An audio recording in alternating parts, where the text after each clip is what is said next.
Shut up and sit down.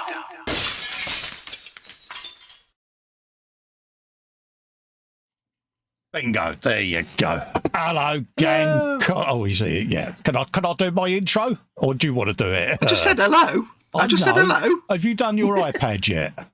No, I'll do that in a minute. Yeah, all right. Hello, folks. Colin here, Festa 67, and the world's most annoying puffin. There you go. I've paid attention to your puffin. I just said hello. There you go. I know you did. So, he's in one of them tonight, folks. I'm going to have 2 hours of nitpicking. I know it. I've lost my train of thought. Let's go to the chat and we'll do that. And then I'll come back and do what I was going to do, but I can't remember what it was. Anyway, hello in the chat. We've got Go For It Painting in saying hello. When I saw the notification, he said it will start very late, 1 a.m. He said, now I say it will start in a few minutes. Happy days, yes. He's saying hello to me. Hello, Geese. How you doing? Marcus is in, says hello, Colin and Fox, and hello, everyone Marcus. In the chat. Hello, Marcus. I hope you're doing all right, Geese. I saw you was live earlier. James is in, evening, Colin, Fox and chat. Festa Hugs and Fox Hugs. How.to, mate? How.to? Hello, James. PJ says, morning, afternoon, evening. Yeah, whichever it is. Yeah. Colin, he says, model making genius. I like that. He says, Guffle, modern making genius, fracturcula. I think that's wrong. Fox, model making, weathering canoe. Everyone in the chat, model making chat, and model makers everywhere. There you go. Hello, PJ. I hope you're doing all right, geezer. Sprem and Glue's in. He says, hi, coiling. Okay, Fox and all in cool. Chat. Hello, mate. I think he's been on the salts. Eye up, Brick Boys. JC says, PJ. Everyone saying hello to each other there. Jeff Light is in. He says hello, Colin, Fox, and all in chat. Hello, Jeff.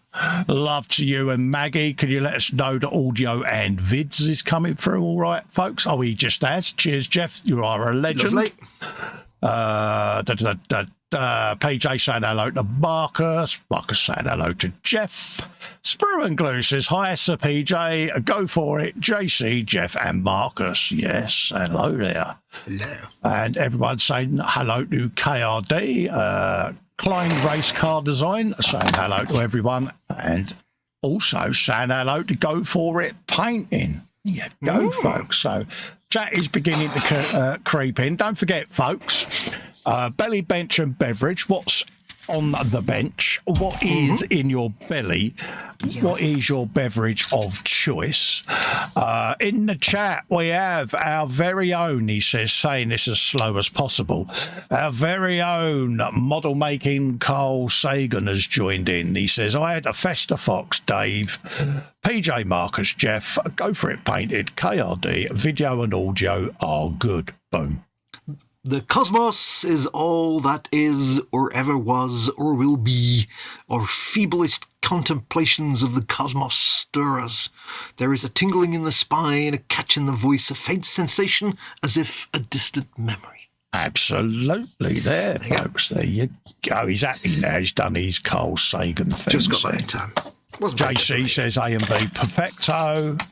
And everyone's just saying hello to each other there. Don't forget, folks, if you want to help support this channel and keep it going, that was what I was going to do. You can head over to patreon.com/Festa67's workshop, or click the join button below, or click the $sign to leave a super chat. All goes in a big pot. And it pays my monthly subscription to StreamYard and also pays towards the Zoom, because all of the people that are spanners are all patrons and members, and it all helps pay for the Zoom 24/7 Hangout, which you can become a member of by joining at my Patreon, my YouTube, or Foxy's Patreon YouTube. There you go, folks. Do it.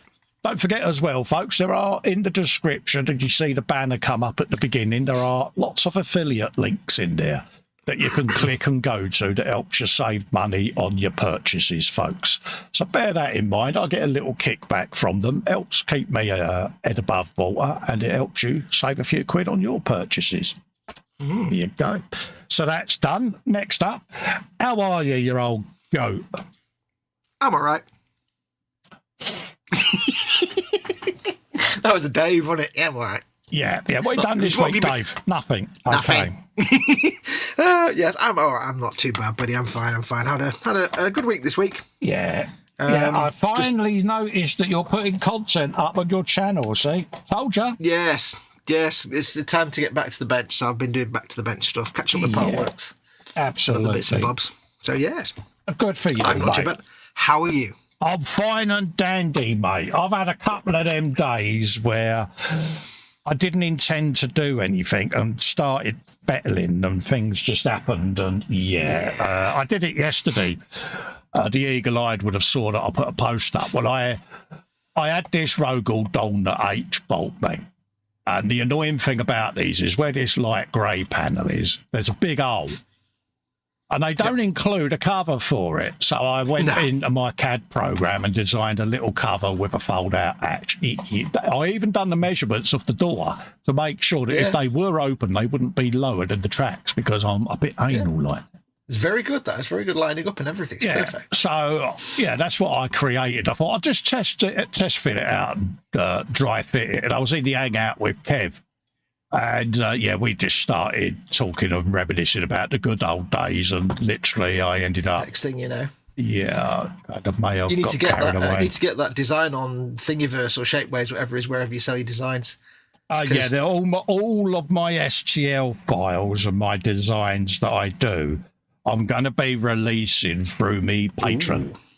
Good. I'm currently setting up a drive with it all on, and what I shall do is I will put all of this stuff up on there so that you can get to it, and there'll be the link for the drive where you can go and download them. But bear in mind, these are, single-use licenses, so if you do download them, you can print them, but don't share the file because you can embed IP addresses in them now and metadata, and So I might actually open up a My Mini Factory shop and do it through them because they can embed it and protect me files for me, so...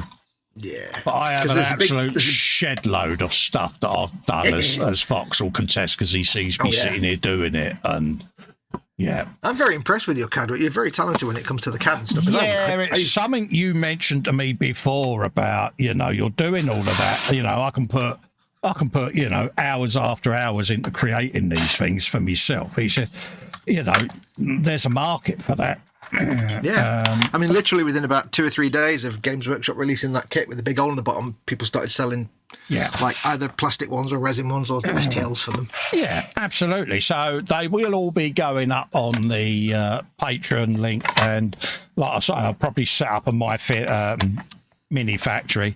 And I'll also drop a load of stuff on Thingiverse. So I am in the throes of dealing with all of that, folks. So cool. Any of you that want to print stuff or need the stuff designed or whatever, all me designs for me wheels and stuff like that, they'll all be going on there as well. So lovely. You'll be able to download that. So I can now imagine JC's in the chat going, ka-ching, I'll nick that idea because, Festa said he's going to do it. Right, what am I up to tonight? Last week... What are you up to tonight? Last week I went round and started edge highlighting all of this bad boy. Look at that. Nom, nom, nom, nom. I've got to finish off the interior of the cab, so I should be doing a bit of that tonight and then tidying up any of the silver bits afterwards. Still not sure what to do with this floor, whether to do it silver and put a load of purple washes over it. I don't know, it just looks a bit bland in there for my liking. Yeah, so a bit. Yeah, it's a bit plain Jane for my liking. So then again, how many people are stuck in it? Has it got lots of people in it, or is it just like there are lots of people in there. Oh, okay. Check your chat, buddy. Right, no worries. There you go, mate. Marcus has put in an 11. Yeah, my dinger ain't going in my luggo at the moment, folks. Marcus has put in an 11.99 super chat. He says, cheers, guys. Thank you very much, Marcus, for your kindness, very kind, mate. Marcus. Your on-screen air guitar will be imminent. Normally I get a ring in my ear roll, but for some reason, since the latest Slobs update, I'm not getting my audio notifications. So, yeah. Spiddy Q8 is in. He says, good evening, Colin and Fox and the bloody finger. Yeah. Been a while, he says, since I've been awake enough for a stream catch up. I hope everyone is in chat land. Absolutely. Nice bit. Welcome. Fraser Green is in. He says, evening, well, morning. Or he says, I won't be in long. I've got an interview with Tesco's today, so I'm going to hit the hay. I'll watch the rest later today. Fraser, all the best for your interview, mate. I really, really hope it goes well for you, mate. Fingers crossed, and keep us posted, mate, because... Yeah, good luck. Yeah, good luck, mate. Fingers crossed and all of that lot. Yeah. So, yeah, I'm going to be doing that, and I'm going to start putting down base coats on these bad boys and starting putting the actual colours down on arms and legs that are going to have the checkers on, folks, because, yeah, we are getting close to that time. Tiny checker time. Yeah, and I may have had a play the other day. Now, I don't know whether the webcam's going to pick this up, but I have sent a picture over to the guru. Yeah, look at the tiny little checkers. It starts. That looks cool. Oh, yeah, really got it there. Ooh. Yeah. And they're about 1 millimetre. Yeah. As you can It's just see. insanity. Yeah. For comparison, there is a tub of Citadel paint. It's just insanity, isn't it? and there was a Harlequin figure on it. I can assure you there was. Just saying. Checkers make them go faster, you see. Pew! Yeah. So, yes, folks, I did a little bit of a test paint on it. And as you can see, minute little checkers. Yeah. So, yeah, Fox is a little bit, damn, dude. I'm like, damn, son. And then I want to just finish off the frame going around the window so that I can then base that with purple. So I'm going to be flitting between bits and bobs tonight as I go. Flit. Because Yes. I like a little bit of a flittage, and I notice no, you're not getting away with it yet, you. I'm about to pick on you. Me? What have I done? Don't you start going all doughy-eyed, puppy-eyed, and what poor me on me. I ain't done nothing. Has your Bane blade shrunk? Yeah. I turned it into a completely different kit. Yeah, I noticed you haven't got your Bane blade out. No, I was sat yesterday and what was I doing? I can't remember now. Anyway, I decided to get all my or just get some of my resin stuff out and get them all cleaned up because I need to get back to filming paint job. And I thought, I was in the front bedroom and I thought, God, there's so many like Forge World kits and Cromlech, all this resin stuff that needs to be cleaned up. So I spent a few hours yesterday cleaning up some of that resin stash. So I started with the Cromlech stuff, and I've started with, and I can't tell you what the name is because they've got funny little names. It was basically a World War II German half-track, but for orcs. Cat and crab? No, it's called a Bone Crusher or something. I don't know, it's got a funny name. Yeah. But it's basically a World War II German half-track, but for orcs. Yeah. So it's all orcs. So I'm making that. So I'm just cleaning up the parts tonight. So it's all mostly carving and scraping, not sanding. So I'm going to be doing I've got my wet sanding thing to use there, and I've got a mask if I need it. But luckily, I've done all the heavy sawing and stuff, so I can get away with streaming it tonight.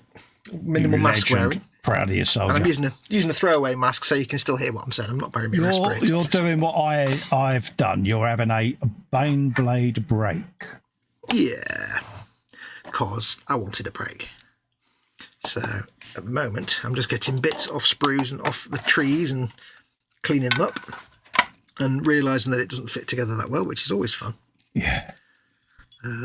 Absolutely. And I'm using my ickle tiny goddamn brush to do my little canopy, glass canopy, whatever you want to call it. Ah. Well, I started using my godhand cutters today. I realised I've never actually been using them. They are good, aren't they? Yeah, well, I've got me Games Workshop ones, the old Citadel ones that are great for cutting resin. Yeah. Big thick resin, but the springs pinged and they flip and flop now, so they're no use at all. Yeah, I've never used the Citadel ones. It was like, I just thought they was a bit. Well, they were fine for like heavy duty stuff because they were like solid metal, but the new ones now are just cheap, crappy plastic things. So I've not bothered. Yeah, they've had a cost-cutting design change, haven't they? And the quality has gone.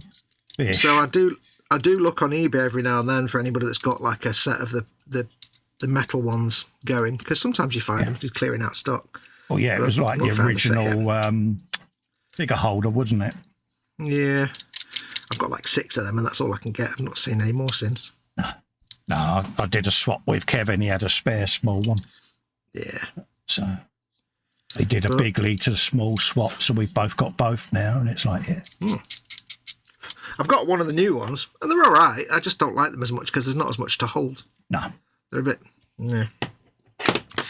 But I thought tonight, seeing as most of the work on this is with a knife, just like carving rather than actually sanding, then I can kind of get away with minimal mass work, so I can get away with that. Can we mock you for the plaster? Yeah, you can mock me if you want. It was just a slip and a stab, that's all. It was to be expected because it's me, innit? Captain Stabberty struck again, folks. Yeah, and it was literally within 5 minutes. I'm going to put you on the spot. Go on. Am I right that you've got something for sale? I wasn't going to mention it.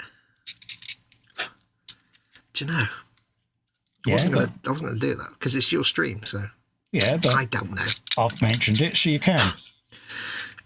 Okay. Yes, my Macarius Vanquisher, my 4-year-old Macarius Vanquisher tech, which has been on eBay for about a year and a half and hasn't sold. Cue the walking away music.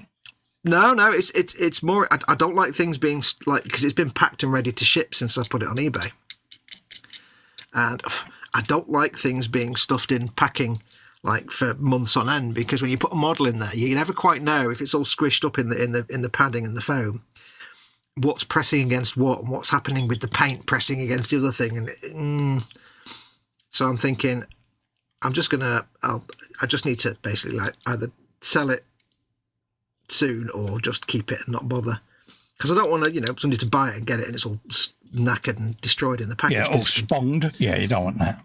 Yeah, because it's been compressed in foam and bubble wrap for 2 years.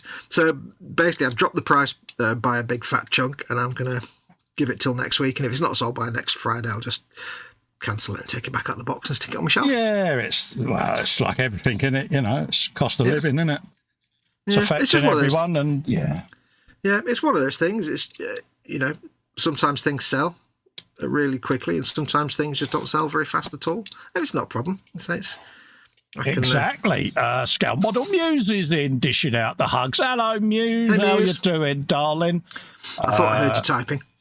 No, I had already typed it, as you know, before we went live. It was, I did a pre-typing because good lad. I am that scared, Marcy.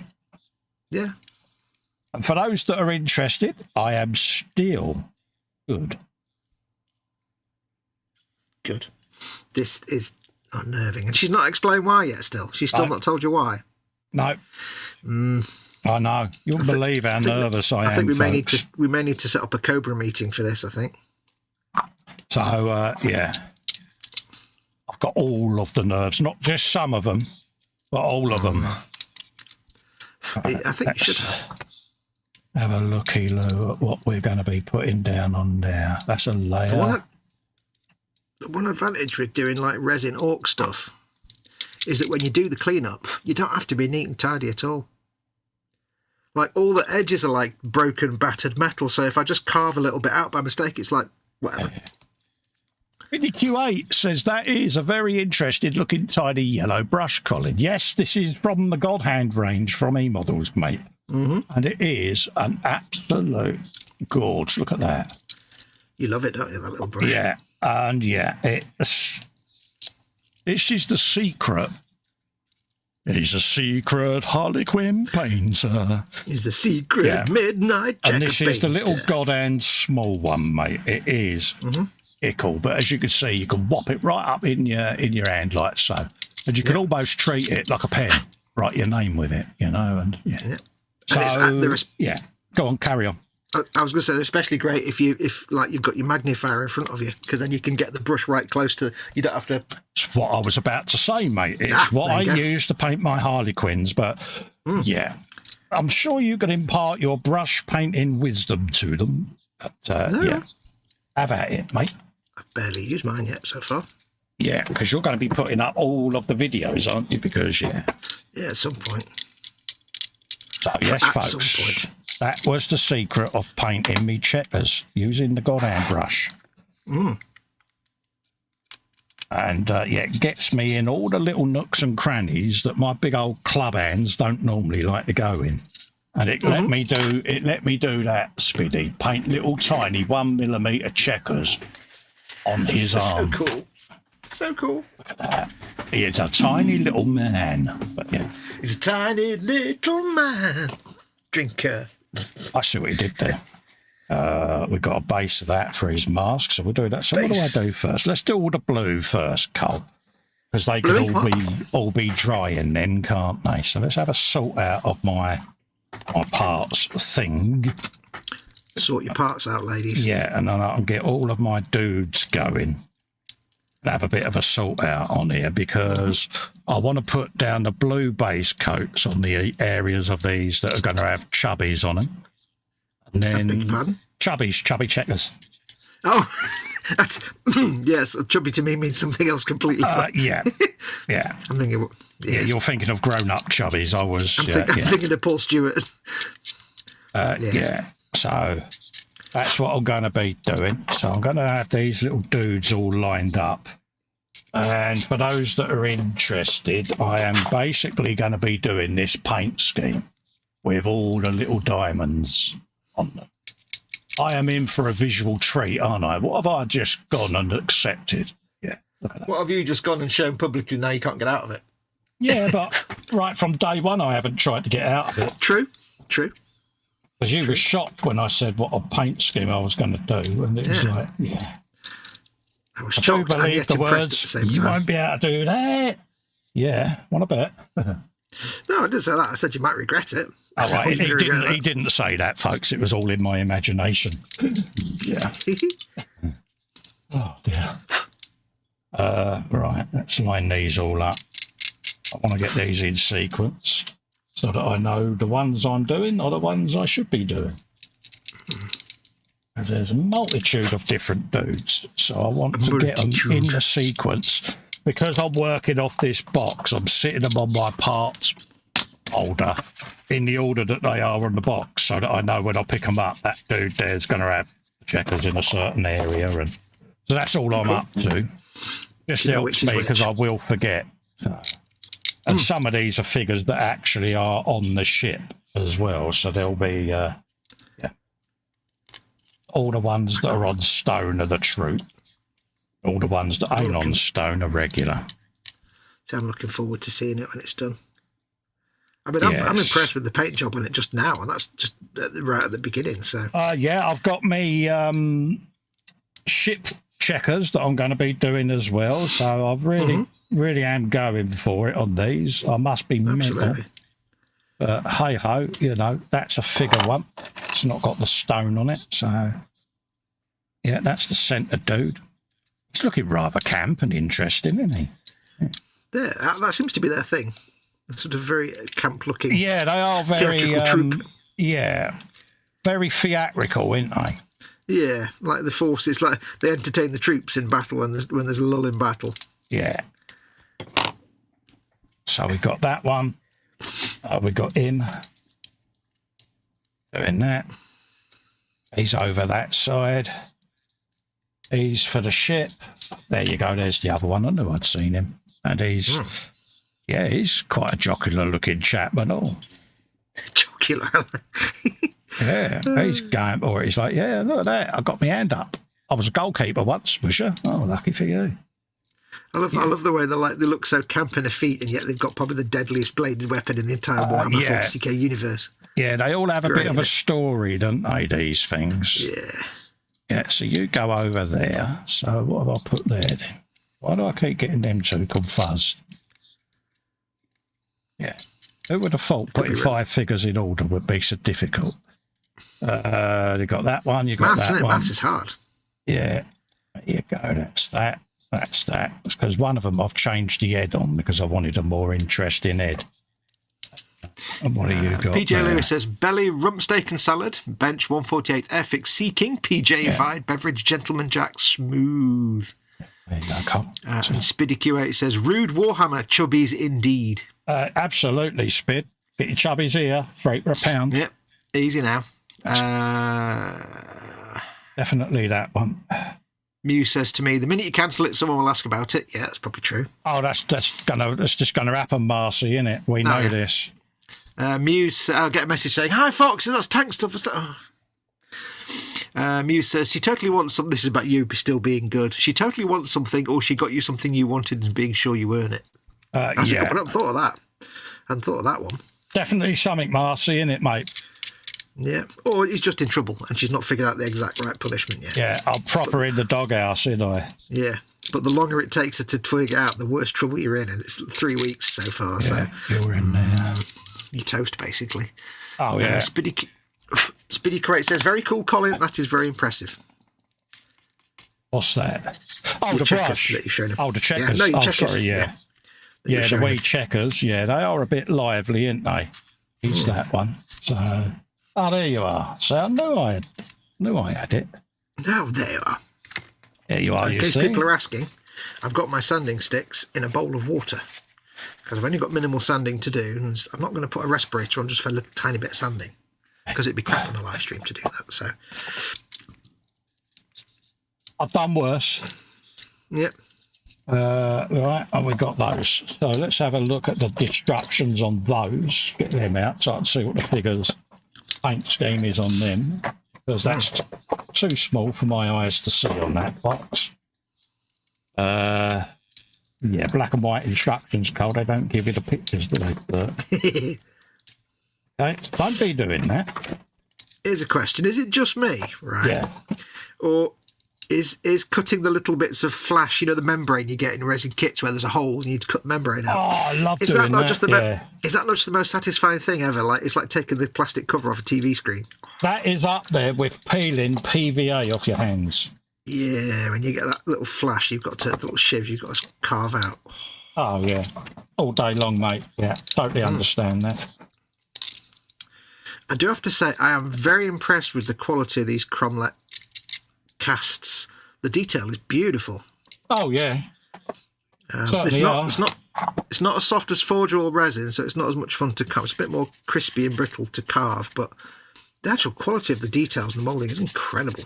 Yeah, I binge built them, didn't I? Cut the months back, and yeah. What have you got? You had the little armoured car thing, didn't you? Yeah, I had the little one with a rocket on the back. That's right, and one of the little bit like Gruber's tank. Yeah, that one. I've got that somewhere. In out of hello, him. Mm-hmm. Yeah. My little dink. My little tank. Yeah. Gruber's little dink. Yeah, I've got that one. Right, that's that. Let's have a looky-loo at the chat. Candygram from Mongo has put in a $5 super chat. Ooh. I'd like to subsidise the painting of quantity 1 diamond, 1 mil by 1 mil. Good man, mate. I shall do one of them imminently, mate. PJ says rump belly, rump steak and salad. Bench is 148 Fairfix Sea King. PJ-fied, good man. Beverage Gentleman Jack. I read that one. Absolutely. Well, I've read it again because I can. He gets it read twice, nothing wrong with that. KRD says very nice work. How.to Muse says that sounds tasty, Spib. And he says they're exceptionally good, Muse.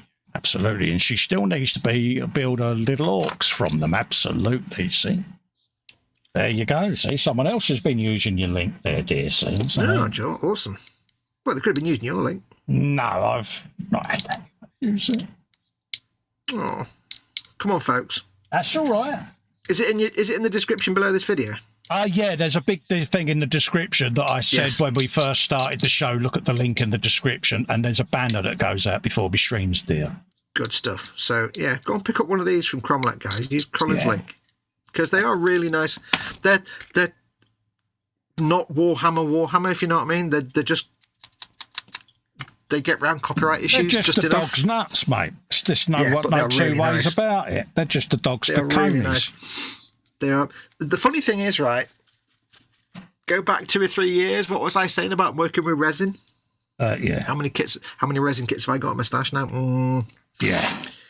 Yeah, especially if you want some interesting fun orc stuff, they've got some fantastic resin and wood orc things and aircraft and vehicles. They're just great fun. Yeah, I went out and binge built all of mine during the early part of this year because it's like, because I want to film just the painting of them, a bit like I'm doing with these. I just want to. That's what I want to do. I just want to binge get down to paint painting them all. So Get to the painting. Yeah, all I'm doing is putting the first couple of base layers down on this. So they're really, really thin. And I've pre-thinned the paint in the bottles on this because these colours will mainly be used for my Harlequin stuff. So, yeah, you want it to be nice, and for painting tiny things, you want it all yeah, easy to control, don't you? absolutely. So it's going to be very streaky, very thin, but that's how I want it. But He yeah, likes it streaky. when you sit there and you pre-thin a paint in a pot with Lamia medium, it's like, yeah, I'm never going to use that paint for anything else. Oh, you'll find something. But I am going to get more Quins because, yeah, You've kind of fallen from a little bit, haven't you? I have. And I like the challenge because it just helps me keep my anti-dexterity going, is it? And yeah, that. Yeah. Hand-eye coordination, yes. Yeah. I know what you mean. Jeff says, I think I've bought everything in Vesta's Amazon storefront except for the microscope. Yes. Don't forget, folks, if there are things you would like me to add to that website store, whether you're in America or the UK or Europe, just ping me a link on what you're looking for and I'll add it. And then I'll just back you the link back, or you can just go back to the website and get it direct from there. So Takes but a moment. absolutely. Jeff's been doing it, messaging me saying, oh, can you add this? Can you add that? And I'm like, yeah, no worries. So Yeah. No, it doesn't cost you guys any more. It just helps Colin out because he gets a little bit of kickback from Amazon. So absolutely. As an affiliate, I do earn a little commission from the purchases. It's my disclaimer done. Yeah, we have to say that, don't we? Yes, dear. We certainly do. Yes. Got to have your disclaimer. So, yeah, that's what I'm up to. Just basing bits on these legs. It's just so that I remember what part of the Harlequin suit the checkers are going on. Yeah. By putting the base blue down. Otherwise, I'm going to have to keep looking at the artwork. Once I've got these base colours down, I can just pick it up and checker it then. So just go for it. Yeah. Get your checkers here. 3, 4. Checker. Checkers plays pot. See what Like I say, if this dries out quick enough, I should be able to get some checkers done tonight. So, because, yeah, why not? I'm either incredibly brave or incredibly stupid doing it live, but we'll see. I think you're incredibly determined to accept the challenge. Absolutely. If a challenge is given, I will accept it. I'll have a go. And I think you'll do just fine. You know me. I will always. It's looking good so far. Always give it my best. And I've also got to diamond the entire Harlequin vehicle. The stage I'm at with it at the moment is I've put the base purples down and blended them all. I've then got to replicate that on there. Yes, folks. So good. It's looking so good. Yeah. So that will be, hopefully I'll have everything prepped and I'll do that next weekend on the Frolic for you. Do it. Because why not? Might as well go for it. Josh in Revell.Design says, what's going on, everyone? Welcome, Josh. Hello, Josh. How you doing, geezer? Nice to see you in.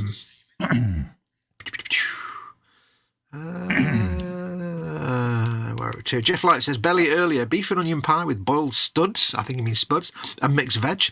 Bench, plodding along with my Viper GTS. Beverage, Bacardi and lemonade as it's Friday/Saturday. Apologies for missing you, Jeff. Bless your heart. What was my bench? My belly today was Japanese. Oh, nice. I started with a chicken miso and noodle soup. It's not actually called that. It's a miso soup, but it's got noodles in it. And the first time we ordered from this place, I got confused because I got a thing of the soup. Was that supposed to have? I got a thing of the soup in a normal like takeaway tray, and then a separate tray of loads of like thin noodles. And I'm like, what are they for? They were the noodles for the soup. But last time I didn't realise that's the last time. I just kind of. Were they super noodles?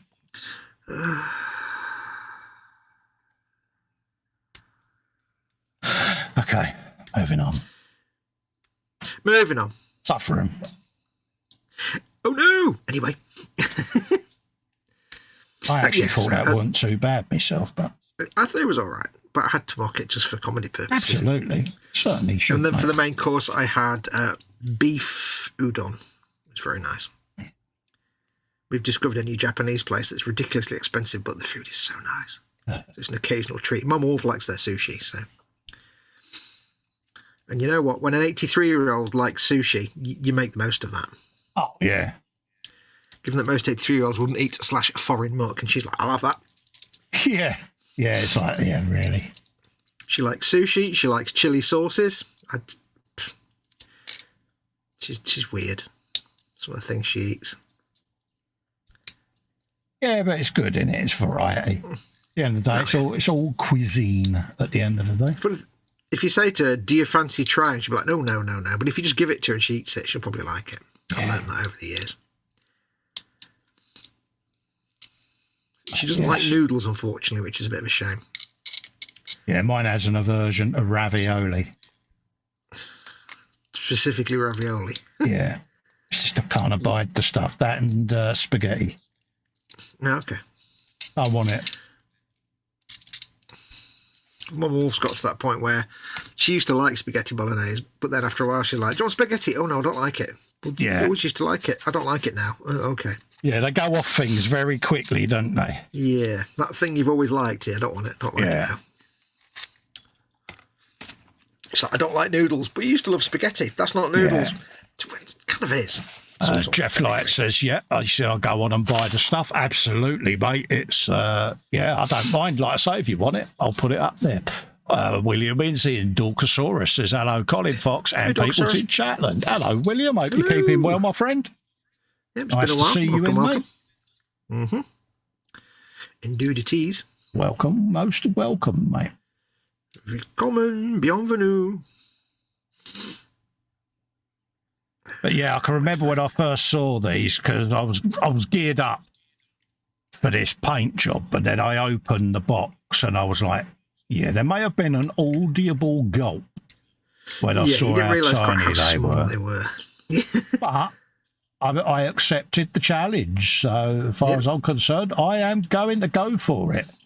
Is it going to be the best ever set of Harlequins painted? I very much doubt it, but I'm going to have a go. Yeah, call Henry Kelly because he's going for gold. I am going for gold, folks. Going for gold. And, yeah, for those that don't know, I'm not far. I'm a couple of hundred, so it's far enough. But I'm nearing that point where I'm going to be reaching 2K subs, folks. So I'm going to do a giveaway. So I shall be going and selecting something that is pretty much generic for any genre. So I'll do a giveaway for the 2K milestone because, yeah. Jolly good. Why not? Why not, indeed? So I'll be going through various places looking for something that will appeal to the masses. So I'm not going to just have like a Warhammer giveaway or something like that because not everyone wants to do Warhammer stuff. So, whatever you want. So, yeah, I might see what I can grab hold of and sort something out. So, can I enter? I can't enter, can I? Of course you can. No. What, bloody enter? I don't know. No, I wouldn't want to take a prize that somebody else could have. It'll just be on the random comment picker so that everyone knows it's fair. Yeah. Oh, I really love it when you drop a really sharp drill bit and you don't know where it went. There you go. See, folks, that's the first base layer on his Harris there, on his leg, and on one arm, so I can let that all dry off. I've got a bit of blue to put on his old spear of throwingness. Her, should I say, because, yeah, she's a lovely young lady, I've just noticed, and, yeah. So, no idea where that drill bit went. It could have been a pin. I'll find it at the wrong time. Don't you have a magnetic pickup tool? But then if it's not a magnetic bit, it's not going to pick it up, Cole, is it? Yeah, scratch that comment. It might be a pin. It might be a pin, and that would be magnetic, but... Yep. I do not. See, I make a point. I've got a paintbrush on the floor and I've got a couple of bits of sprue on the floor, just in case the carpet monster fancies it a bit of dinner. So I've covered all my bases. Yeah. Well, I'm not actually convinced that anything fell out, but I'm sure something probably did. These things always happen to us too, mate. If it's on the floor, I'll find it with my foot. If it's on my chair, I'll find it with a different part of my body. It's guaranteed. I found an airbrush brush. I'll do. Oh, nice one. Random. Yeah, I dropped a complete tub of drawing pins off the bench one day. Oh, and I can assure you my feet found every single one of them. Oh, yeah. That's... Oh, Yeah. Yeah. I've found occasional drawing pins like that, but thankfully your foot pulls away just at the last second. You go, oh. Well, H knew I had found them because as I walked into the kitchen, she could hear my foot going. She said, lift your foot up, love. Come on. You've got something stuck on it. And there were multiple drawing pins sat in there. And it was like having... Yeah, that's when I got issued the slippers of, if I see them off your feet, I will nail them to your feet. That's like me when I was a kid at secondary school. We used to like deliberately put thumbtacks into soles of our shoes so they could make the clackety noise. Yeah, we didn't have the actual proper. Yeah. Yeah, but if we didn't have the Blakeys in our shoes. Yeah. Not Blakey. I'll get you, butler. None of that. This was metal inserts that you put into the soles of your shoes and the heels, a bit like a quarter tip. And it just made a rat-a-tat-tat-tat as you walked along. Yeah. There you go. So that's one. Wow, all that time, Cole. You did one. One. Yeah, I've just realised something. What's that, Geese? I'm drilling out the hole on this hinge for the back door of this truck, right? Mm-hmm. It would be a lot easier, because the hole's drilled, that's just not very deep. It would have been easier just to make the nub shorter rather than actually drill the hole out. Yeah, you're a nub. I could just do that instead. Just actually make the little nub shorter. I see like, folks. Don't be like me, folks. Yeah, what is he like?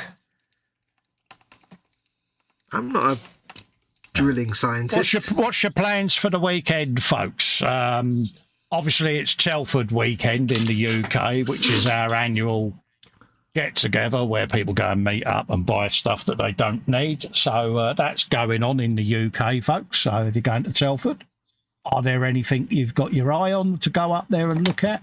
Ted is up there with the guys from KA.Models. Mm-hmm. So pop along and say a big hi to Ted. It'll make his day. Yeah, he'll be there on the Saturday, only on the Saturday. Yeah. He won't be there on the Sunday. So we got that coming. It is tomorrow, isn't it? KA.Models? KA.Models. Telford, yeah, is it this weekend? Yeah, it's the 11th, isn't it? Yeah. 11th is today, so it is indeed. For some reason, I didn't think it was on at Remembrance weekend, but it is, yeah. Yeah, because they do the thing at the minute. They do the thing halfway through. Yeah, so... Don't forget, folks, it is Remembrance Sunday coming up, so pay your respect. Yeah. You'll notice I've got it on the overlay there next to between Fox and the Patron there. I have a little, lest we forget, because it is that time of year and just a way of remembering folk that sadly Respect didn't make it. Yeah. And those who did, but, Absolutely, gave themselves for service anyway. Exactly. They've all provided a service, and it's not just a UK thing. This is a worldwide thing where countries can remember their fallen, and yeah. Mm-hmm. So, Me. you'll notice I've gone to my longer handle brush on this, because obviously he's got hands and swords and pointy objects, and that sounded wrong. You need hands. Oh, we got Max Foxgraves in. Hello, dude. I just did a Max Bygraves, didn't I? I feel unclean now. Yeah, you do realise I shall edit this out. It was kind of an instinctive reaction, just to say, you need hands. You need hands. Yeah. How'd you feel? I feel unclean. Yeah, you feel sullied, don't you? I blame Eric Morecambe completely. Oh, yeah. It's his fault. Legend. Absolute legend. Mm-hmm. Right, so that's half of the breastplate done. It's a breast. We've got a complete leggykins to do there on that side. Arthur the breastplate. Yeah, Arthur breastplate. Yeah, really nice bloke he is. He's postman. Yeah. Yeah, works up your neck of the woods, mate. Oh, does he? Yeah. Yeah. Arthur breastplate. Yeah, I like my little stories. Yeah, gone into Bob Ross mode now because I know Spiddy's in. See, when Spiddy's probably laying there wanting to go a kip, so he's come in so that I can send him to sleep. So, Not wrong with that. yeah, I think he's come in because he knows we may have been mocking him in his absence about sending him some coffee bags. I think he's keeping an eye on us both, didn't you? Yeah, he probably heard, I'm not going to say it out loud, of course, but he probably heard that I had like a big tin of Dow Egbert's coffee and mixed in some weird Amazon stuff that's caramel coffee, instant coffee in it, and it's brilliant. He did, Spid, yeah. And it tastes better than anything Spiddy's ever made. Oh, no way. And it only took like, 5 seconds to make. I can't believe you've just had a go at the coffee connoisseur. No. I don't. I did not think you would ever stoop that low, mate. He's mocked me for my preferences in the past. Yeah. He knows how the ground lies. And the eagle-eyed will notice I've just painted half a cheek there. See, he's another good bloke. He's the milkman. Half a cheek. Half a cheek. Yeah. Used to do the milk round in Bethnal Green, folks, half a cheek. And half a cheek. Really nice geezer, mate. His mate was a little bit of a royalist, so he was called Arthur Crown. See what I did? I see what you did there, yeah. Do I need to get my coat? No. You want me to stop, though, don't you? When they had a bad time, they used to go and see their psychiatrist, mate, who was Arthur Mind. I see what you did there. You see what I did there? Yeah, the astronomer, Arthur Moon. I see what you did there. Yeah, we can go all night with these folks. And there was the guy who was like a real ladies' man, Arthur Romeo. I see what I did there. You see what I did there? That was a cool, that one. I'm proud of that one. I am. I'm proud of that one.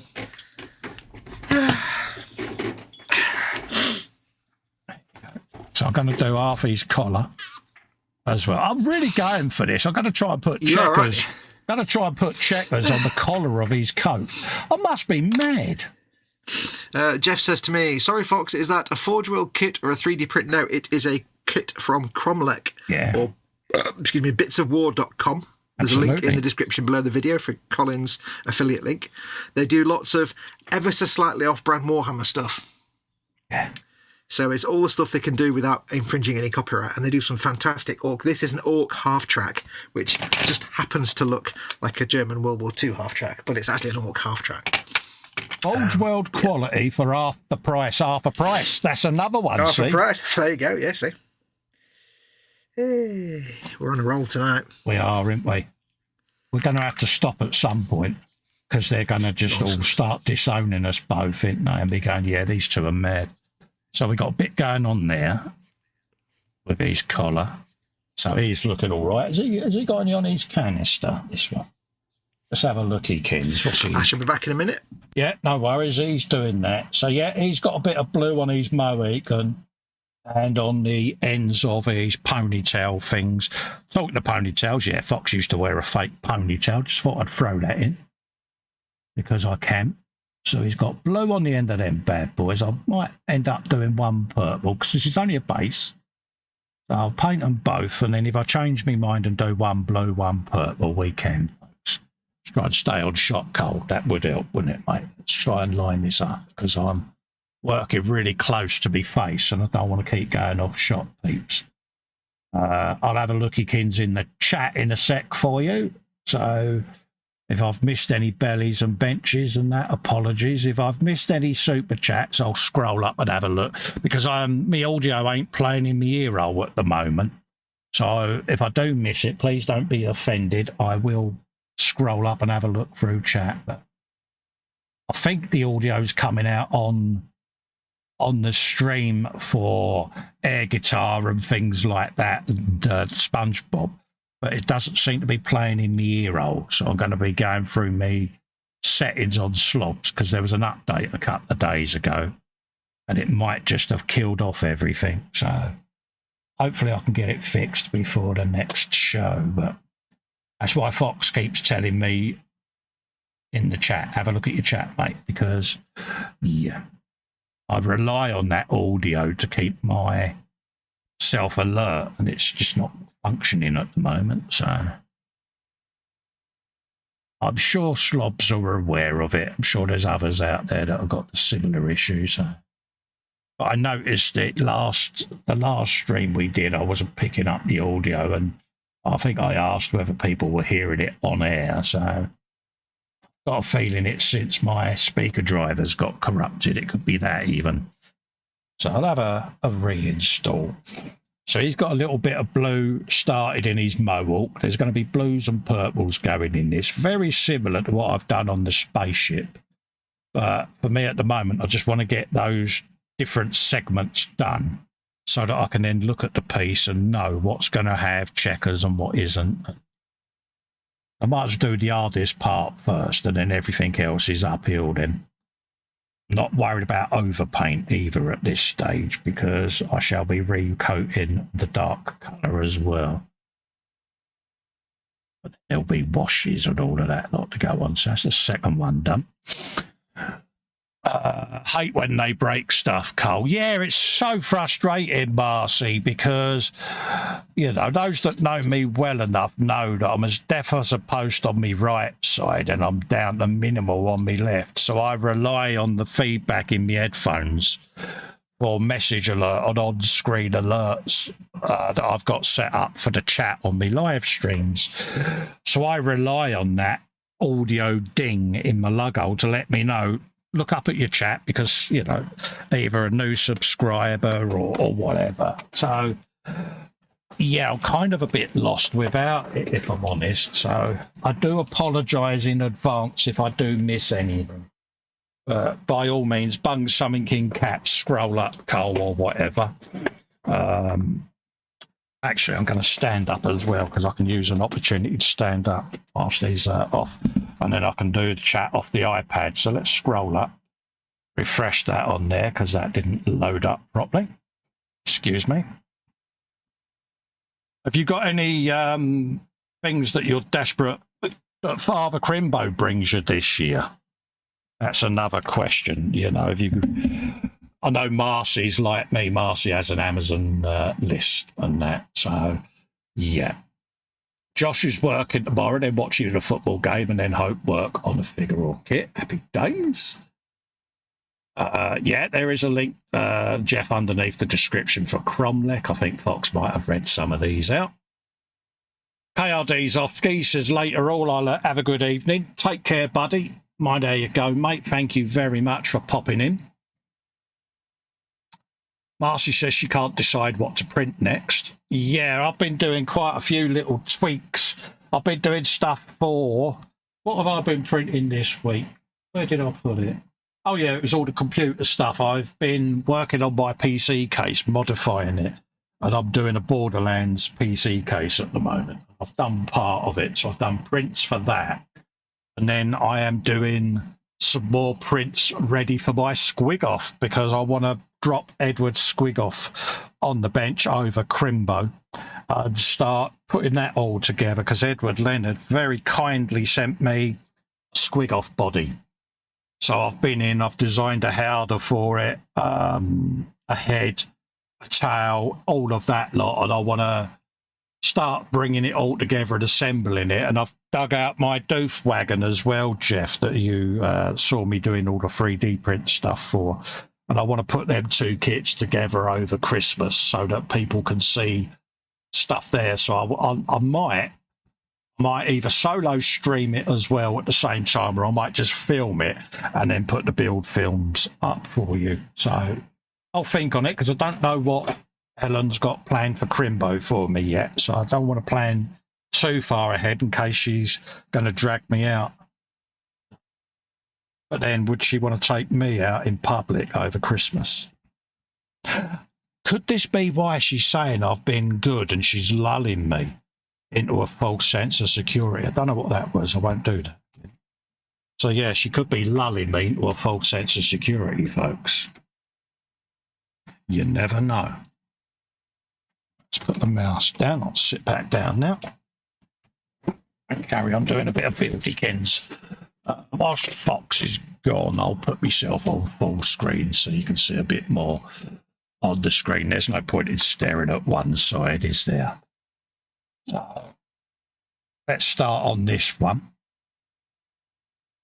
What are you doing? Let's have a looky look at you. You've got diamonds there inside one part of your coat. Yeah, so we'll have a bit of that. So let's put a bit more of this blue down. But yeah, Amazon lists are a good thing to do. I mean, I had Helen and me boys on at me. What do you want for Crimbo, Dad? And I was like, there's a link to an Amazon list. Anything on there. And that's it. It's easier for them. And that's it. Job done, isn't it? So I said, you know, I'll put more things on there than I expect. In that way, I don't know what you're going to get me then, because there's a lots of choice then for them. So then that'll all, after Christmas is gone, migrate over into my normal one. So like I was saying earlier, if you see stuff and you want it added to my Amazon store online, I'll add it to my website, folks. And I've been updating the website, putting some part work stuff on it. I'm going to go through all of my YouTube stuff and embed it on the website as well, so you've got more ways of seeing stuff, folks. Just in case you're out and about on a mobile device, you can just load it up on there or on the YouTube mobile. It's there then for all to see. All your Festa needs. So just base that up like that. So that's one arm there. I reckon we could really, yeah, I could put checker inside that coat, couldn't I, on that half there? Yeah, let's go for it. This is how my brain works. See, I say something. It's like, yeah, I could do that. So let's just drill that all the way down. Apologies if my hand is in the way there. Let's try and bring me light in a bit better. There you go. I'll just paint the inside flat there on his coat. So let's try and hold that in a way that not obscuring it. Yeah, there you go. I'm just not worried about streaking at this moment in time. Sounded wrong, Cole.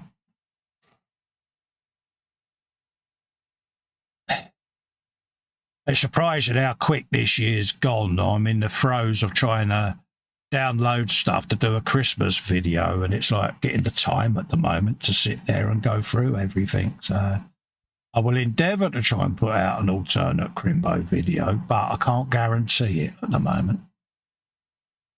I'll have a damn good go. Because why not? There you go. So we've got the inside of that. We've got a bit of that. Could have an alternate bit on that panel there, couldn't I? Yeah, let's do that. Just to continue that Harlequin quarters part. So let's bring that down underneath chest there, underneath the armpit, underneath the armpit. There.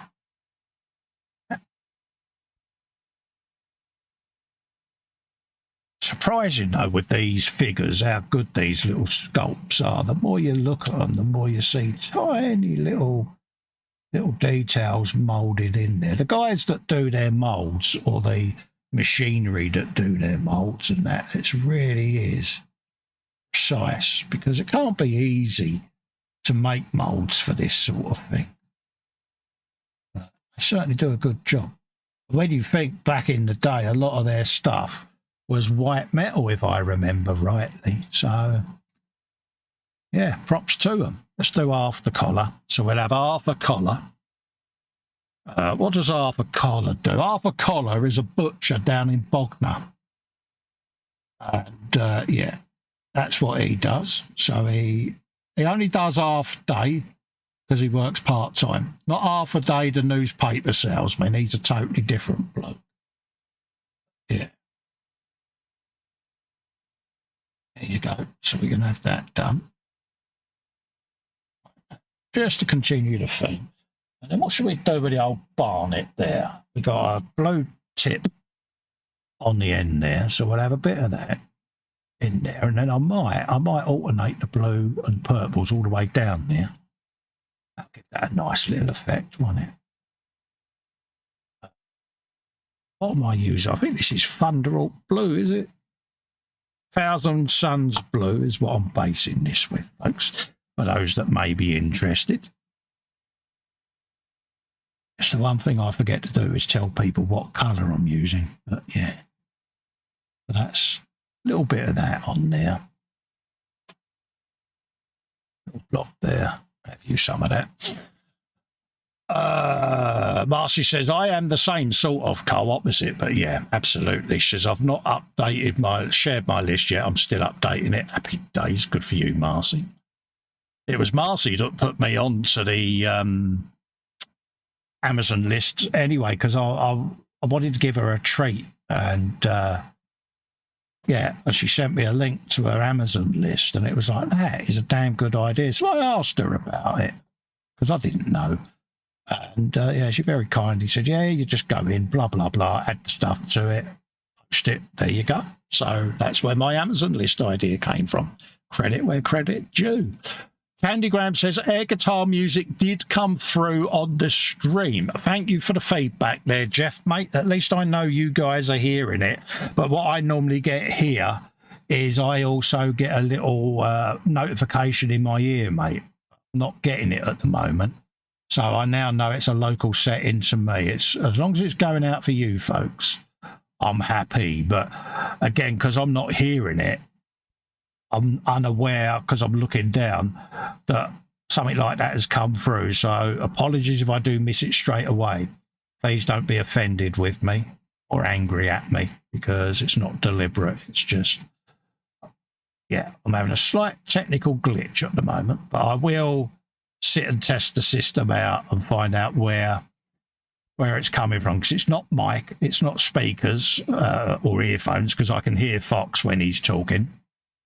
Yeah. So it's not that. As long as you're hearing it on air, I'm happy.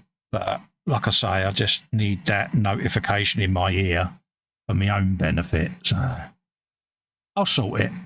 But it all worked up until the recent update. So I need to go through all my slob settings just to see whether it's changed my default. But then if I'm hearing Fox speak, I should be able to pick up the widgets. So I might just kill them all off and just redo them all. I'll have a look on the website and see whether or not it's something where it's just not sending the audio down. Because, of course, it could be an issue their end, but then it's streaming it. So, well, we shall find out what the issue is.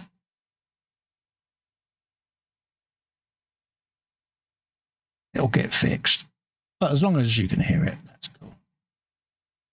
But I will change it as well slightly, where I'll make it bigger on screen if it's coming up on the screen where it's too small and people are struggling to read it. I can change the scale of it and just increase it for you all. I'm back. No worries. I'll take myself off a full screen now then. Ooh. There you go. Think all right? Yeah, she's all tucked away now. Happy days. There you go. She's a good girl. Yeah. She's a terror, but she's a good girl. Oh, yeah. She'll keep you on your toes, mate. You know that. Mm-hmm. She's in winter mode now, where she refuses to just come out from under the duvet ever. Yeah. Just like mine. One day I'll be that old and I'll be able to get away with that. Oh, yeah, my sister messaged me. She says she's like a Swiss roll. She said you can see one eye and an eyebrow and the tip of her nose poking out. Not getting up, too cold. Yeah. She'd gone round, because obviously my mum had gone AWOL. And it's like, yeah, you got to check on them when they get to that age. So yeah. She's basically refusing to come out of her room at the moment because it's too cold, even though her eating's on nuclear scale. Yeah, so she's staying rolled up in the duvet. She comes out in the morning for a bit of brekkie. Obviously, all the bathroom stuff. And, then it's straight back in, buried. Yeah. Yep. Even the remote is under the covers, so she could just pop the remote out, change the channel, bink. Well, Mama Wolf's got it quite plush because she can sit in bed all day. I'll make a nest for her with the. It sounds really silly, but she's got like a big dog pillow. Oh right, yeah. Which she bought by mistake. Yeah. On Amazon. But which is actually great because it's just a massive, dirty, great, like fluffy pillow thing. Yeah. So she propped that up behind her, and she's got that to lean on. Puts her pillows up, sits there reading the iPad all day, and has the headphones for a TV, which is downstairs, so she can listen to the TV like it's radio. Yeah. And read the iPad. Oh, bless her. She's happy as a pig in muck. That's the thing, isn't it? Happy as an hog in slop, mate. Mm-hmm. Yeah, it's funny how they get in the winter, mate. Yeah. I don't need to know when the clocks are going back. I just noticed my mum's going into hibernation mode. It's like, yeah, winter's coming. I want to get up. It's miserable out there. Look at it. Bloody rain. No. Like Mum was moaning about the heat wave last week, love. Oh, it's too wet, too cold, too hot. But you got your heating on. Yeah, no, but. Oh, mate, honestly, you walk in her house, it's like sticking your head in an oven, mate. Yeah. That's what I get like, innit? I'm trying to convince Mama Wolf at the minute just to keep her bedroom door open because, like, she closes her bedroom door, but then, of course, she hasn't got a radiator in there, so it just gets Arctic cold. Yeah. Keep your door open, then you'll get the heat from the rest of the house. It'll stay warm. No. Yeah, and that's the thing, trying to keep them warm this time of year. So. Mm-hmm. If I hear that door squeak in the middle of the night, it's like, hey, you're going to suffer in the morning. Oh, yes. Yeah. I'm so glad it's not just me that has this trouble. No. Old people, they're like kids. If I never had kids, but I know, at least I know what it's like. Oh, yeah. They do. You revert into child mode. Yeah. Yeah. Goes full circle, mate. I think when they get to that age, they know they can get away with anything. And yeah, I mean, my philosophy is, she brought us up. So we just ease her through it. It's like, I want ice cream. Yeah. You can't say no, really, can you? She doesn't like being old. She wants to go back to being the 40-year-old feisty Joan that she was, and she don't like the fact that her health is failing, and she's not happy. None of us will when we get that old. No. So, and I get that, But yeah, she gets a little bit reminiscing, and it's like, yeah. So. Yeah, they do, the things that you took for granted suddenly become really difficult. Yeah, take for I ages don't to want do. to get old. I don't want this. I don't want. Oh, right, Mum. And then they, like you say, they go into morbid mode, don't they? And yeah, just leave me here and let me go. I've had a good innings. It's like, Mother, stop it. Behave. Yeah. Bless her. Oh yeah. I pity if there is something up there, because if she ever finds giant haystacks again, my God, is he in for it? He's in trouble. Oh, yeah. St. Peter will be there at the gate saying, well, we were going to let you in, but you made giant haystacks cry. You made giant haystacks cry, and we've heard all about you and the devil's handbag. Yeah. Yeah.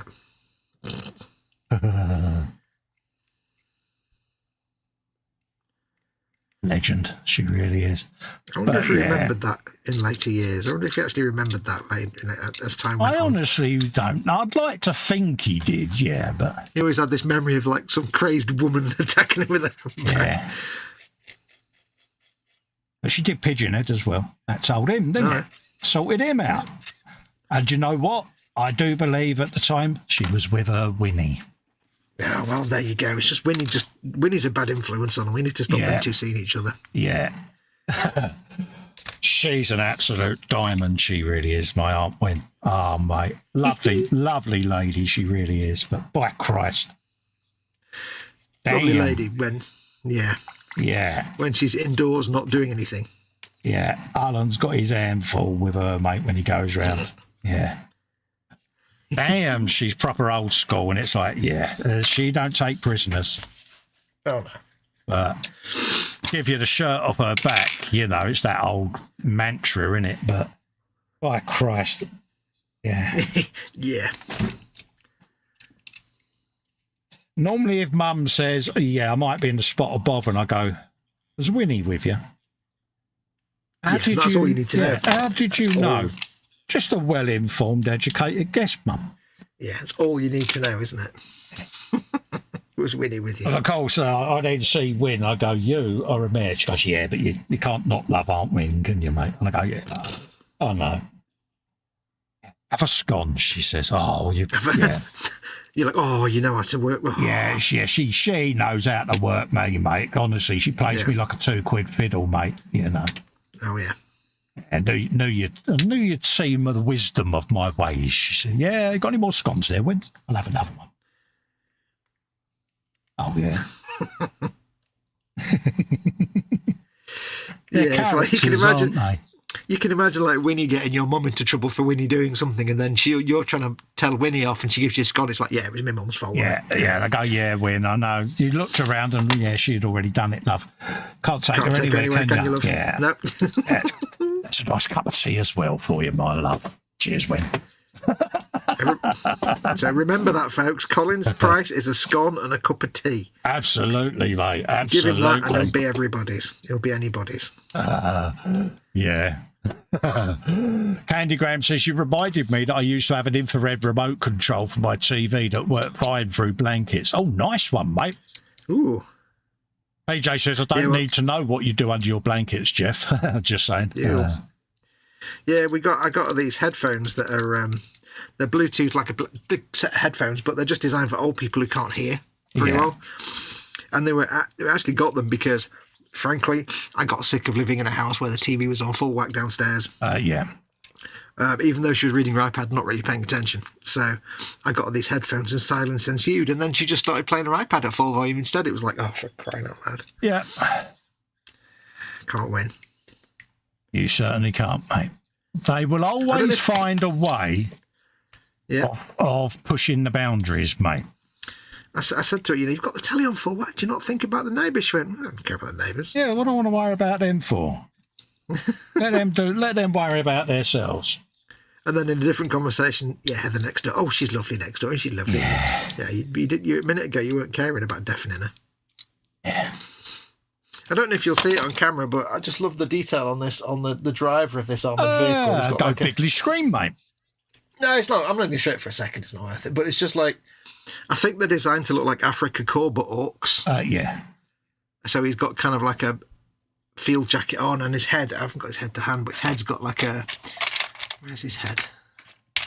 His head, he's got like a sort of field cap on as well. An orc field cap. And I just love these because it's just such tongue-in-cheek. World War II orcs is just such a great thing for me.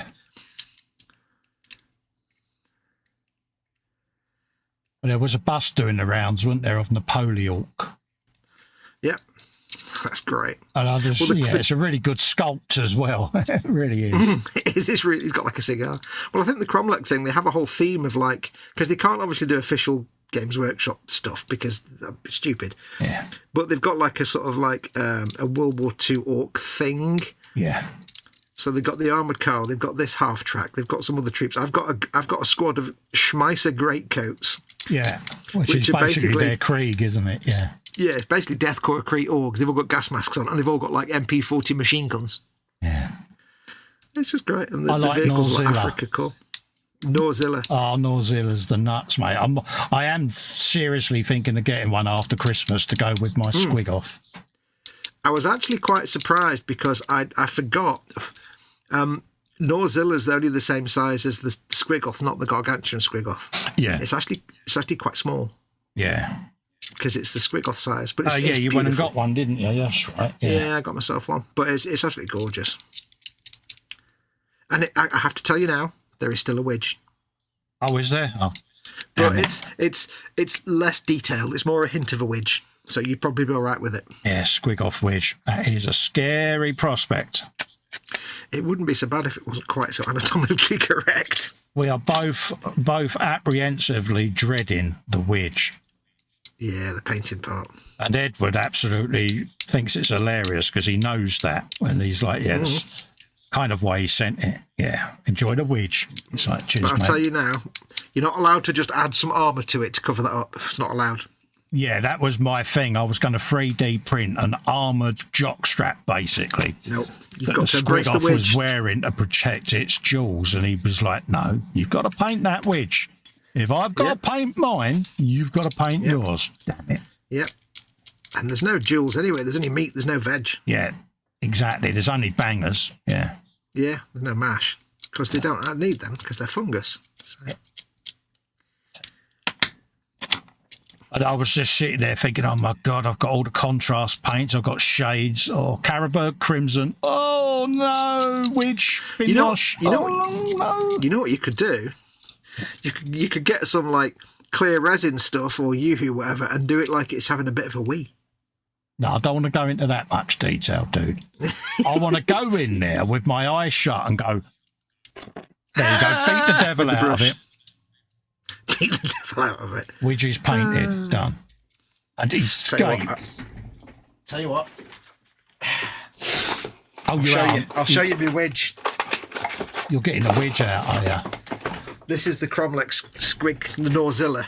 It's not that big, but yeah, it's just got a hint of wedge. It's not actually got the wedge itself. Yes. It's just got, the Squiggoth has got the full, how can I say, yes, the Herman Gelmet and everything. Talking of Edward Leonard, his ears were burning.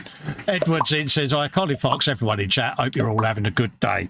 You come in just at the right time there, Edward, because we was having a chat about squig wedges, mate. And Squig wedge. We're moaning the fact that we've got to go in there and hyper detail the squig wedge. So hello, Edward, mate. Hope you're keeping well, fella. And at the beginning of the show, paint like, go on. I was going to say, got to paint like veins and things. Yeah. Earlier on in the show, I was saying about digging out the Squiggoth because I'm going to be 3D printing some of the how.to parts over the next couple of weeks. So I will be doing the assembly of the Gargantuan Squiggoth, mate. So keep an eye out. I need to pick your brain about how to use two-part epoxy because I've never used it before. Oh, right, yeah. I got some. I don't know if it's any good. Because not for things like this, because I mean, this I can just use a whole mess of CA glue and scrape it and carve it, and it should be all right. But for things like the Squiggoth, it's going to be epoxy and everything. You can't. Yeah, I tend to get the double syringe, and it's just a matter of mix it together, apply, I think job that's done. what I've got. I think that's what I've got. Yeah, so. This is a beautiful looking figure. We've got a leg. We've now got to do bit of a leg, man. His chest on that side. Happy signs. There's something. Some of that. I don't know if you've found the same thing, but there's something satisfying about carving like resin. You know, like when you get a nub on a piece of plastic and you sand it away. I actually find it more fun and relaxing to carve nubs out of resin because there's something relaxing about the way it just kind of does that, and you can just So I was saying earlier, it's like picking PVA off your hand, isn't it? Yeah, it's just like you get like a bit of I had a bit of a gribble on his trousers there, so I didn't scrape it, I just gently carved like that.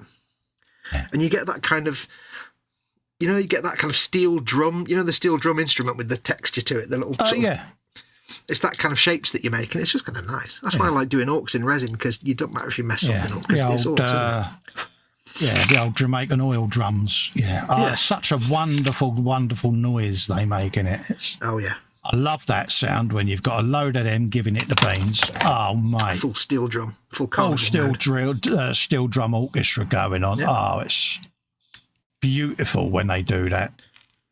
Jar did that on his Waiting for Cousteau album, and it was quite nice on that track. I find it very soothing. It's what I used to like about Notting Hill Carnival. Oh, God, yeah. Because you had all of that going on. And on a street carnival, it's just such a resonant sound. Is that the word?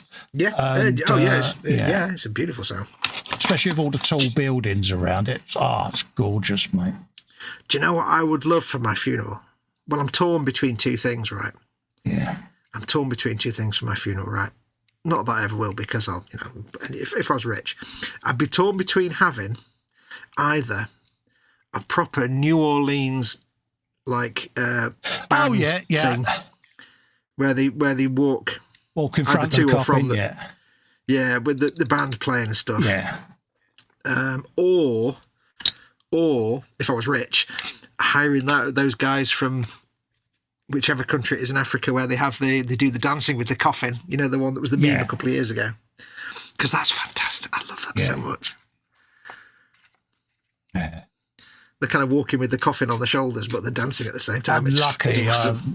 My funeral's all arranged because I'm doing the old pure cremation thing because I don't want fuss.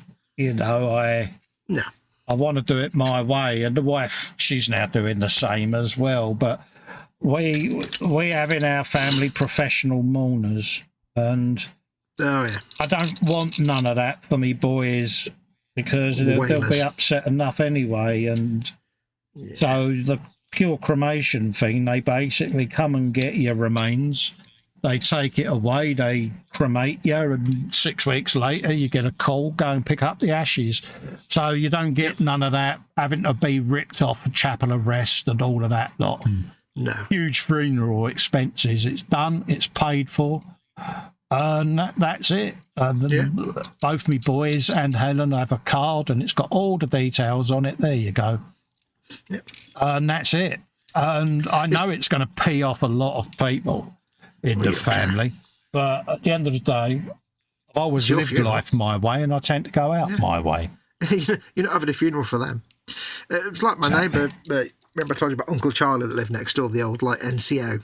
Yeah, the old Captain Mannering type, but he never got that far in rank. When he died, he left his body to science, so they literally he died. Yeah, the doctor came and he died in his sleep. So the doctor turned up, said, "Yeah, he's dead." Next thing you know, a van turns up. Take him away in a body bag, gone. That's it. Yeah.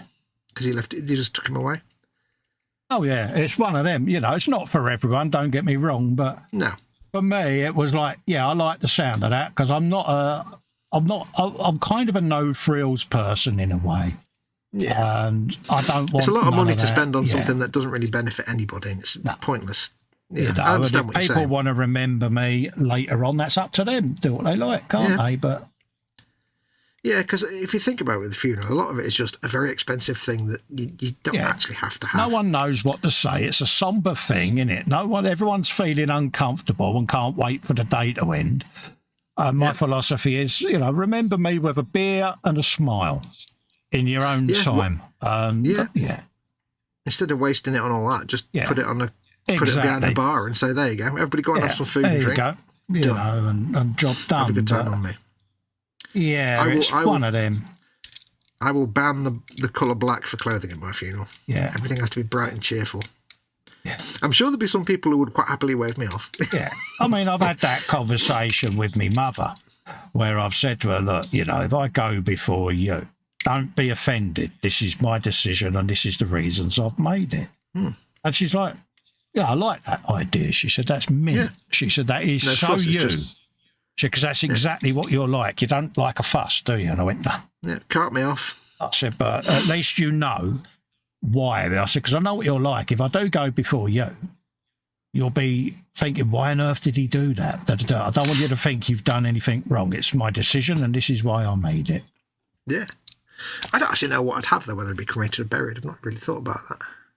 It's a very macabre subject, but it's also kind of interesting. Yeah, I mean, I have an inane fear from a young fella, since I was a young fella even, of being buried alive. Mm-hmm. So I always had in my head that I'd get cremated, even because if I'm awake when I go in the oven, it's too late because you're going to get crisped any minute, isn't you? So, Yeah. The Vivo fault, sepulture. yeah, the fault of being buried alive used to send me the EBGB. So I did the usual. I saw the advert and I thought, I'm going to look into it. I like the sound of that. That is right up my street. So I spoke to H and said to her, look, love, I'm thinking of looking into this. Would you be comfortable with that? She said, it's your decision. Yeah. She said, if I always said that to you, if that's what you want, I will respect and stand by that decision. So we looked into it, and I'd done it all. It got paid for, and she was mulling one night and said, you know something, I've been thinking about what you're doing. So I'm going to do the same. And I said, well, again, I said, it's your decision, love. She said, no. She said, I love the simplicity of it. She said, because the boys are going to be upset enough as it is losing their parent. They don't want to be bombarded by people that are professional grievers. She said, because knowing what they're both like, they will end up throwing a few F&Bs in there. Well, it's not just that anyway. It's all the other stuff, like, you know, when my dad died, all the stuff we had to do. Yeah. You know, sorting out the funeral director, arranging the funeral, going to collect death certificates, all this. It's like there's so much to do.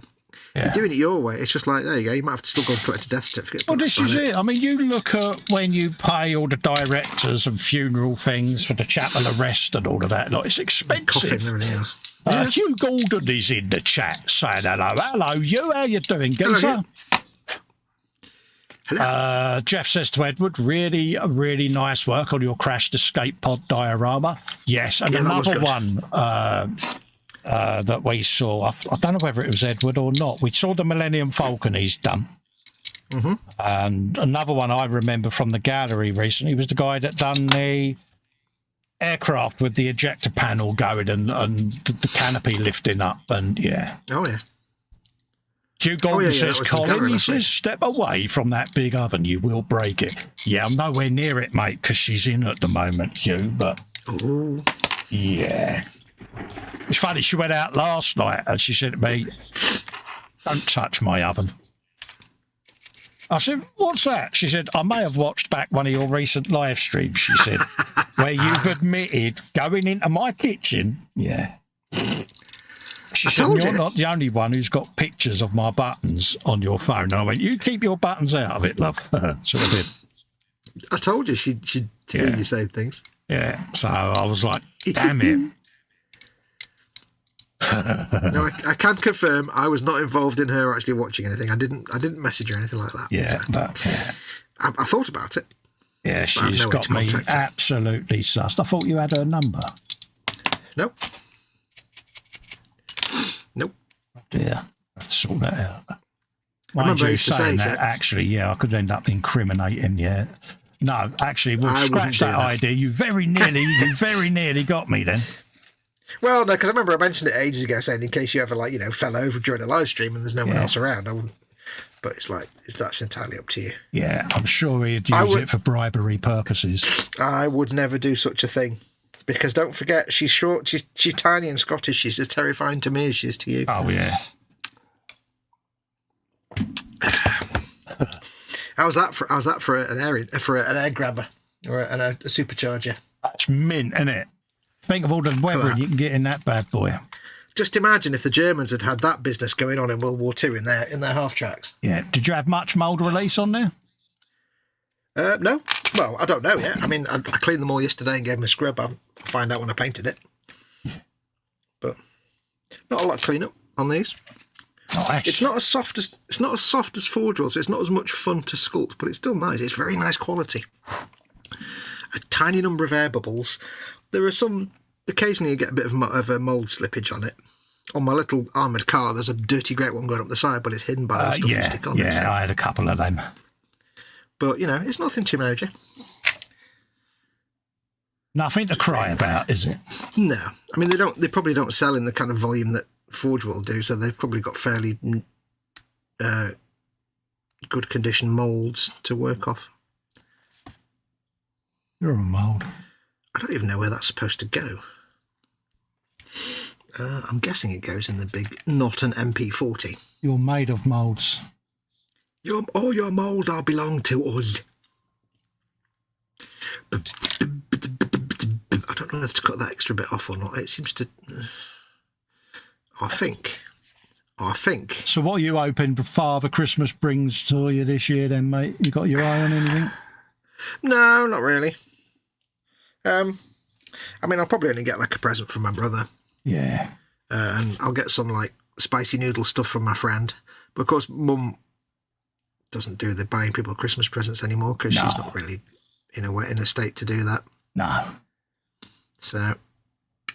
Yeah, if I had my way, I would just, even the boys, I say to them, don't go mad. No. You know, you've got your own lives, you know, I've got enough gear. Yeah. No matter how often I say it, they don't listen. It don't work. No, I mean, you know, Mama Wolf might say to me, get yourself something nice on my card, which she's done that before. But that's if she remembers it's Christmas. Yeah, their philosophy is you and Mum script and scraped to bring us two up. The least we can do is treat you now that we're working, so... And I'm not going to force the issue because I don't want to offend them. No. But yeah, they do go a bit mad. I don't understand how that works. You don't understand how something works here, folks. Oh, my God. Hugh says, scary-looking plaster. Yeah, Captain Stabby. Yeah. Oh, no, it's a tiny little cut, but... It's more to protect my thumb when I'm cutting, because what I tend to do, it wasn't actually stab at it. I put my thumb like that, and my thumb was resting on the bit of the blade, so it's my thumb. Did you do proper Wincy Willis screechy screechies? You did, didn't you? No, I didn't even notice until I was, like, trimming a bit of resin. It's like, what's that red stuff on the resin? Oh. Oh, you man. Yeah. Wow. You just realised I've issued you your first ever set of man points. I know, I'm heavy. I'm heavy duty, man. I told you that. Proper hardcore there, mate. You're going to be in the WWE next, wrestling in your pants. I am hardcore and street. I may or may not be sat in my pants right now. Oh, dear. Because it's a bit warm under these lights. Now, there's an image, PJ, you'll never be able to undo, ever. They're not lame gold or anything like that. They're just pants. Yeah, but just gold lame can be issued. No. What's that doing there? I have to hold this up to the light so I can see which is bad design and which is just gribbles. Yeah, don't look in straight into it because we don't want you blinded by the light. See? See? Here are we. Slap me with a wet kipper. I went there, yeah. If one of the friends was an artist, would he be half-hearted? Half-hearted. I see what you did there. That doesn't work. That doesn't work, actually. Half doesn't work. It wasn't me. It was me mum that farted, not me. Half-farted. Yeah. See? No. Right. I'll get me coat. Yeah, none of them worked, did they? Perils have been 5, see. We will start sniggering any minute. We shall not discuss that particular attempt again. No, it was a bit lame, wasn't it? Yeah, I mean, it was. Absolutely. Yes. Edward Leonard says, thanks to Jeff, he says, it helps to have some input besides your wife. Absolutely. Hugh says, most of us will never be forgotten, Cole says, and quite rightly. Absolutely, Hugh. You know, I've always done things my way, not because I'm just a twat, but... You know, if I make a mistake, I've only got myself to blame for it then, you know what I mean? So I live life my way. I do things. If I make a mistake, I learn from it and carry on and dust myself off and move forward. And except when that mistake is getting you in trouble with H, in which case you never learn from it. No. Those are the mistakes you never learn from. Just as well she's asleep, because if she was behind that door, I would be hearing her go, no, he don't learn from it, because why does he still touch my appliances? For some reason now, right, I can't not see H as Gibbs and you as Denozo. Yeah. Basically, she slap does on the back the of the Gibbs head. look, I'll give her that. Yeah, what's that for, boss? Yeah. Yeah, and it's like I've done it before where I've said something, and then Lex is looking at me in that slightly alarmed way, and I go, "She's behind me, isn't she?"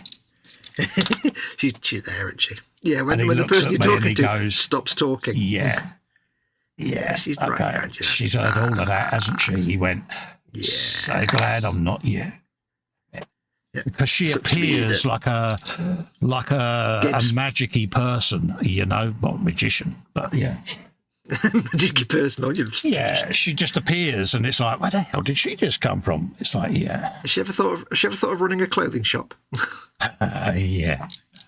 Yeah, she's the man from Mr. Ben. Not saying that she's a man. Just want to clarify this. So this is how I have to think. I have to think of all possibilities here. Yeah.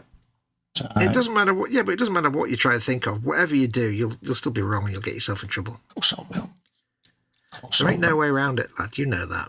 I mean, this is the longest I have been in the good books, and I must admit, I'm sitting here thinking, how many ways are there that I can actually mess this up for myself? Wait, we need to clarify here. It's not the longest you've been in the good books. It's the longest you've been told you're in the good books. Yeah. Let's just make this absolutely crystal clear. We still don't know why. No. So therefore, we can only go off the fact that you've been told, not that you actually are in the good books. So nothing's guaranteed. I've asked a couple of times, and she says, "Don't ask a third time, because it will end up getting you removed from being good." It is bad when you get praised and you're like, "Why? What? What's going on? What? No, I don't like this. I don't like this." The first reaction when she said, "You've been good," was, "What have I done?" Yeah, why have I been good? I don't. Yeah. And she's like, "Just accept that you've been good." But how have I been good? Don't push it, she says, because that'll make you bad. Damn it. She's just Gibbs, isn't she? Yeah. And I'm like, how do I work? And she could sit there. She was sitting there watching the cogs whirring as I'm trying to look at all these different scenarios in my head of how I could try to find out without dropping myself in it. And I just conceded defeat. Said, yeah, do you want to watch a bit of CSI? You're like, you know what?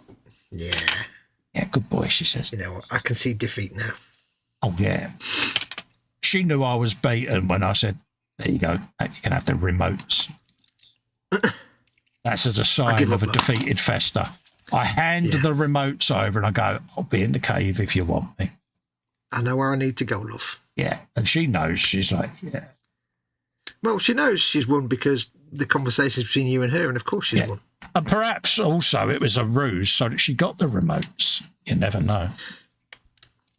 There's a remote possibility. Oh, well, let's be realistic now. Would she need a ruse, or would she just say, "Give me the remote, fat boy, or I'll slap you upside the head"? Dad, you know us well.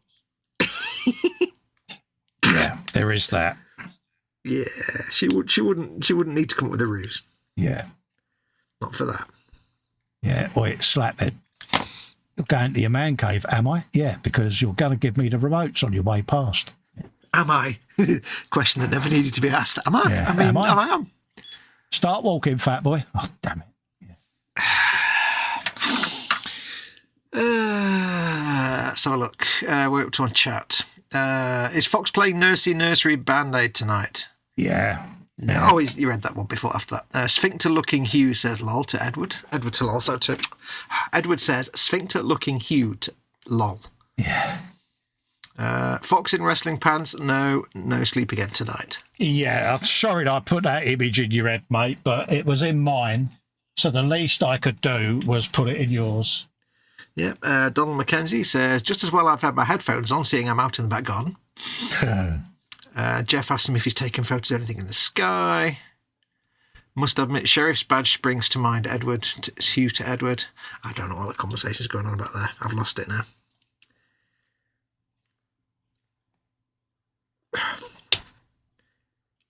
Bugger, where did that go? That's there. It's one downside of clipping bits of sprue off resin models. They just go everywhere and you end up finding them for months. Gone forever then, isn't it? Pew! There's no way to not have it ping off across the room. Yeah. They are nice kits, though. I must admit, I'm really looking forward to painting them because I did one of my grot tanks. That I know it's forged well, but seeing how that went and how beautiful that went, and then looking at the quality of the Cromlech stuff, it's like, yeah, they're going to be fun. How did you find the build of the Cromlech? Because I've not built a Cromlech one. Fine. I've only had them. Same as a normal resin build, mate. Went together flawlessly, mate. So yeah, flawless.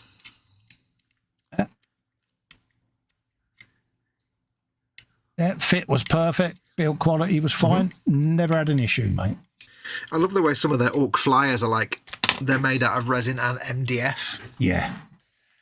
Because they can get away with having like square planes because it's Orcs. Yeah, they think it's all sculpted. Yeah, they don't need it to be aerodynamic. It's Orcs, isn't it? If they think it can fly, it will. Yeah. And that's the beauty of Orcs. Yeah, open that hatch, throw some gubbins in there and some do-whats. There you go, it'll work now. All right, we've got a bit of blue going through one side of the air there, so let's pop that in. I like the way on the tyres on the little armoured car, it's got bad year, not good year. Yeah. Yeah, it's little touches like that because it gets them out of all the licensing, doesn't it? Yeah. They've certainly thought it through because, yeah. I mean, GW obviously know all about them, but they're probably like, you know what, it's good enough quality and it's just far enough out. It's not as if they've stolen their IP and are putting out a poor product, is it? So no. You know, it's... I think they're getting away with it just because it's exceptional quality. Yeah, because normally GW will go after anyone immediately. And... Oh, yeah. Well, I think GW have learned a lot over the last few years, the last 10 years, to not be quite so bad. Yeah, they have had a few that didn't go their way, haven't they? So. Yeah. Excuse me. Not sure where he's supposed to... I really should look at some pictures of this actual model to see what I'm actually building, because I've got no idea. I'm just carving bits off, assuming they're not needed. Yeah, I just went through the destructions, lined all the bits up. Do they look like what they're showing me? And yeah, just sculpted them as I needed. Instructions? Yeah. Damn, I didn't get any instructions with these. Yeah, I had pictures. Ironically, I got no instructions with the vehicles or the dudes, but I got instructions with the Norzilla, although I got online instructions with the Norzilla. Yeah, which has only got Forge World style thing, pictures of what it was, and that was it. I didn't get any of them. Yeah, it wasn't like Revell instructions or anything like that, but it was, at least there was references to what was in the box, No, I didn't get that. I got like a QR code for the Norzilla to look at them as a PDF. Yeah, I think if you have a looky-loo, I think you can actually download them off the site as well. I'll have to have another look. I didn't see any for these two, but I could have missed them. So. Yeah. I mean, they're not that much of a complicated build, I suspect, but... Yeah, but this is the Fox effect. Yeah, this is me we're talking about. A two-piece puzzle will challenge you for at least a day. Yeah. Hey, that sounds so cruel. I'm the only person that ever gets confused by taking a two-piece jigsaw back apart again. Yeah, but you have fun doing it. Super match game? Yeah, it keeps me entertained. Now, I've just had a look at this ponytail that I'm painting. Oh, yeah. And it's woven to look like checkers. You know what I'm thinking? You're thinking insane thoughts, aren't you? I'm thinking of insane thoughts like checkering it. I'm going to paint the whole thing blue and see whether or not... Yeah. Let's be honest. The first thing you thought was, how can I put a turret on that? And then you went, oh, no, wait, it's a figure. I can't do that. So, and then your brain went, yeah, but how can I put a turret on it? Yeah. So I've got to paint the whole thing blue. And then if I change my mind, I can then do it as per the box art. But seeing how that's intricately woven, my brain stupidly said to me, yeah, here's an idea. Yeah, you could do that as the diamond effect all the way along there. So... Do you know what I find really endearing is that when I'm not there to say, you know what you need to do, your brain does it for me. Yeah. Oh, yeah, it needs more guns. Yeah. Yeah, when I'm not there to do that, your own brain does it. Well, I've gotten used to the fact now that everything that comes in a Warhammer kit has to go on that model. Yeah. So I kind of made a rod for my own back, didn't I, with that? I'm not actually sure what that is. I'm going to have to look at the pictures because I don't even know what that bit is. It's like, what? I'll have to check it out. That's a gun barrel. Sure. No, I don't know, because is it? I suppose it could be. But then where does the... Yeah, I think it might be a cobbled together turret barrel or whatever. Ah, right, yeah, that one goes there, doesn't it? That goes in the front window. So then where does the MG40 go? There must be another part that them... Yeah, it might have given you options for different guns, don't forget. That's true. Well, there's a dude in a gunning type scenario, so I'll figure it out. I'll figure it out. Yeah. This is where it goes well, folks, with him. Well, it's like the machine gun has got like 1 foot up on a box of TNT, but the floor pan in the truck is just flat, so I don't know where that box of TNT is supposed to go. TNT, I'm dynamite. Yes, see what I did. Oh, I see. No, actually, it makes sense. It makes sense. TNT, made to make your hair faster or something. I don't know. Oh, no, about that. I've got none, have I? I know nothing. Some of that. I know nothing about anything and anything about nothing, folks. But I'm happy. Are you happy? That's all that matters. Yeah, I'm so happy. I'm so happy. Let's have a look. Donald McKenna says, yes, astrophotography with the Dwarf 2 Orion Nebula and 7 Sisters tonight, making the most of the one clear night. Oh, nice one. Edward asks him if he's stacking hundreds of images. And he says, I'll shove some pics on the Boom Hut later. Yep, stick them in Colin's group as well. Yeah, absolutely, mate. And the workshop group. Using my new Dwarf 2 as live, no room for big telescopes. Wish I had, but this wee machine has opened the sky for me and the kids. Oh, nice one. Like a bit of that. And Edward says it'd be good to see results from the new tech. He's heard good things. Yeah, bung it in the Festa 67's workshop group as well, and I'll pimp it on the Sunday show. I'll show it all off for you, mate. Yeah. More than interested to see pictures of space and stars. Because do Patrick Moore voices, don't we? There we can see the 7 Sisters there. Over on the side. Yes, very good, yes. So, see what I did? He does. I'll give you credit. You do a good Patrick Moore. That wasn't a very good... I can't do Patrick Moore. Good enough for me. Better than mine. Hello, my name's Patrick Moore. There you go. Told you it'd be now better. We have the thing. Some people think that maybe life... Oh, that's terrible. It sounds nothing like Patrick Moore. He was such an eccentric, wasn't he? Yeah. Could you imagine meeting Magnus Pike and Patrick Moore at the same event? Good God. Damn. My friend Martin, who was the other character in the Avoid Spikes comic, when he was a kid, he actually wrote to Patrick Moore. Yeah. About space and stuff. So Sir Patrick Moore... Oh, what? No.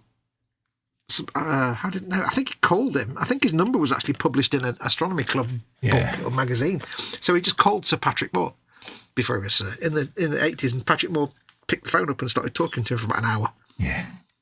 It's like, wow, you wouldn't do that nowadays.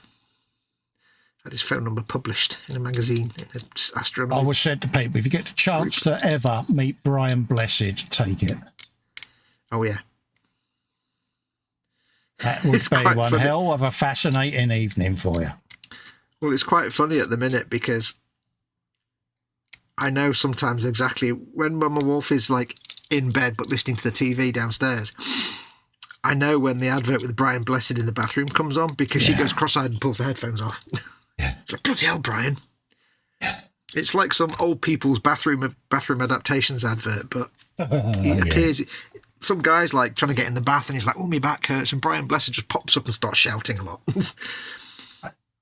Yeah, he's absolutely a legend, that guy. Yep. Absolute legend. Is there anyone in Rome who hasn't slept with my daughter? I think it's criminal that he's never had a knighthood. Yeah, he should be a sir. He should be a sir, without shadow of a doubt, because that guy has done so much for charity, so much for other people. Even if he hadn't, he's still just Brian Blessed, in which case he should be knighted anyway. Yeah. He might have turned one down, I don't know. Yeah, exactly. That's where I was about to go. He might have been offered it and turned it down. I don't know, but anyone should be a sir, it should be Brian Blessing. Yeah. He's just a national treasure. He really is a national treasure. Yeah. And I think we should have 2 additional sirs. One should be Jeff, just for being Jeff, Sir Candygram for Mongo. And Sir Spiddy, because, Mm-hmm. Sir Spiddy sounds like a character of Game of Thrones. Yeah, they are 2 of the nicest people in the community, so yeah. What about Ted? Yeah, well, he's already a sir, isn't he? Because Tedward McSkipperton, isn't it? You know. That's true. Yeah. If I was king, I'd be dishing out the knighthoods to everyone in the chat. Would all be knighted because, you'd have Dame Muse. Yep. Yeah. Cool, yeah, there you go.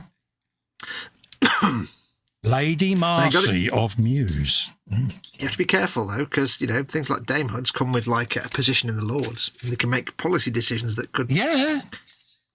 Oh, God, She could say it's illegal for... Festa to touch any white appliances, She could go into the Lords and ban brown pot noodles. Nah, she wouldn't do that. She might do. No. If you hack her off with something, she might do. She might, right, you've angered me now. Yeah, she could go in and ban Airwolf from British television. Can't ban Airwolf.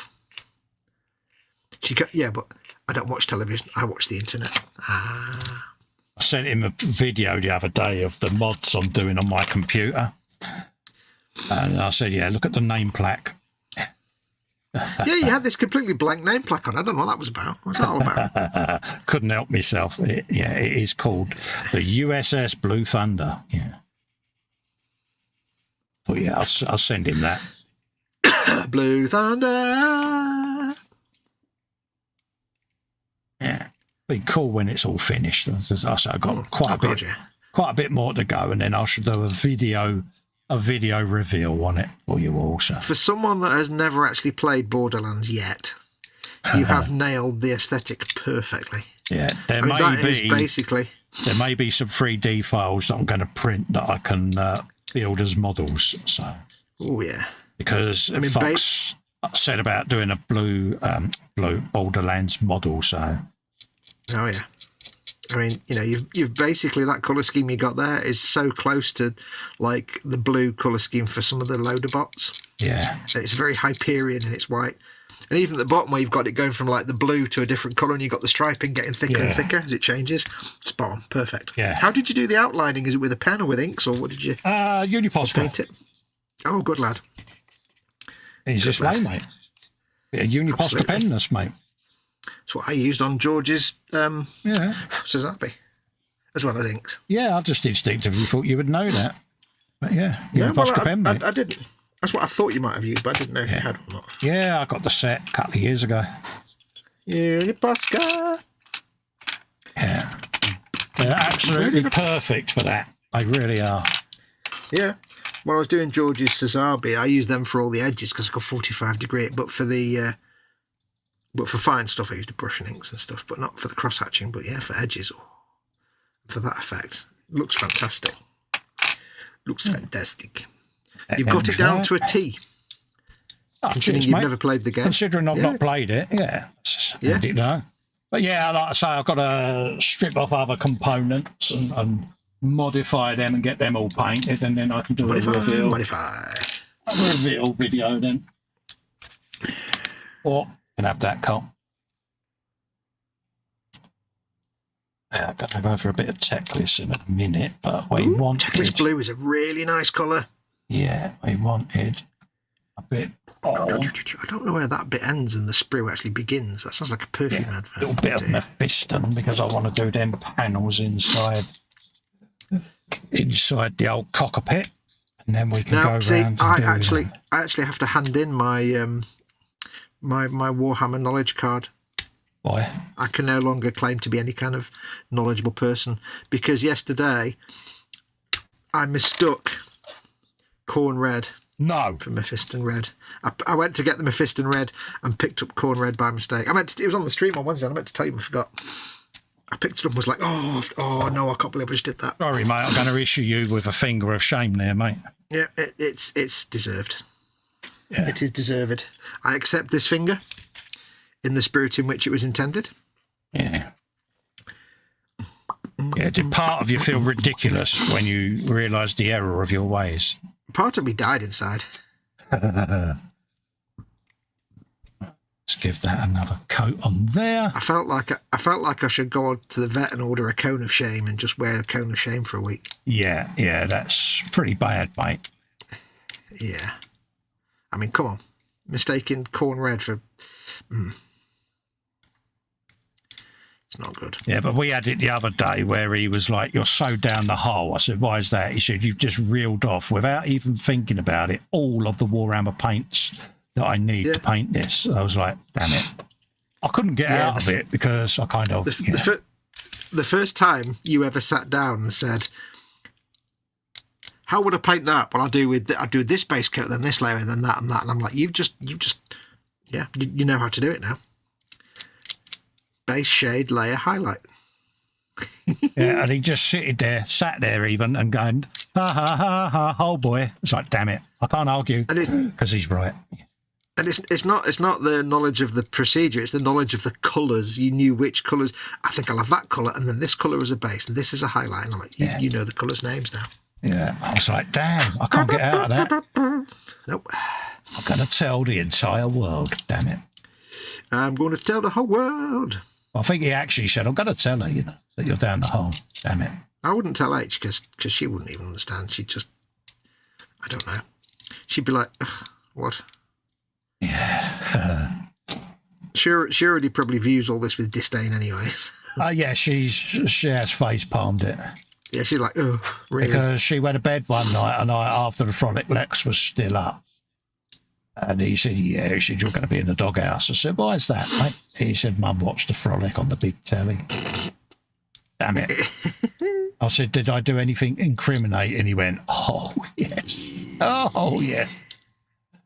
Yeah, he said, note to self. He said, have a post-it. Do not discuss H. Yeah. Oh, well, that lasted then, didn't it? Yeah.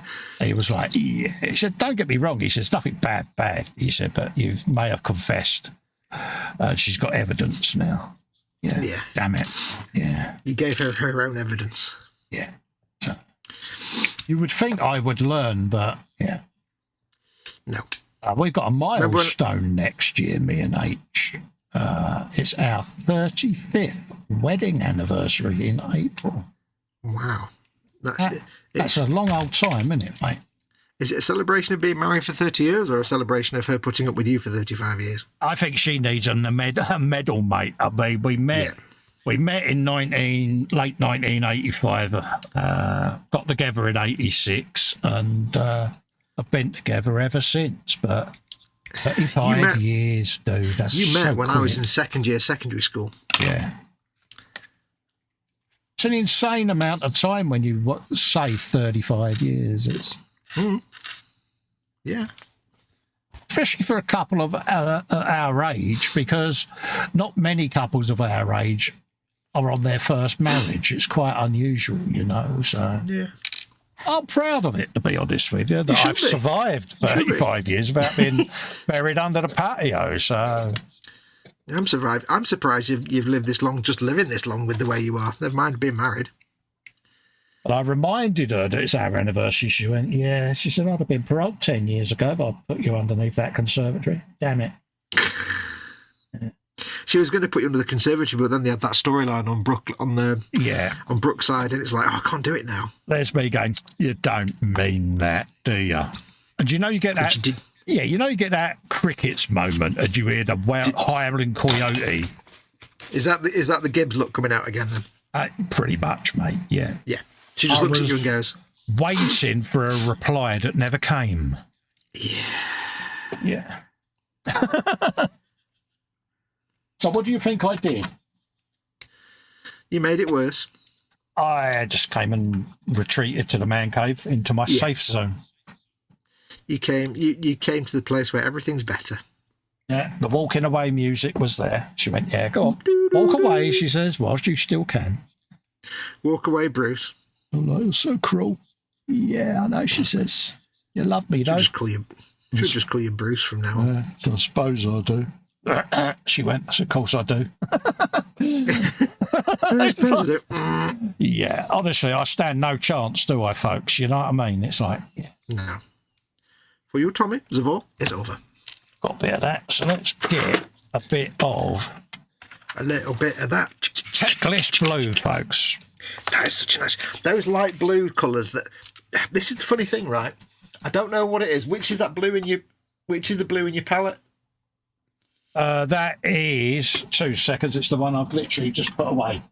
Thousand Suns blue as a base. That to me is just the colour of the 1980s. I don't know why. Yeah. It's just a 1980s colour, that to me. A 1970s colour, sorry.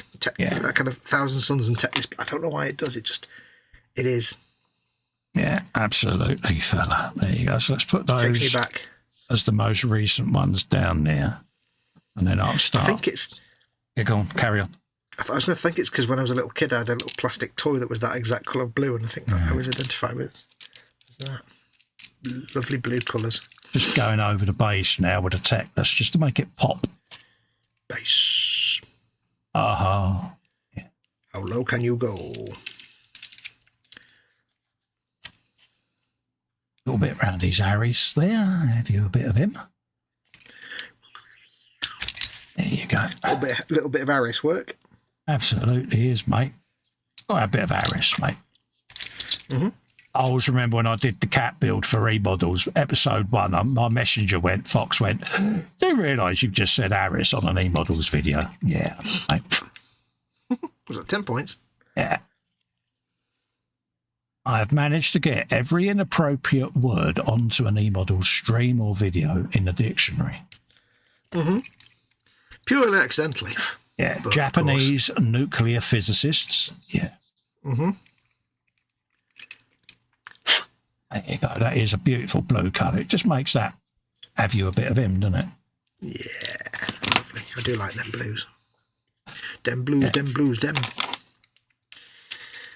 Pew. All of these Quinn colours that I'm using have had 10 drops of Lamia medium in the bottom. Just to really make it flow nice and, yeah.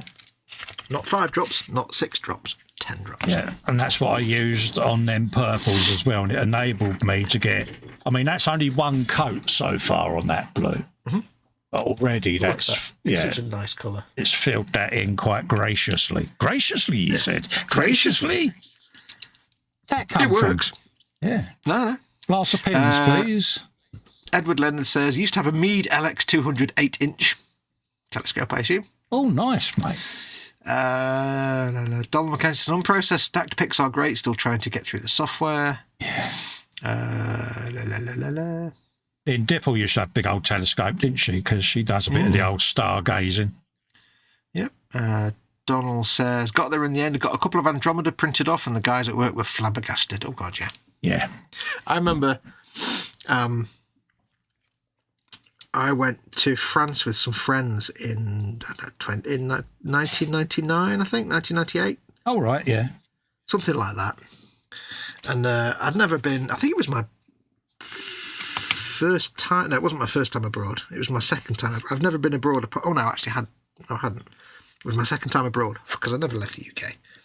We went to stay in the south of France. Well, the centre of France.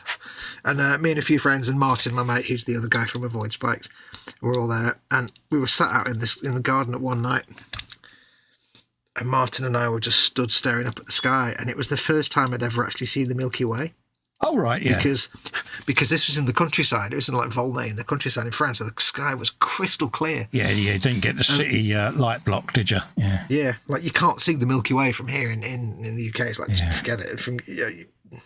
It's not going to happen. So I was like, wow. And he was taking me through all the stuff that I'd never seen. Yes. And he showed me Andromeda. He said, that's a whole... I knew what it was. I'm not an idiot, but it was like... He said, guess what that is there? And I'm like, oh, smudgy thing. I don't know. He said, that's Andromeda. I went, no, get away. He said, yeah. It's a whole new galaxy. I'm like, wow. You can't really see it here. No, it's light pollution in the city, mate. Yeah. It's such a shame, but it's there. You get to see the obvious stars, but that's about it. Yeah. It is a shame, but You know, we all want the best lighting. We all want everything, and it's like it comes at a cost, doesn't it? I do like the fact that over the years they've changed all the street lights to be the downward-facing LEDs. Yes. Over the last 15 years. As will go off as well at 2 a.m. Yep. I remember when they first started suggesting that, and I was like, oh no, it's like, shut up. Yeah, but to me it makes logical sense, to be quite honest with you. Oh, yeah. I mean, it saves them money because it's more efficient. Yeah. But also, like I say, it stops all the light pollution, doesn't it? Yeah. It's also safer as well because it's brighter lights pointing down for crime prevention and stuff. Oh, yeah, for vulnerable people out late at night type of thing, yeah. Yep. And you can see colours better, which is good if you need to identify something. Also, it makes it easier with the CCTV, mate. Mm-hmm. Oh, yeah. So yes, folks, ask us anything, any questions, feel free to answer away, ask away even. So far we've talked about death. Yeah, we're doing well tonight. And crime prevention, so cool. Yeah. Have you got any family coming over Christmas to stay with you? Are you looking forward to seeing long lost family or whatever? You know, anything like that? You got siblings coming over, kids, whatever? Do you have the big traditional family Christmas, or do you like a nice little chillax on your own? Yeah, it's like, have you got family coming over? And is there any chance you're actually looking forward to that? Probably yeah, not. I mean, Christmas Day, we tend to go round my youngest lad's house. We do a bit of Prezi opening there, and then we come back here and have our crimbo dinner. So, and then he, like I say, he comes back with us for that. So, yeah. I don't know what we'll do this year. I mean, the last couple of years, of course, the family haven't come over because of Mum Wolf. She's not been in a state to have like nephews and nieces running around, but I don't know what will happen this year. She's still not really in a state to want that. No. Really. My mum would be round with Wilma and Betty Rubble, the two sisters. Yeah. So the three of them together, yeah. Ugh.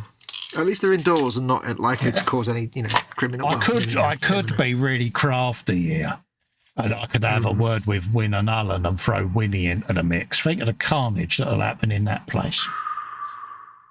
Yeah. Is your mum in assisted living or anything like that? Sorry? Is your mum in an assisted living place or warden controlled? Or yeah, so she's in a warden patrol place. Yeah. Yeah, so she could get into trouble then if it's for security purposes because she lost the sight in one eye and the other one ain't far behind. And it made common sense. And not only that, she's of failing health, and it's just. Yeah. I can't remember if she was like living in her own place or in an assisted living type thing. So. Yeah, it's her own little bungalow within the gated thing. Yeah, so. That's what I used to do when we used to work for Anchor Housing Trust. Yeah, she's got all the kind of stuff, panic alarms and all that goes with it. But they're lucky, they're not intrusive, put it that way. But if none of us have heard from her for a few days, we normally say you could do us a favour and check on her, could you? Yeah, no worries. Yep, no problem. But and then she'll go, you effing well want. Yeah, she's all right, he goes. Yeah. Yeah, told me to F off, she's fine. Yeah, go on, get out. I'm not dead yet. But it's. But you can't help it. You worry about them, and she's only 4'8". She's a tiny little dot, and it's peace of mind in a way for us that we know she's still got her independence. She's still got her gaff, but there is someone at the end of the street in there. I suppose it's, what do they call them? Ranger, warden, whatever. Wardens, usually. Yeah, that is still there keeping an eye on them. There's a dozen of these little properties in this area. And, and she's happy. She's content because you don't get any hassle, No. It's peace of mind for us because you know what it's like. You think, right, if your mum lived on her own, you'd be in bits, mate. You'd be stressing all the time. Absolutely. Well, she wouldn't be alive right now if she was on her own. But you know what I mean? It is a worry. We all have it. We've all got parents that are getting older, or parent in my case, but it's one of them. You know, June, Helen's mum, when she was alive, she used to live on her own in the middle of a suburb. And Helen was always on edge because, you know, there was no one to keep an eye on her close by, like a warden or anything, you know. So it's not like the old days when neighbours all looked out for each other. Yeah, so the girls would forever, if they rung her and she didn't answer, straight in the car, boom, over they would go. Yeah. And 9 times out of 10, it was because she's had an early night and she's zonked out. Yeah. But Oh, she's on the loo. Yeah, You stood up exactly. for a bit, by the way. yeah, I'm going to stand up again in a minute, mate. Good lad. Oh, lovely. Lovely. But yeah, I did it when you went off. I'm sure the chat would back me on this. I did announce that I was standing up whilst you had disappeared. So Good lad. Good lad. Do. I heard your alarm go off yet. Is H not in tomorrow? it's only 11 minutes past 2, mate. Oh, well. So it's too early. It's right. For some reason, I thought it was normally Yeah, for 2 some o'clock. reason, I might have let out a little lady puff when you asked me that. Have I forgotten? Yeah. I let out a Harry Potter puff. A Harry Hufflepuff. Potter fart is a Hufflepuff, in case those don't. Hufflepuff.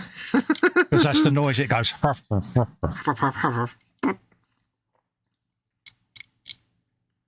So, yeah. I really am enjoying these little Harlequins, mate. Good. I mean, yeah, all right. actually There's a bit of overbrushing going on, but I know the black has got to be toned down anyway and recoated because it's going to be done in dark greys, working its way to light. Because I'm enjoying cleaning up this Yeah. resin. so literally the black you're seeing is just a primer coat. So I want these really bone dry, these blue bits, so that I can then do my diamond lining. So It's always good if you keep your blue bits dry. I see what you did there. Yeah, that sounded a bit wrong there, didn't it? Yeah, Festa and his blue bits. Now, I'm enjoying cleaning up this resin because it's such a nice, clean sculpt that the cleanup is actually... Yeah. Now, obviously, I haven't tried building it yet, and I might be cursing it's solid when I try and actually attach it all together. It might completely change, but the actual cleanup... Personally, I don't think you'll struggle with it. It goes together really easy, mate. Well, I know I've got the back part. I'm going to have some struggles aligning it. I've had to cut some of the stuff off the floor pan because it wasn't lining up properly. So I'm going to fiddle that a little bit, but I want to try and build it with like the back open a bit so I can paint it and then put it all together, but I might have just to bite the bullet and paint it all fully assembled. I don't know yet. I don't know yet. Yeah, but like I say, you can use the epoxy resin as a filler if you need to. So Yeah, or just plastic card to cover things up as yeah, always. any Something slight like that. deviations, you know. Yeah. I mean, I tend to, if I've got anything like that, voids or discrepancy, I tend to use the epoxy as the filler because resin and resin, isn't it? You know. But, Well, I'm not going to use any epoxy glue on this because it's not big and weight bearing, but I will do on the squig off. yeah, a big old bit Gargantuan of squig off. heavy duty CA should do it. That's what you want to use. But Lots of scoring and CA slathered everywhere. I use that on my Macarius. yeah, I mean, I've got It's a not falling big apart, so. 1 litre bottle of UV glue, so yeah. So we've got blue there, different. So let's put a bit of blue up A under little bit of there, blue for the dads. because we've got all kinds of different air colours going on under there. So we might as well get them in. And again, a lot of this is going to get purples that blend it in as well, folks. So we've got a bit of that to happen yet. A little bit of that. I like the fact with this resin or any resin that you can you can actually carve a mould line away and not have to sand it particularly because the carving just looks nice, and especially on like orc bodywork. Absolutely, It just looks like a muscle shape. Yeah. Right. That Yeah. includes the Donald Mackenzie says, I'm loving it. Best money I've spent this year, apart from his resin 3D printer. Absolutely. what is Tescalope? Yeah. Jeff says, Thanksgiving's coming up. I'm looking forward to trying Colin's technique of roasting the turkey with Marmite. Yeah, just a smidge, Jeff. Just like I say, just slice a bit of the skin. If it's the first time you do it, just do it on a leg, just so that you get a thing for the taste. Just like I say, make an incision, just put a little bit under there, drop it back and let it just soak in, mate. It really is gorge. Because that's what Helen does, you know, my side of the turkey. Yeah. You know, me leg, just get like the wing, yeah. Get like some of the turkey thing you can cook before then, just to test it out, because you don't want to. If you didn't like it, you'd just killed your Thanksgiving turkey. Yeah, that's why I said to him, just do it on one leg. Yeah, don't on a leg or something. Yeah, oh yeah. Because it's his first time. Mm. But yeah, just a subtle. You don't need to put half a ton of it on, just a smidge. Almost like you was buttering a piece of toast. Just what you want. Because you want it as a hint.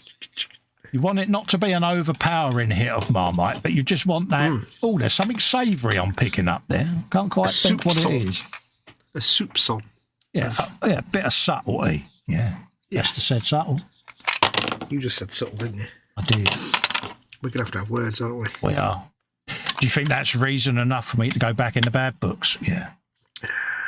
I think it's reason enough for H to start having concerns about your health. Yeah. Unless, of course, she's been nice to me because she doesn't want to raise my heart rate because of my recent situation. So perhaps she's... Yeah. Maybe. That might be an optimistic way of looking at it, I suppose. Because... What's that, a month ago? Yeah, about a month ago, isn't it? The stents winning? Yeah, about thereabouts. So, yeah. Thereabouts, I think. So perhaps she's doing it just to keep me blood pressures and everything in check, but it's actually, to me, making it 10 times worse because the stress of being in the good books is really bothering me now.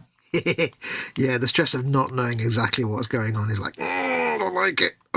I have a terrible sense of foreboding, folks, because I know I'm going to balls it up because it's me, isn't it? You know? Yeah. It is the order of things. Right, I'm just going to glue that on now.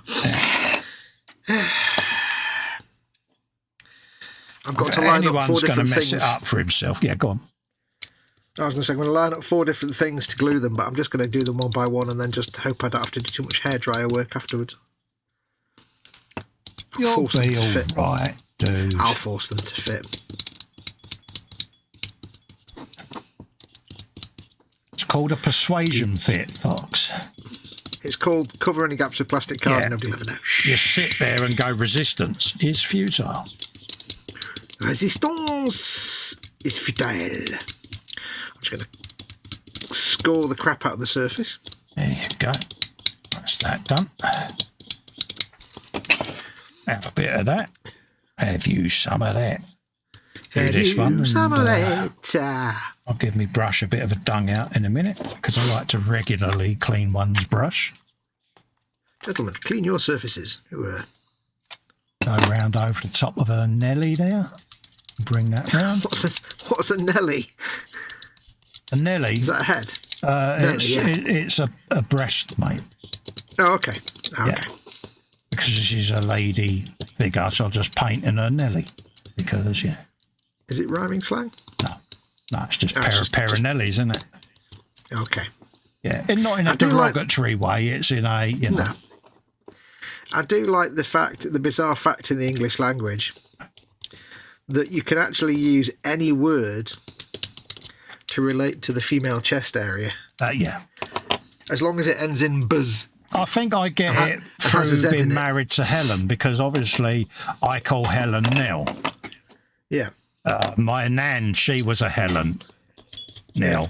My aunt, her daughter, was a Nell. There's always been a Helen in the family. I don't know why. It's weird. There's always been a Helen that's married into our family. You've carried on the family tradition. So, of course, you know, Helen always refers, you know, her Nellies because they're Helens, aren't they? They're her Nells. So that's where I get it from. So. You're a strange man, but we love you anyway. I am a strange man, mate. But yeah, the English language, there is literally universal words that people can use that, yeah. It's like if you just make up a word, like Menangas. What am I talking about? You know what I'm talking about. Yeah.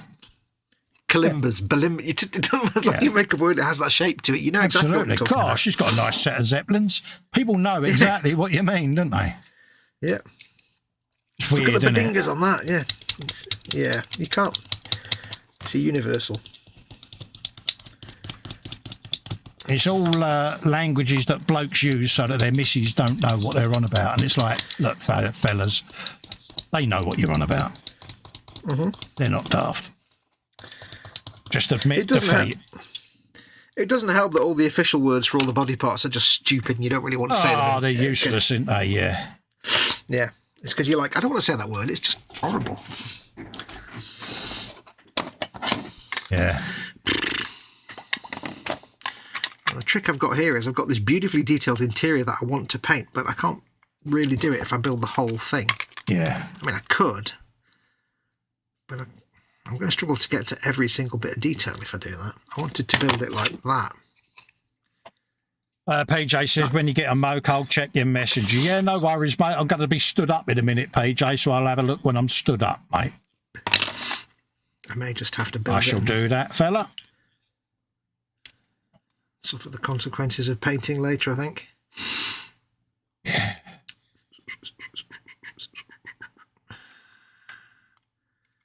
Seems a shame not to be able to paint that cockpit very easily. Yeah.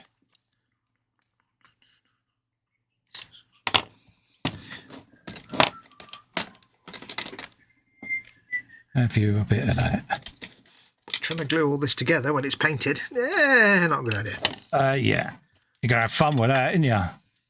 Yeah, I mean, I could theoretically get in there and paint most of it, maybe. Yeah, I think you could. I think a man of your ability could easily do that. Well, if it's like that, and I'm trying to paint in here, maybe. That's it. I don't just want to make it like a metallic and then a dirty wash and that's it, because that's just boring. I want to do proper, proper paintings, proper blendings and transitions and yeah. Well, no, I'll just make it not all just one silver colour with dirty wash on it. I was trying to pick you up there, mate, to make it sound more suave, windswept, and interesting. I think the people there was probably going a bit too far for my skill level. That. Right, let's just do it. Yeah, do it. This is where it all goes wrong or wrong. One of the two. Go for it, mate. What possibly could go wrong? Thanks for saying that. It's all right, mate. It's what we do. Because, you know, when Clarkson says that, it never, ever goes wrong. No. That's why we say it, though. You say it to me, don't you? And it's like, yeah, cheers, mate. You've just put me under 1,000,000 tons of pressure. Look, what, you know, juggling chainsaws, what can possibly go wrong? Yeah. You've got this. Me, a man Such a with big my girl. reputation. Don't be such a big girly. This is the kind of thing where if it was a plastic kit, you could wiggle it and jiggle it and it'd be a lot better to play with. It'll be fine, dear. It should be fine, yes. It's going to go one of two ways. And I've just spilt CA glue on it. Brilliant. Oh, there you go. So I told you what possibly could go wrong. That's your mistake now. So the rest of it will go swimmingly. Hopefully, I've glued the stick to my finger. Yay! Fox did a Festa. Start as you mean to go on, Dane. Just put a bit of glue on there as well. Yeah, it's supposed to be me that has the reputation with super glue, dear. Yeah, but you know me, I can't do anything original. Right, let's get all the glue off that finger. Shamelessly stealing is what makes us us, mate. We all do it. Mm-hmm. We've had it done to us, so we do it to everyone else. You are darn tooting under the pots of London. Yeah. I'm going to try and not use accelerator because that does weaken the bond a bit sometimes. Uncle Fred used to live in just off the Broadway.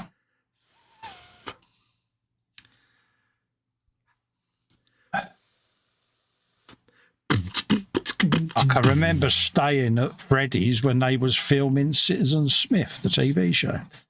Because that was all filmed round Tooting Broadway. Tooting, popular front. Was it set in Tooting Beck? Was that, Tooting where I know Beck, Tooting Beck from? Yeah. Wolfie, wasn't it? Yeah, Wolfie Smith, Robert Lindsay, wasn't it? Yep. For some reason, whenever I see Robert Lindsay, I don't know what the programme was, But I remember he was in something. He played a guy called Michael Murray, and there was at one point him as a child, and his voice going, Michael Murray! Yeah. It was some drama or something. I know not what. He must have got sick, because everyone that saw him, it was always power to the people. It's a bit like Michael Caine, everyone going, not a lot of people know that. You know, it's like, it must drive them mad. Oh, yeah. Well, that wasn't supposed to come off. Never mind. It's one of them, innit? It's, you know, proper catchphrases back in the day, wasn't it? Look at Ronnie Barker. Everyone used to go, Fletcher. Fletcher. Oh, Fletcher. Yeah.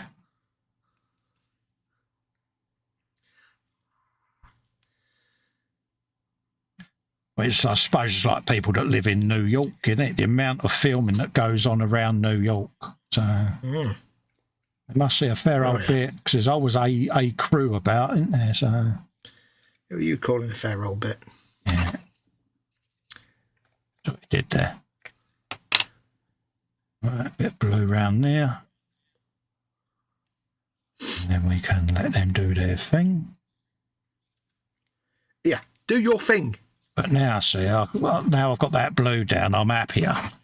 Because I can start seeing where the checkers are going to go. And I've got instant regret as to how many bits of blue paneling there are. But, yeah. The scale of the job ahead of you is becoming apparent. The scale of the challenge is beginning to dawn on one. But as one draws one's plans. In a nice challenges. way. Yeah, in a nice way. Thin that down a bit more. Bring that to a nice point, then we can go in. You're a nice point. Just knock those in. That wasn't an insult, was it? It weren't, mate, no. I've just realised there's no... Oh, dear. He's just realised the thing. This is where it all goes wrong now. Oh, no, there it is. I'm just thinking there's no actual steering wheel for the driver. There's got two, like, triggers in this, but that's... No, it might be that he's got a joystick that he steers with. You know, like the Knight Rider car kit. Well, I've actually got two orcs and one set of arms. Oh dear. That's a bit of a wrinkle, isn't it? All right, you can scratch build a steering wheel. Simple enough. I'm missing a sprue because I remember seeing steering wheel parts. What's going on here? Have I put a sprue in the wrong bag? Let me go and check the other. No, that was for the other armoured vehicle. That's the trouble with cutting up more than one kit and putting it in a bowl to wash them, mate. Well, I was keeping them all separate, but I thought I was.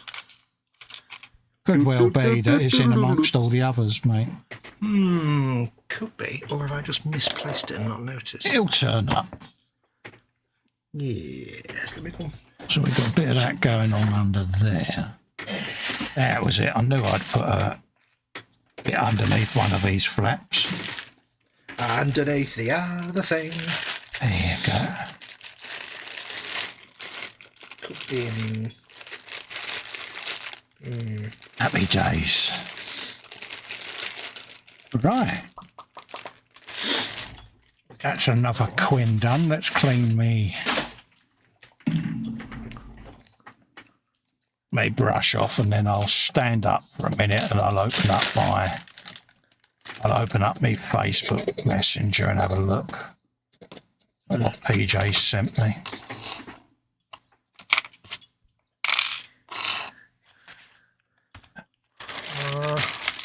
Mild concern.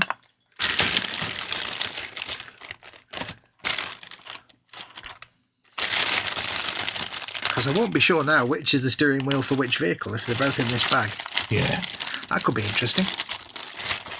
Drop that on there.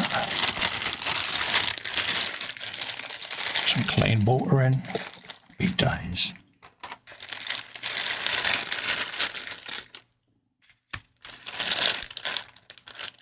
Have you found it yet? Have you found it yet?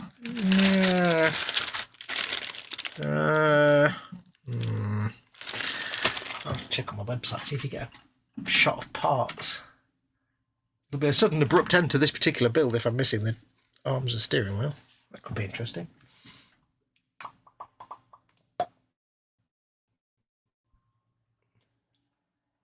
Are still in the bowl, are they?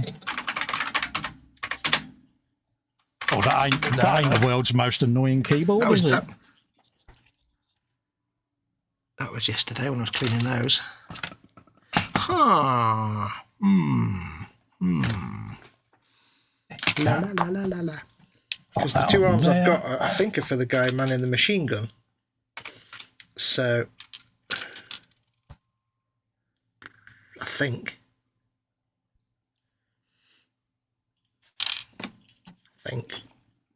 He thinks, he says, he thinks. Yeah, because the steering wheel on this guy is just hands.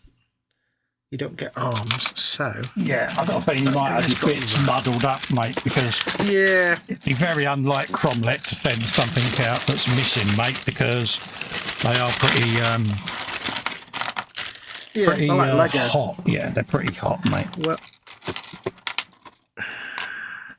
So that's not steering wheel, so that's not that.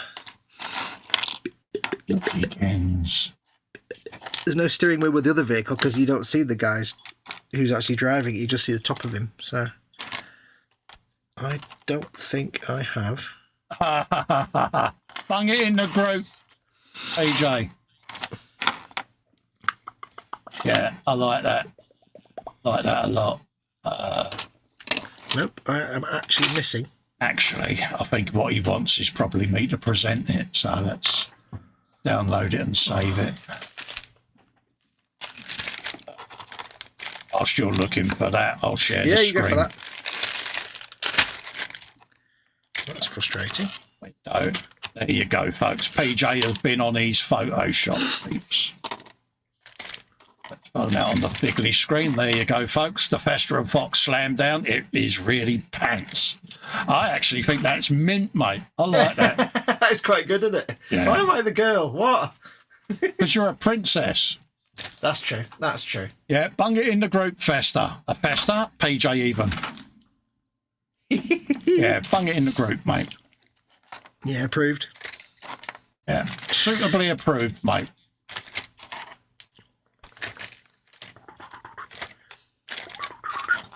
Nice to have a bit of banter, mate. That's what it's all about. Yeah. Right, whilst you're doing that, I'm actually going to stand up so that I'm being good. I think I am actually missing arms and a steering wheel, or however it's driven. I think I am actually missing them. I'll just double check. My other bag. Yeah, it's very unlike them, mate. They do QC everything. Yeah. Yeah. And it's I not like reckon it's millions of parts. mislaid myself. Yeah, it could entirely be. I have no way to know. That's just. I bet if you have a look at that photo you posted of the bow, I bet you spot it in there. Oh, that's an idea. I'll give that a go. Hang on. Oh, I needed that. Oh, I've got to take back my art tablet, in. Ding dong. There you go. I mean, at the end of the day, I could always... I'm sure I could probably cobble something together with a random orc from a spare orc somewhere. Can always have a look through my greeballs, mate, and see if I've got a pair of arms and a steering wheel. I've got so many greeballs, mate. I think I've got a bag of some orc bits, but I'll have a look. I need actually the hands, I think, isn't it? Hands and something. Yeah, steering wheel's easy to make. It's bend a bit of thick wire, mate. Yeah, and you're not really going to see it that much. To be honest with you, you're not going to notice. No. The trouble is... A couple of hands. Excuse me, the trouble is we know it's missing when we do our builds. That's the thing. Right, what colour was I going to do that? Gold. I can say, but look how I recovered it nicely. Absolutely. So you get to show the world your scratch building prowess. Well, I'm saying this now before I've actually realised that I don't have any spare hands. You need hands. See, I did it You then. need hands. Right, let's get a bit of that on there. Actually, yeah, we need to shake that a hell of a lot more than that, Cole. Shake it a lot more than that, Colin.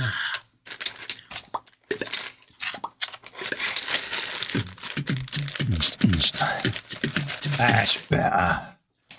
And of course, you know what will happen is I'll scratch build some hands and all this kind of stuff, and then as soon as I've done all that, I'll find the actual missing part. There you go. Oh, no, that's too small, Cole. That's the Psycho. That is. Don't need that one. Something a bit. That's nothing in there. A bit bigger than that.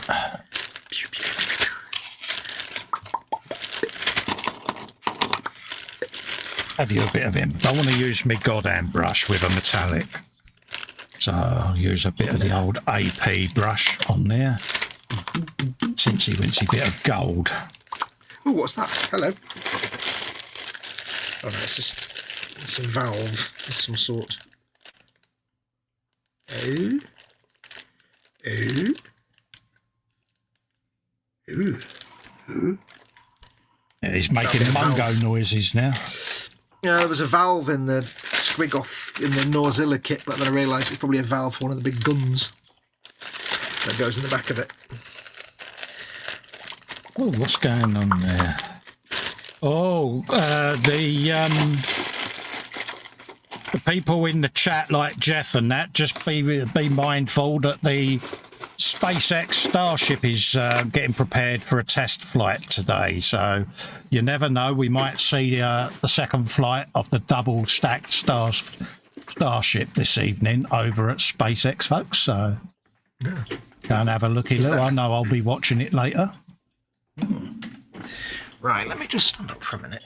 I know he's not everyone's cup of tea, Elon Musk, but you can't fault what he's doing with the spaceship stuff.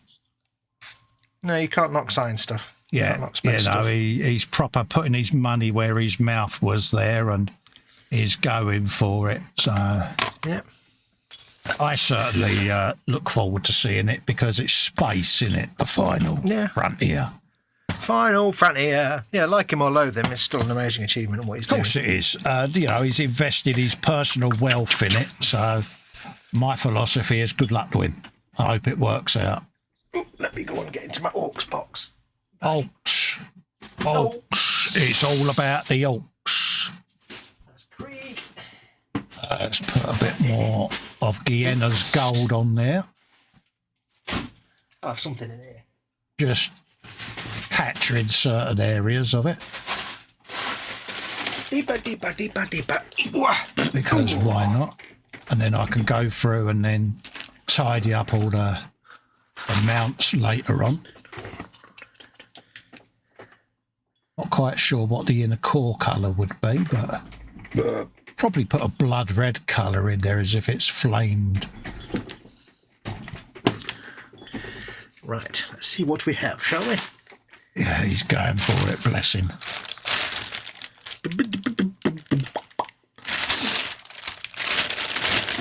Even if I could just find like two hands holding something, I can probably jiggle them together into something useful. Yeah.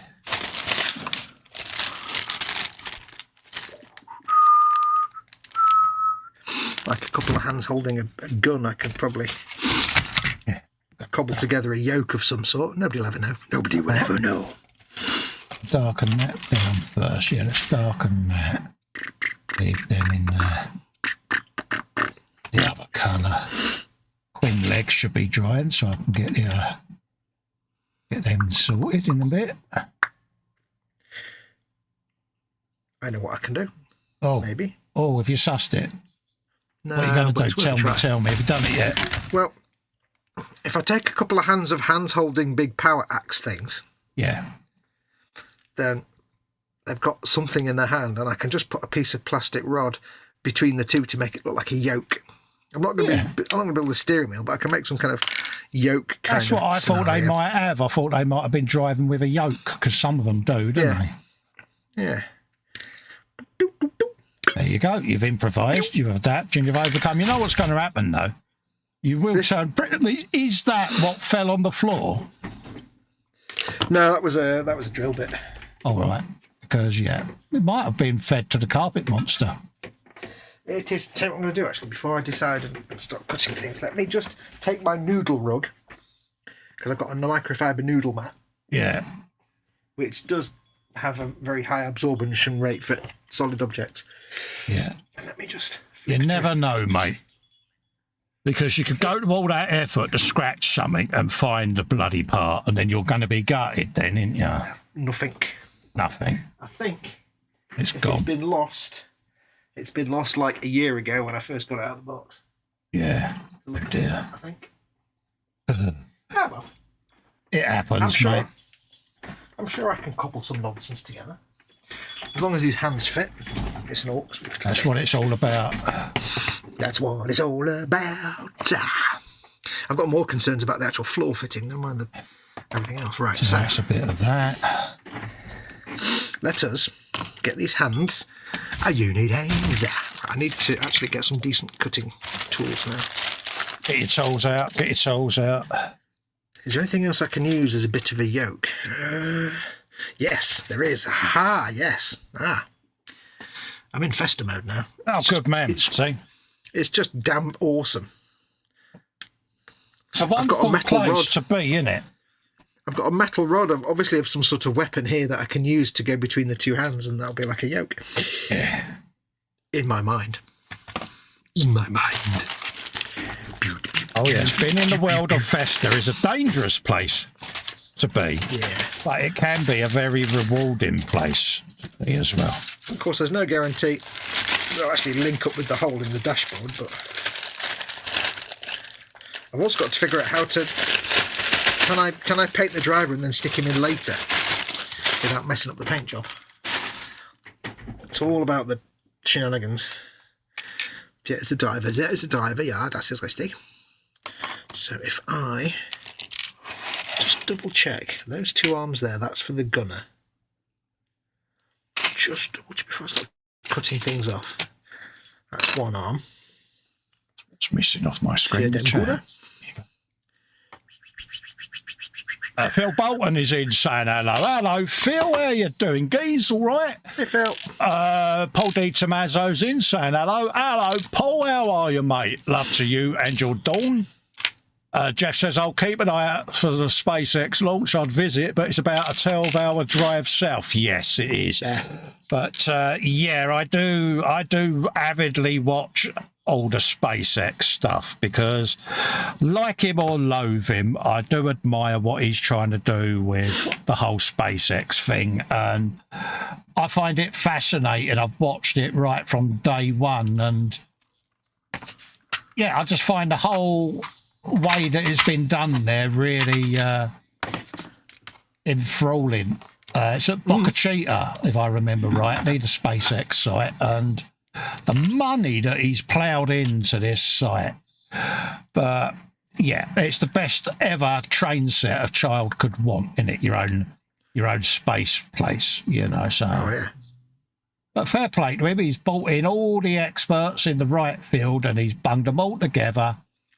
Whatever it is you need, tell me, I'll go and get it, and let's have fun. And go for it, he has. So I can't wait to see it have a successful launch and orbit and all of that lot, because it is a proper 1950s looking spaceship in it. It is. It's just so Star. Well, hence it's called Starship. It's so. Yeah, I've got a model of it that I 3D printed just on the top of my shelf there, and it's so kind of Hergé's Adventures of Tintin, isn't it? Yeah, and I just love it. And again, it's the guy's enthusiasm for it, and it's like fair play to him at the end of the day. Like I say, he's not everyone's cup of tea, you know, and people don't like the bloke, but don't knock him for what he's doing with the space, because I think it's a marvellous thing that he's doing. Right, this one's only got half a face. Half a face? Yeah. He's the barman. He is half a face. Because everyone always goes in his pub and goes, I'll have half.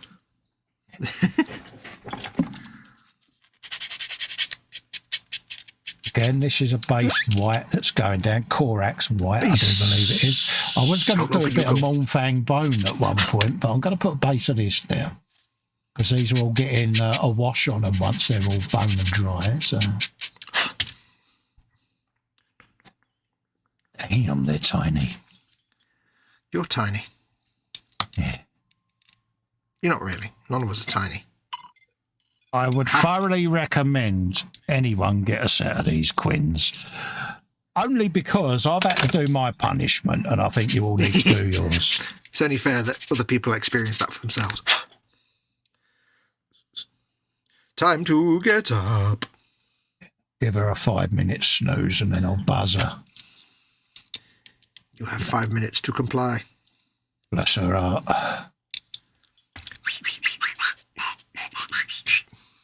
Where's my little file? I do worry she goes out at the early hours, bless her, but... Yeah. And she knows I do. It's understandable. She messages me when she's there. She messages me when she's leaving and all of that. But because I am a born worrier, you know, she's the light of my life at the end of the day, and I worry about her. You'd be lost without her. Of course I would. Absolutely would, mate.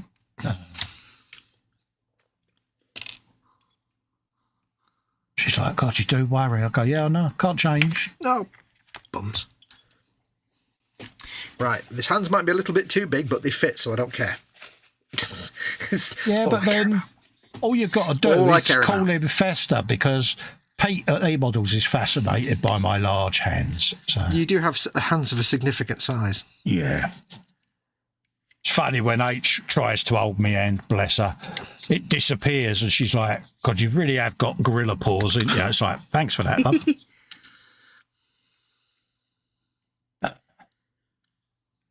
That hand's actually way too big. They have their uses, but also you can get handicapped by them. See what I did? I might not get away with that one. I might do. There you go. And I'm deliberately putting the base layers on the mask at this stage so that I don't forget. But also I want to just start seeing the character, the face, the facial expression on them, because... Face.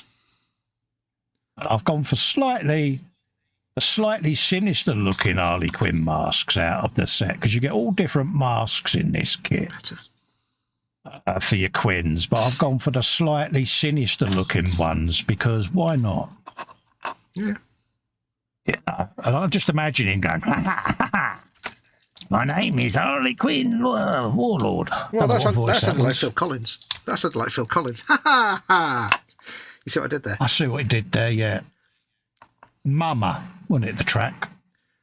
I don't know. Yeah. Isn't that the I Can Feel It Coming in the Air Tonight? That I don't know. No, that's a different track, mate. Yeah, the Mama one was quite a sinister way that he did it, but very poorly bad and in his health nowadays, bless him. Is he? Okay. Yeah, I think the last Genesis gig he was singing just sat in a chair because he can barely move now. So sad. Still in their doing time, gigs, he was a good, in his time, he was a great showman. Again, you know, he was Marmite. Some people loved his music, other people didn't. I never had a problem with the bloke. Anyone that goes out to entertain the public, all right by me. Because, you know, they're all showmen and showwomen at the end of the day. Until they turn into divas, in which case they can shut up. Oh, yeah, when they become a diva, that's when you go, yeah, mate, you're acting like a tit in the trance, mate. Behave. It's like, come on, mate, you've got a bumhole the same as the rest of us. Shut up. Yeah. As my mother would say in a much less polite way. Ha ha ha. Yeah. Like all these people that brag about how big their house is and how much money they got. It's like, yeah, your gravy's still going to be the same size as mine, mate. So get over yourself. Right, we're having some mild success in this, dude. Are you doing scratch building live on the Bigly telly? I know. Can I just point out that super glue is exceptionally efficient on plasters? Yeah. Can I just say how proud I am of this momentous thing that you're doing? Look. I shall do 2 seconds. Look at that. Go big screen. I want the viewers to see that. Well, it's not actually in focus, but hang on, let me change my focus there. Correct. Go big screen. Stop being a girl. I've not built the. I'm trying to remember where the button is. Where's the button? There it is. It's the little picture of you. That's you. That's not me. Yeah. There we go. Go for the one on the box that says Fox, mate. Yeah, and I've got. Do you know? I am so proud of you for that. Where is it? There it is. Hang on. Come on. You can do it. How many points XP do we give him for that massive scratch building task that he's fulfilled? But do you like the fact he's even got like a horn on the bottom of his steering wheel now? Because that's what he's got. I'll have to put a thing between them so it looks like a yoke of some sort. Yeah. I don't know how I'll do that. So proud of you there, soldier. The problem is I've got this dirty great big dashboard with a hole in it, and I've got no guarantee it'll even make any sense when he's in there, but you can't really see it anyway when he's in there. It looks like he's holding something now, at least, rather than just... I don't know, I'm just making it up. Sounds good to me. I'm making this up now in my brain. All sounds plausible to me, geez. I like that word. Plausible. Show me your claws. Yeah, it's all plausible, isn't it? So I need to have some sort of thing between the two halves. That's where this little piece of plastic rod comes in. That's like, looks like a baton of some sort, because that can go between them. Yes. You are good.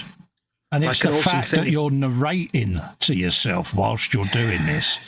My work of festerizing the fox is complete. And the good thing is, if it looks a bit ramshackle, that's great, because it's orcs. Orc, it can be. Orcs can be what it wants to be, because it's orc. Shut it. It's orcs, innit? Yeah, it's what shut you so. I have to tell you this, when you do that voice right, you know, all I can think of, do you watch that fishing thing with Bob Mortimer and Paul Whitehouse? Yeah. When they do the voice of Ted the dog, that's exactly the voice they do. Yeah, I'm Ted in it, you know what I mean? Yeah, Ted. Oh, I've got to take the horn off his. I've got to take the bone off his steering wheel because it's in the way. Oh well. Goodbye, sticky out horn. There you go. Have you a bit of that, my son? Kind of fits now. Sort of. Yeah. Captain Twitchy strikes again. La la la la. The steering wheel's not actually got anything going into the hole, but yeah. Why, yeah, yoda. Get around his bugle. Bugle. All over there. Have you a bit of him? Willkommen auf dem Bugle. I know what I could do. This piece here is like a T-shape, so why don't I glue that in anyway? And then I can pretend it's connected to the other bit by magic. It's nonsense. By magic connecting stuff. By telling everybody it is totally connected. Look, isn't it amazing? No one will ever know that it totally isn't connected at all anyway. Yeah, absolutely is.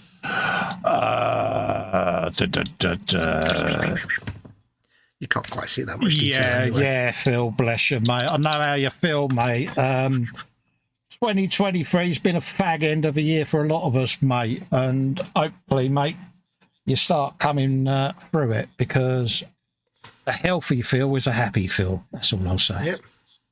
So, yeah. PM us, mate, if ever you're struggling, Phil. And I mean that as a friend, because, yeah, I know what it can be like being depressed, mate. It ain't nice. No. I've known you for a lot of years, and we can have a good wibble together, mate, because it'll make you feel better. Yep.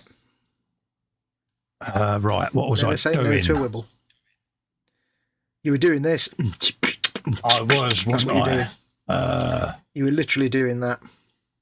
Yeah, there you go. I think you'll find. How's my quins drying up? That sounds wrong, that, doesn't it? Yeah. How's me quins?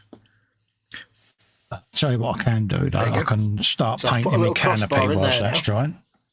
Sorry, guys, what was it? I said I've put that little crossbar in there now. Oh, I'm so proud of you. So if I'm lucky, it'll look like, at least in passing, that it's connected to the rest of the thing to make it look like a yoke. Yeah. Get out of bed. I'm just going to mute for a sec, mate. I'll give the Doris a ring. Yep. So it's not perfect because it doesn't actually join up, but it looks a bit like when I put him in there. You can't quite see behind his hands, so it looks a bit like it's part of the yoke that he's driving it with. I know you can't see on camera, but it looks a little bit like it's connected to the two handy parts. So I'm quite happy with that. Huge success. I'm more worried about making all this floor fit. That's the thing. That is the challenge that currently sits in front of us, because, watch this.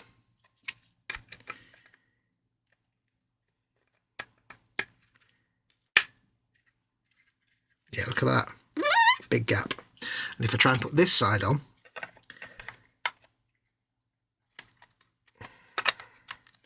you've got a big gap there, so it's not quite fitting. This floor panel isn't exactly ideal. It's not all lined up very well. But I'm sure we can figure something out. I'm sure, because this side here isn't quite straight. So what I need to do is heat this wall and bend it, but that'll take forever. So I think what I need to do is get some hot water and bend this wall a little bit. Yeah, a bit of hot water, mate, will do that. Yeah, I have glued this on here with a couple of my turrets, you know, the old boomsticks. Yep.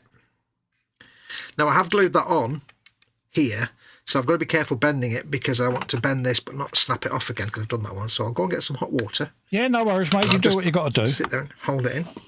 But look, yeah, look, Cole, ready? Oh, hold up, let's shut that a minute. Go on. Crossbar, yoke. You can't really see on camera, but it kind of almost joins up.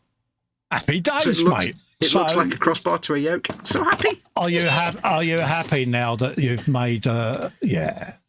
I'm a happy chicken now. You have, disaster averted. Yeah.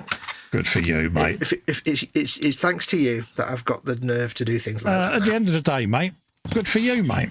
Yep.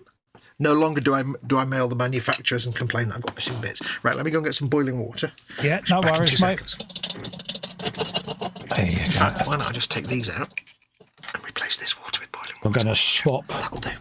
Swap brushes again for me Godand's baby brush now because, yeah, I want my baby brush. So let's put the AP over there. And I tend to keep all the brushes I've used to one side so that I can clean them later on. So let's just put the active sleeve back on there so that I don't damage it because this is me. And I'm going to use my little brush. So let's just wet that.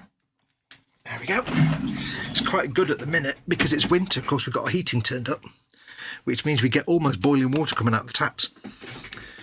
Oh, right, yeah.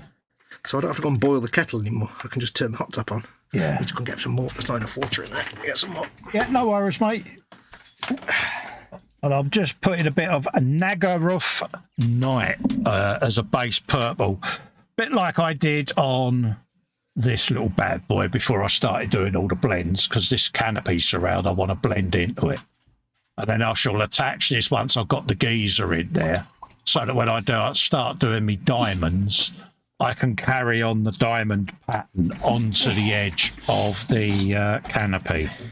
So once I've detailed the inside of this and I'm happy, I can put the driver in, canopy on, and then when I lay my diamonds up over the top, they'll just start creeping into the surround so that it all blends together. That's what I'm up to, folks. So, I think your paint job's going to be fantastic when you're finished. I'm hoping, mate. I mean, don't get me wrong, I wouldn't class myself as a brush painter. You know what I mean? But you've been doing it long enough now. I kind of saw this as my come out of your comfort zone and go like I used to with the bikes, where I used to look at artwork and I could break down how the paint job was done. And all I'm doing is I'm doing it with a brush instead of an airbrush. So to me, the logic's still the same, and that's all I've done on this. And yeah, I went through my paint rack. I had different colours lined up, was looking at the artwork, because you asked how I worked out the different shades that they had used, and I just lined everything up when I was holding it against the box art. And going, well, yeah, that's that purple, but there's a tinsy-wincy touch of plum. So I thought, well, how have they done that? And then I thought, well, perhaps a crimson shade. So then that was it. Yeah. But I didn't test paint anything. I just went for it. And sometimes that is the best way for me. Because if it don't work, all you've got to do is just paint over it. Yeah, you just go strip it and do it again.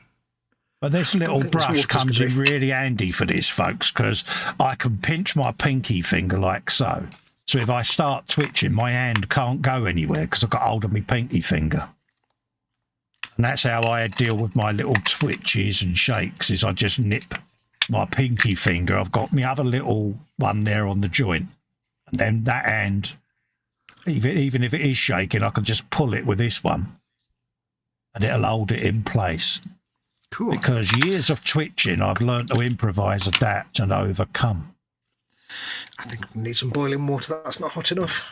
Yeah, what I did on mine is I boiled the water on a Burko and then had it on the workbench, left it for a couple of minutes, and then just dipped the bit in there. for about 30 seconds, if that. I'll have to go and turn the Burko on, though. It's been off for about an hour. Yeah. Or use a kettle, just boil a kettle. I haven't got a kettle anymore. Oh, you tart. We don't need one, got a Burko. I could do the hairdryer, but it's such a thick part, it'll be ages with the hairdryer. Yeah, hairdryer, mate, ain't going to cut it. It's got to be a bowl of boiling water, mate. Let me go and turn the Burko on. Oh. There you go. So whilst he's doing that, I'll just go on and have a looky-loo at the chat. Absolutely, Paul. Totally get it. He says, I haven't done any modelling now for a while. All the mojo for everything is gone. It'll come back, mate. But you need to distract yourself, Paul. I mean, when I had quite a depressive episode during the year here, and I went and sought a bit of professional help, to be honest with you, because I was really struggling, and I'm not afraid to seek professional help. And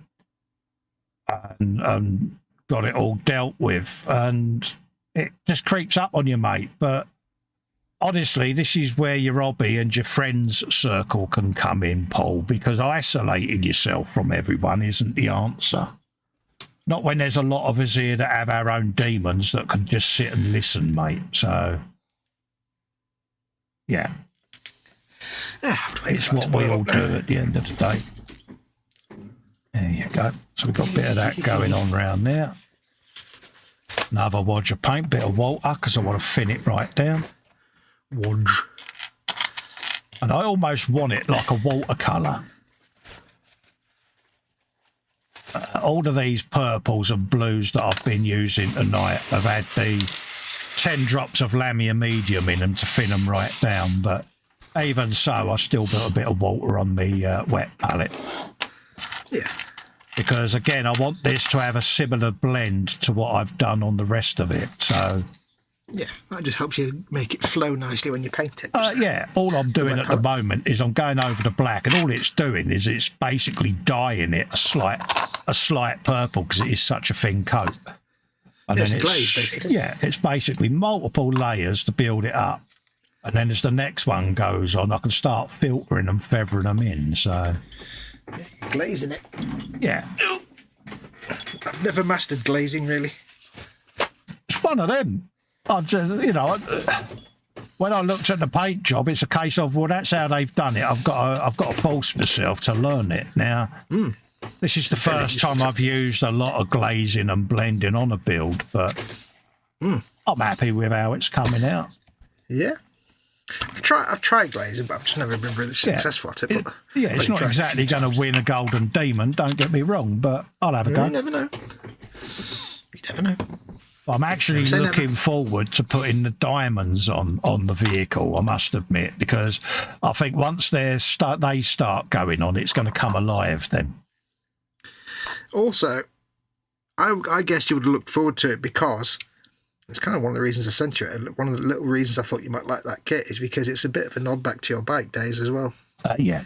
When you used to do your custom bikes and stuff. It's so frustrating because obviously when I used to do all the pinstriping and that, you need a really steady hand.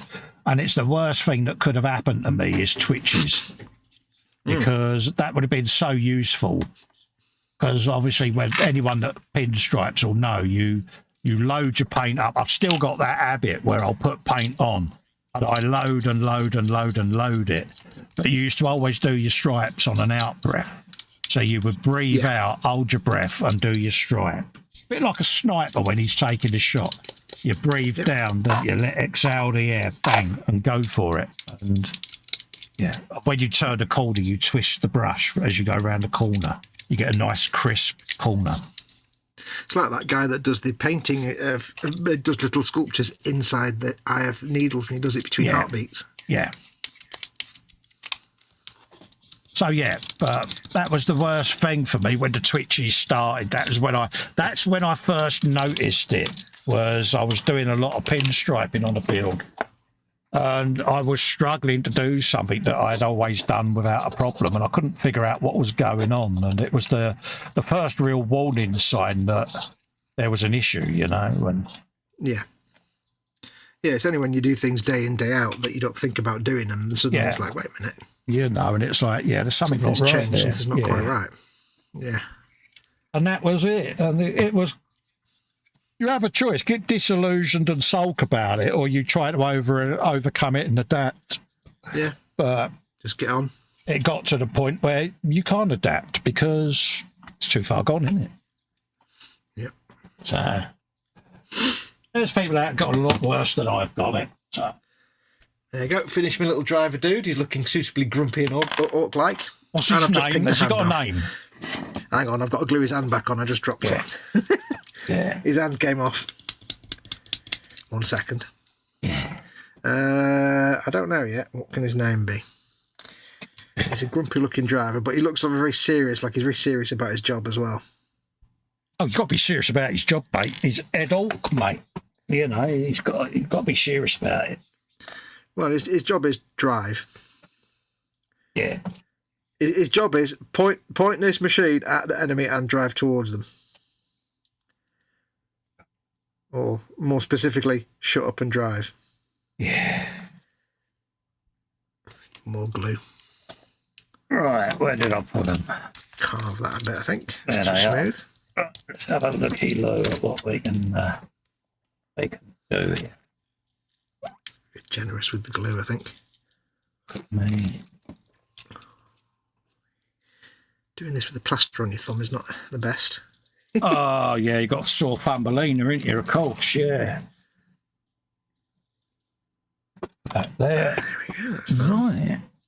How are we looking? Let's have a looky, kids, at the chat. Paul says it's after 10 p.m. Been going to bed more now. I'm going to call it a night. Take care and see you in the next one. No worries, Paul. Take care, mate. And, yeah, you'll be fine. Yep. See you soon, Paul. Back there. Let's come down there. Put that back on. There you go. And he's got an eyelash. Great. In his glue. Yeah. Right, there you go. There's the driver dude. Oh, nice one. Proud of you, soldier. He's proud because he's got a cap. He gets a cap. The other guy doesn't get a cap. Yeah, I like that. Is his name Andy then? See what I did? I see what he did there. Andy Cap. I see what you did, sir. It is noticed. Right. So we got that. Let's put that delicate one on there. You're a delicate one. Right. And let's have a lookykins. Right. Okay. Scissors. Where are the scissors? Where are they? Tiny scissors, where are they? I don't know. Oh. Yeah, okay, let's start. Everyone's saying night for Paul. Yeah, bless him. Bit of extra CA on there just to... Let's make a... Well, any CA. There you go, that'd be better. See?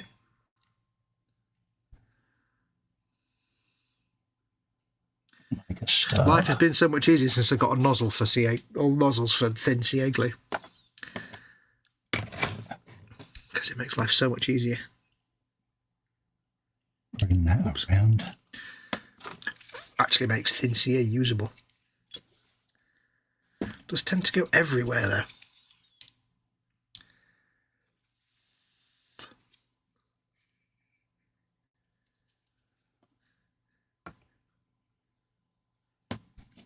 So all you do is just start delicately lining it. All the way round. I found the secret is doing a spiral around the arm or leg or whatever you're doing, and you'll end up getting the effect that the material was stretching as he's moved his arm. Really? Cool. Ignore that little noise there. That's me blowing air out so that I can draw a line. Tiny, tiny line. We know, we're used to hearing you blow air out, Colin. It's nothing new. It's just from there is new for us. There you go. See, and we're working our way all around his forearm. How many arms? 4. Do a lot with 4 arms. There Steady. you go. Yeah, sorry, mate. I was on an out breath. Apologies. That's all right. But if you can see there, see that's 3 of the lines already done on that arm. Not focusing for some reason. There you go. See that, Fox? 3 lines. I'm just typically with one set. Oh, sorry, mate. Oh, very nice. Oh, I like that. That's very nice. And that's all you do. That's really cool. You did really well with that. And the secret is I use a Pigma Micron 005. Ooh, we do it with a pen. And they're paint pens, but look at how tiny that nib is. And what that lets me do is that lets me draw out the pattern that I'm after. And then I use the paint then to go up against the line to get it thinner and thinner and thinner. But as an initial getting the mapping out of the work that you're after, it works a treat. Cool. What kind of paint is it in the paint? An acrylic or it's an acrylic, mate. Cool. Yeah.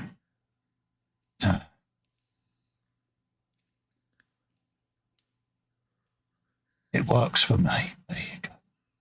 And it does take a little while, but it's worth it. Yeah.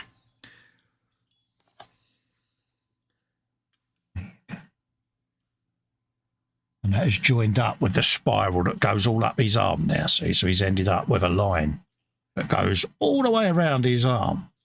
So just do it bit by bit, folks. Don't rush it. Don't try and do one complete line. Just start on the front face, do your diagonals of one set of lines only. Don't try to do the diamond straight away because you'll lose yourself amongst the lines. Once you've got your first couple round, then you can start going around the inside and then lining them all up so you get a spiral. Then you can go back then and start doing your other diagonals, and then you'll end up with your diamond pattern. Pigma, because you're worth it. There you go, see? Am I doing educational things here? You are. You're being all educational, everything. Learn the things with Festa. What things do you learn? The things. Yeah. What do you teach? I teach the things you need to know. That's what I teach.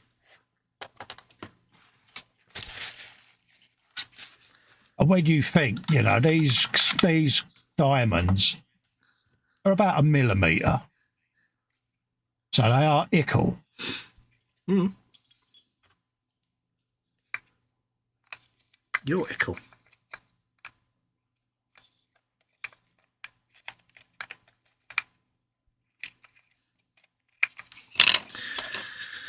I used to do this in the workshop. People used to laugh at me when I used to go a bit quiet and a bit because they knew that this is what I was doing, you know, doing a breathe You were doing out. your thinking bit. Especially when I was pinstriping. Oh, yeah.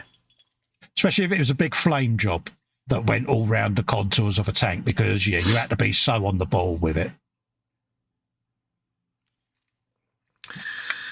Yeah, you can't afford to mess that up. But that's where, like, you get the proper craftsmanship coming in, like the old film of the old middle-aged looking guy doing the pinstripe down the side of a Rolls-Royce car in the factory by hand with no... I think he literally had the thing to rest on, and that was it, the little stick to rest on. That was all he had. I learned pinstriping off of an Hell's Angel. Yep. And, you know, Wiley Fox he was, and it was all old school techniques. Mm-hmm. You didn't do the masking and all of that gubbins. You did it all freehand. And I must admit, it wasn't a 5-minute learning process. No. You know, you've got to invest the time. Yeah, we got some pinstriping brushes and had a go at it. It was like really hard. Yeah. But you know what you are, mate? You're an old school process. I'm made of old school processes, mate. All your processes are belong to us. Right, let me go and see if that thing's boiled yet. Hang on. Oop.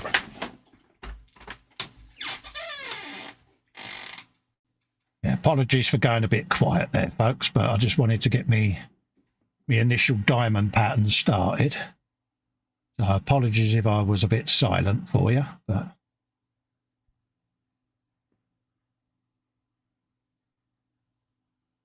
just come up there. There you go. So I'll just put the lid on that, and then I can show you an arm. So the camera to focus. There you go. And that's the beginnings of the diamond that goes around his arm. See? It goes all the way around. And then I can start picking that out now with all my different colours. There you go. And that is how you do diamonds on an Harlequin. Well, my way anyway. There's more than one way to skin a cat. You end up with tinsy little diamonds that you can start then practicing and putting your colours in. Can you see that? That's fun. That is gorgeous. Hey? Very proud of you, son.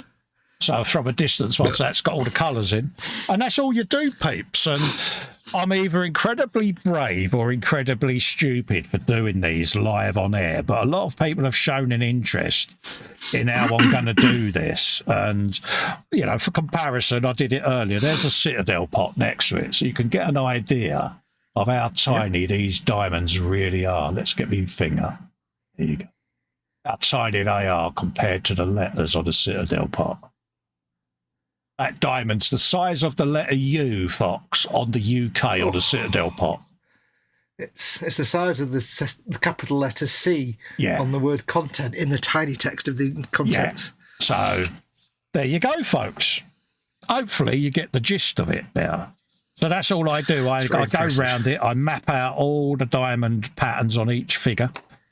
Then you can start then going in and doing your texture, your different purples. Ow, that's hot. So why not? Warning, hot water is hot. That's what I'm going to do now. I'm going to do that one arm so that you get to see from start to finish how Festa does his diamonds, because why not? Festa and his diamonds. Let's start a new purple patch because I want to distinguish this from the other one. Bit of water on the other side, and then just start bringing me paint over. Get rid of that. Do it the right way around, you spoon. That. And then just start filling them in. A bit more paint in there, Carl. Has it been special? It's trying to manhandle the parts to get them in place so I can then adjust it. It's being tricksy. So it's really hot. You're a manhandled part. Right, there we go. Okay, that's one diamond done. I say done, it's had its first base layer on. There's a lot. Don't forget, I've got to put highlighting lines on these as well yet. Mm-hmm. I think you're doing really well with that, mate. I am exceptionally impressed. I thank you. Coming from you, that is a very big compliment because... Well, I've got no experience of that. I'm still experienced. I'm still incredibly impressed. Because, and you can call yourself a brush painter because you're brush painting. Yeah, I know, but... You do very good brush painting, and you can shut up. You do. Shut up. You know what I'm like. Don't want to blow air up my own backside because it's not me. I know, but sometimes you have to. Exactly. Beep-a-dee-doo-ba-dee-boom. It's like I keep saying, you can stick your stuff on eBay, and you're like, I said, no, just do it. You've got the talents. Yeah, I've got a buyer for the Bluey cart, you know, and I'm immensely proud of that because it's going to be the first piece I've ever sold. Yeah. And, you know, for the person to come out of the woodwork and express an interest and a fascination with what I've done and then genuinely say that they really do want to purchase it, I'm very humbled by that. Yep. No. Because it all started off as a bit of a joke, just to try to say, you know, you don't have to take everything so seriously. You can, you know, if you're struggling financially, get yourself a cheap kid's toy and you can make something like this. And that's how we started the whole Bluey project. Yeah. Just a silly way to have a bit of fun and... Yeah. But out of it, I've come out of that thing, I've got to this point where I'm about to sell the build, which is something I've never done. I'm doing solo live streaming now, which is something I never used to do. Yeah, and you're enjoying that. You're having great fun with it. Yeah, because I am a bag of nerves, you know, and I try not to be, but I can't help it. And suddenly, you know, people are coming along to see you and keep you company. It does humble you. It's one of those things that it's something to dread, but as soon as you do it and you realise nothing bad actually happens, and you actually have fun, you're like, you know what, actually, but I was scared, Fox, that no one would turn up to watch, and that's a terrible situation to feel, isn't it? Because Bernie, you can't help it. I convinced myself that no one would come and spend their time with me because I was on my own. Yeah. And suddenly people did. And a little bit of me was quite a lump in the throat, to be honest with you. Yeah. So, let's clean that off. And then I can show that whilst I've been yattering there, I've gone in and painted the Harlequin's arm. So let's get my hand in the way. Handy tip for people out there. Don't drop things in your boiling water. It really doesn't end well. There you go, folks. That's the start of the Harlequin diamonds, see? And then I just go back in with the blues, the purples, to get all the nice lines in there. But that's how it starts, folks. So there you go. Looking fabulous, dude. See? Learning with Festa. Who would have thought it? I know. Look at you learning things and facts. Yeah. So now that I've done that, I can get my other purple back and do the other ribbons and that. But that's pretty much how I do it. It's, you know, there's loads of ways you can do them. But for me, I've found that the easiest way.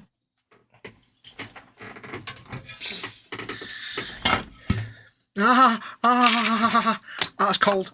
I got my glass thing out to put this on together, and I put it rested it on my lap and forgot I wasn't wearing trousers. He's such a tart, folks, isn't he? Phil Bolton says, looking good. Thank you very much, Phil. Massively appreciated. I forgot I wasn't wearing trousers, and the glass was very, very cold. Yeah. So there you go. Let's get a bit of the darker purple back out, because I want to go round now and do all the dark colours on the hair and the ribbons and that. I wanted to let folks see a checker because, a lot of folks have shown an interest in paying for it. So the thing is, it's the signature thing of the Harlequins anyway, so it's the one bit you're going to show off. How could I not have done the diamond pattern? Exactly. And the thing is, Harlequins are one of those things that if you want to show off your painting skills, it's Harlequins all the way, because that's the bee's knees. Yeah. So for me, to show off when if I come out, sorry, I talked over you there, mate. Carry on. I was going to say the two things to show off if you want to show off your good painting is either Harlequins or some of the large character models like the Forge World, like the Primarchs and stuff, where they're beautifully painted. But other than that, no, you've done a fantastic job there, dude. I'm very proud of you for doing that. Yeah, so the way you're doing it. Hopefully, I can come out of this and now go back to some of my other builds and finish them off, because I wanted to put all the tattoos on my orcs. Now I've done this, I can go back and I can start putting tattoo designs on my orcs and bringing them to life. So, and that's great, because that's just blue glazes. So that's just well, you can easily do that. But again, especially for my MS side of things, this is a way of keeping my dexterity, my ability to control my twitches and that at the forefront. So it's good exercise. Well, that's why you refuse to not challenge yourself, because there's a lot at stake if you don't. Yeah. I mean, Debbie, my MS nurse, was the one who said about getting a gaming console. And when I said to her that I do models and that, and I said I do figure painting, but when my twitches are really bad, I struggle with it. And she said, well, try to do highly detailed stuff once in a blue moon. She said, that'll keep your brain remembering that you can do it. Yeah. She said, you've got to keep your brain exercised. She said, so you need to challenge yourself. Even if you think it's a task that your twitches and that won't do, force yourself. Because if it turns out to be biblical bish, you can always repaint it when you're feeling a bit better. Yeah. So... And Yeah. And that's the other thing, of course. It's not an instant, you can't do it if it doesn't work, because even the best painters do things where it goes wrong horribly. They have to strip it down. So. Don't get me wrong, it's not a cure, but it's a good way. It's like brain exercising almost. And it's more of a psychological therapy than it's more of a benefit to your brain than it is to your actual physical. It's one of those if you get a physical use benefit it or from lose it things, isn't it? And if you don't get a physical benefit from it, you still get a psychological benefit. And that's more important in a way, isn't it? Yeah. You can't fix something, but you can certainly make your life better. Absolutely, you can, mate. And it's just adapting your techniques and everything, For me, it works. Like I say, it's not for everyone, but... I do apologise that I've done most of that off camera, but it seems to have been reasonably successful. The thing is, you've got to have a go. This is the thing. Yeah. There's times when I can build, there's times when I can't build. Or paint, should I say. And that's when you'll see me doing binge building. The reason I'm binge building is because I'm having a twitchy Festa time, so I'm having to adapt what I'm putting out on air to compensate. And that is part of the beauty of the fact you've latched onto this specific hobby, is that, if somebody is into, say, crochet, then you've only got crochet. That's all you're going to do is crochet. If somebody's into, I don't know, some other hobby, but with model making, if you can't paint, you can build. If you can't build, you can paint. Absolutely, yeah, that's right. If you can't build and paint, you can CAD design. And that's the thing. Good, better, best is my way of working. On a good day, that's what I can do. On a better day, I can do that. And on the best day, I can paint my Harlequins. So, yeah. Now, I can confirm, you'll be glad to know, that Cromlech resin goes flexible very, very quickly in hot water. Oh, yeah, I was saying to you that when I had to do my guns and turrets and that, it does go really well, but it does hold its shape when it cools back down, which is good. Yep. Well, it's like Forge World. You have to kind of, if you got a thick piece like this sidewall or the track unit of a tank. When I was doing my Macarius, it was like I had to put that track unit in the hot water for like 4 or 5 minutes and keep topping the hot water up. It was literally in there for about 30 seconds, and it was just enough to do. That's what I was saying when you first did it. Just leave it in there for about 30 seconds, job done. Yeah. Yeah, I think there's 2 or 3 of the Cromlech builds I had to do it. The worst one was the one with the little missile on the back. Because, that was proper bent, that was, mate. Yeah. But, it's not a quality issue. This is the fact of life for resin kits. You're very lucky if you can build a resin kit without having to bend something or shape something. It has happened. And especially, I built the Orc Mega Track, which is Forge World, and that didn't really fit together very well at all because it was all warped. But because it's Orc, it didn't matter that it looked a bit wonky and shonky because it's Orc, isn't it? Yeah, it's Orc, isn't it? I had to heat my track unit. The wheels didn't line up on the floor, so I basically heated the track units and just pushed it down. And all the axles kind of bent a bit, and I'm like, it's flat now. There you go. What? I've just forced it to look horizontal. Phil Bolton has put in a $6 super chat. Thank you very much, Phil. Sorry for the delay. It's just my ringer ain't going off, but I just saw out the corner of my eye green. Oh, yeah. He says, congratulations on your sale and on a successful show. Thank you very, very kindly, Phil. I've had this psychological barrier. Fox, bless him, he's known me, 10 years nearly. Good God, really? There or thereabouts, isn't it? It's, not far off. Around about 8 to 10 years. But, when he found out I'd never sold anything, he kind of press ganged me a little bit, and he's like, dude, you really need to, because it would sell, and put your stuff on eBay, try it. And I've never overcome that barrier. So when the Bluey car got done and I started getting media messages coming through going, if you want to sell that, I'll buy it, and I'm like, they're only saying that, but it was like, by the way, I am being genuine, and and have since messaged me multiple times going, I'm not going away. I will buy it off you. So I will take your money. I will take your thing for you for my money. So I'm immensely flattered, but also humbled by it. And that little old me, someone wants to buy something that I've made.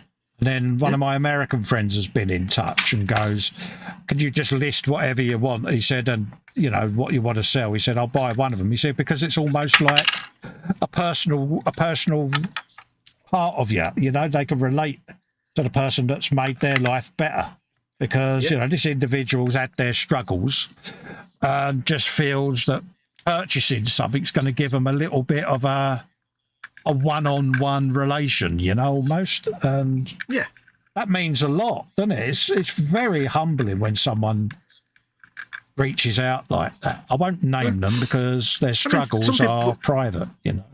Some people just like the thing itself and just want to own it, and some people appreciate the work of the artist. And the art, the piece and that, but also that personal bond almost kicks in, doesn't it? Because they've watched you build that and they look over and suddenly it's on their shelf. So, yeah, I'm really humbled by it and I'm quite proud, to be quite honest with you. So, yeah. I can confirm that once the driver's assembled, he doesn't actually fit in the cockpit. His head's too big. Oh, no. I'm gonna have to like trim his hat down a bit, I think. I was like, can't get him in. Pie hat. You know you want to. Yeah, I'm gonna have to do some trimmage. Let's get this bowl of water. That's really hot. That's really hot. He's such a girl, isn't he? Oh, my delicate fingers of Burnouth.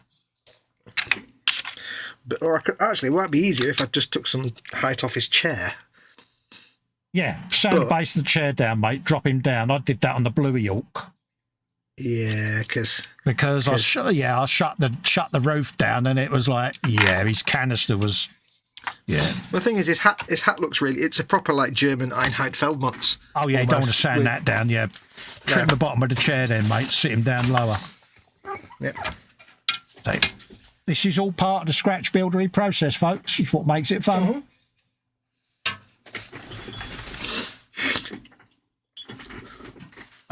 Jeff says, very good technique using the marker for layout with spiraling to define the diamonds. Absolutely, Jeff.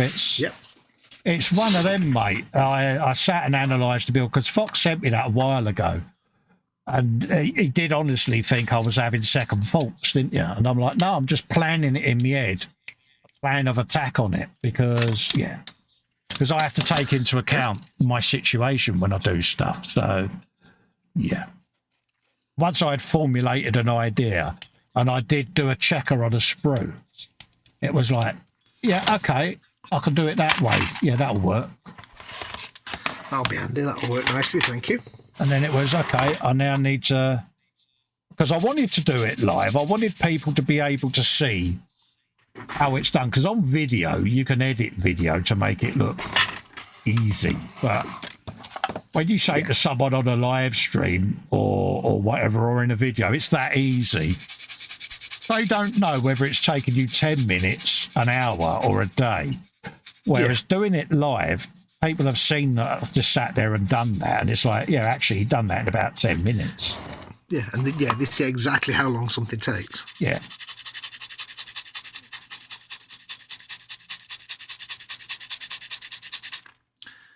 This is where the driver's feet no longer line up with the pedals now. I'm like, oh. And I am wet sanding before anybody panics. I am wet sanding. Yeah. This has been soaked in water. Oh, yes. I'm not wearing a mask, but I am wet sanding. So in this tray, I've got basically some soaked tissue paper to catch all the dust. It's all I do.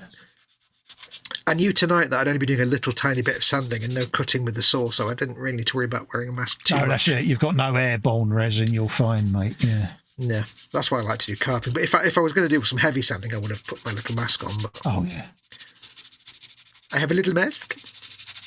Yeah, that's why I did a resin kit on one of the Frolics, and I said I've got to sand that off air because it needed a lot of fettling. So yeah. But now we go in and do we fit? We do not fit. It's just a very tight fit. All of these I'll checker on air now, see, so people can see the process. I have to sand a bit of his hat off. Because it's nice, isn't it? Anyway. Because I'm filming this anyway whilst it's going out. So I got me webcam webcam, my phone just above me there that's recording all of this. So there will be a video going out for patrons and channel members on how I painted the Harlequin troop and the Starweaver. So you'll still be able to go back and see it. Yeah. As a video, so... Because like I say, you know, it's difficult on a live stream, especially when you're only seeing half the screen. So you'll be able to see it on the bigly screen with all of the paints I've used and brushes I'm using, and I'll obviously narrate and give you a bit of Festa narration. Here at the workbench. Yeah, or narration even, narration. Just invented a new word there. I like that word. I like that word. It's a good word, that narration.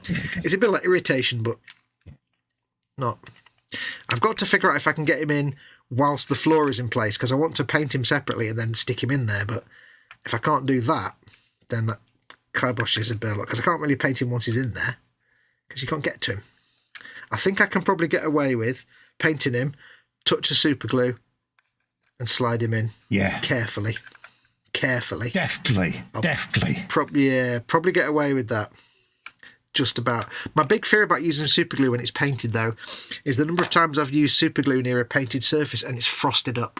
I hate, because it ruins your paint job. Yeah, it's biblical bish, isn't it? Just need to put and it's a bit because of you've blue either on his used too lapel. much. Yeah, you've either done too much, or you've used setting kicker. You can't use kicker at all if you're using on a paint. Oh, it'll fit. Yeah. So I need to remember I on think that, I dude. can do it. I think I can do that. Absolutely, you can, mate. I've got faith in you, sir. I think I can glue the floor in place now. Yeah. Don't forget, you can go as long as you want tonight, mate. I'm just going to see how long we can go for. Oh, no, I'm happy to go for as long as you can go. Yeah, because I'm in testing Festa mode. I've had the OK off of H because I had some medical results through the other day to do with me ticker. So they're happy that I'm being good. So they've said I can start pressing myself a little bit more now. Not OTT, but... No, I'm fine. Go for as long as you want. I don't normally get to bed till about 4 in the morning. So what are we now? Yeah, what do you want to do? Go to 4 after 4? We'll see how we get on, folks. We'll go until you say, right, go on, bugger off, I'm bored now. So... And then I'll bugger off because you're bored. Yeah, because obviously I'm policed by a lot of folks in the hangouts as well, but... Yeah. So in case you're worried in there that I'm going long or I'm overdoing it, I have had a good chat with H and my nurse, and yeah, they're happy with me just to push myself a little bit further now of a day. So I'm doing a bit longer in the hangouts. I'm doing a bit longer in the man cave. It's little increments, basically. You're a little increment. Yeah, until we find that sweet spot. Once I find that sweet spot, that's where I'll stay. Right. There you go. Just picking out the base colours. Picking out the base coats. Happy with that. We've got some Harlequin troop on my bench. Have you some of that, my son? Harlequin troop. There Harlequin troop.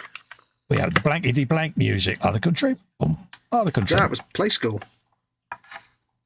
I'll put a bit of blue on him, so I'll come back to him. What do you do if your tracks don't line up horizontally? You put a stone under in a diorama under the track. Sounds like a plan. We'll make a lump. Right, I'm going to glue the floor on before I make too much more noise. Yeah, no worries. Glue your floor on. See what I did there? I did. I'm so proud of you, sir. I went a bit clubby, didn't I? You did. It was like Keith Flint was in the hangout then, mate. Who? Keith Flint, singer of Prodigy, sadly no longer with us. Was he the one that looked like, I know who you mean. Yeah. Looked like something out of Borderlands. Yeah, was voted the scariest man in music, bless him. I bet he was a big puppy dog, really, wasn't he? He was. He was a huge bike fan.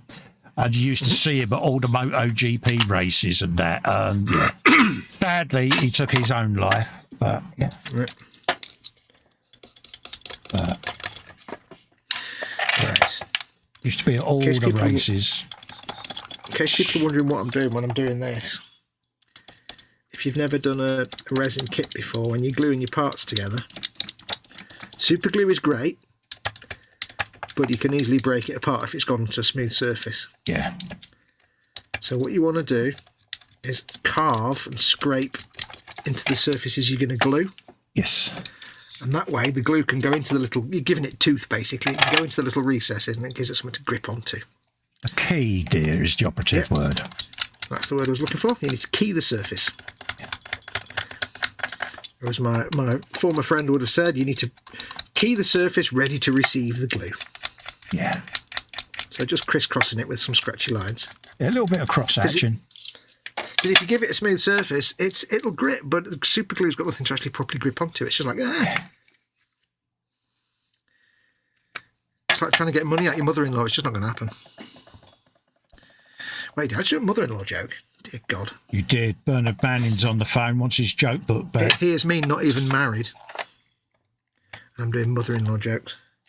Yeah. Dear a finger Lord. of shame shall be issued. 1978, hello. Yeah. Here's one for the dads. Yeah. I remember, I don't know what it was, but I saw a comedian once and he did a character called Bernard Wright-On. Oh, right. Yeah.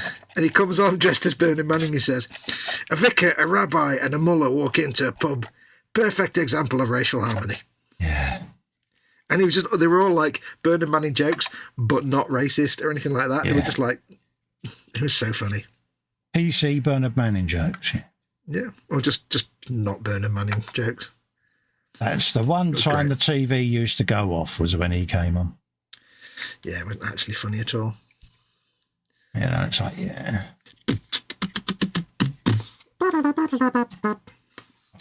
The floor is now attached. I will add some sin siècle pour rien. Oh, stuck myself to myself. Excellent. It is funny when I think back, you know, like 2 years or so, and I'd be like, do you do resin kits? No, God, no, I would never do resin kits. They're too much of a hassle. I hate super glue. I hate super glue. I hate this. It's horrible. And it was just purely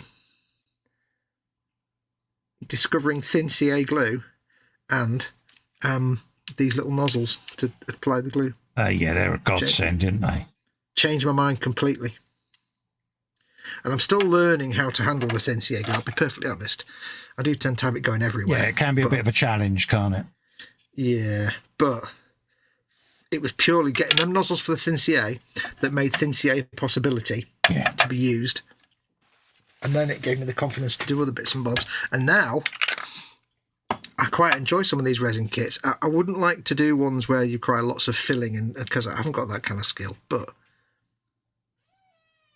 they're not bad. Oh, that sounds like Mum there, mate.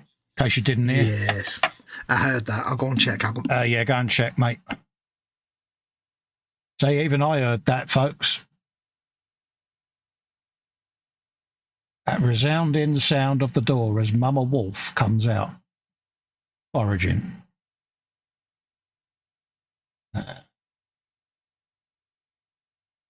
Just want to start bringing that pattern over and seeing whether or not I can achieve what is in my head. Because this is like, don't know what it's called when someone weaves hair, because, but they got like the blue overlapping the purple, so I just want to kind of see whether I can bring out the two colours. That's what I'm hoping. If it don't, then I should just paint it one colour again. Have a go. Got to challenge yourself, ain't you? It's how much paint can one man get on himself painting an Harlequin? Quite a bit. But they're real fun to do. I'm thoroughly enjoying these little things.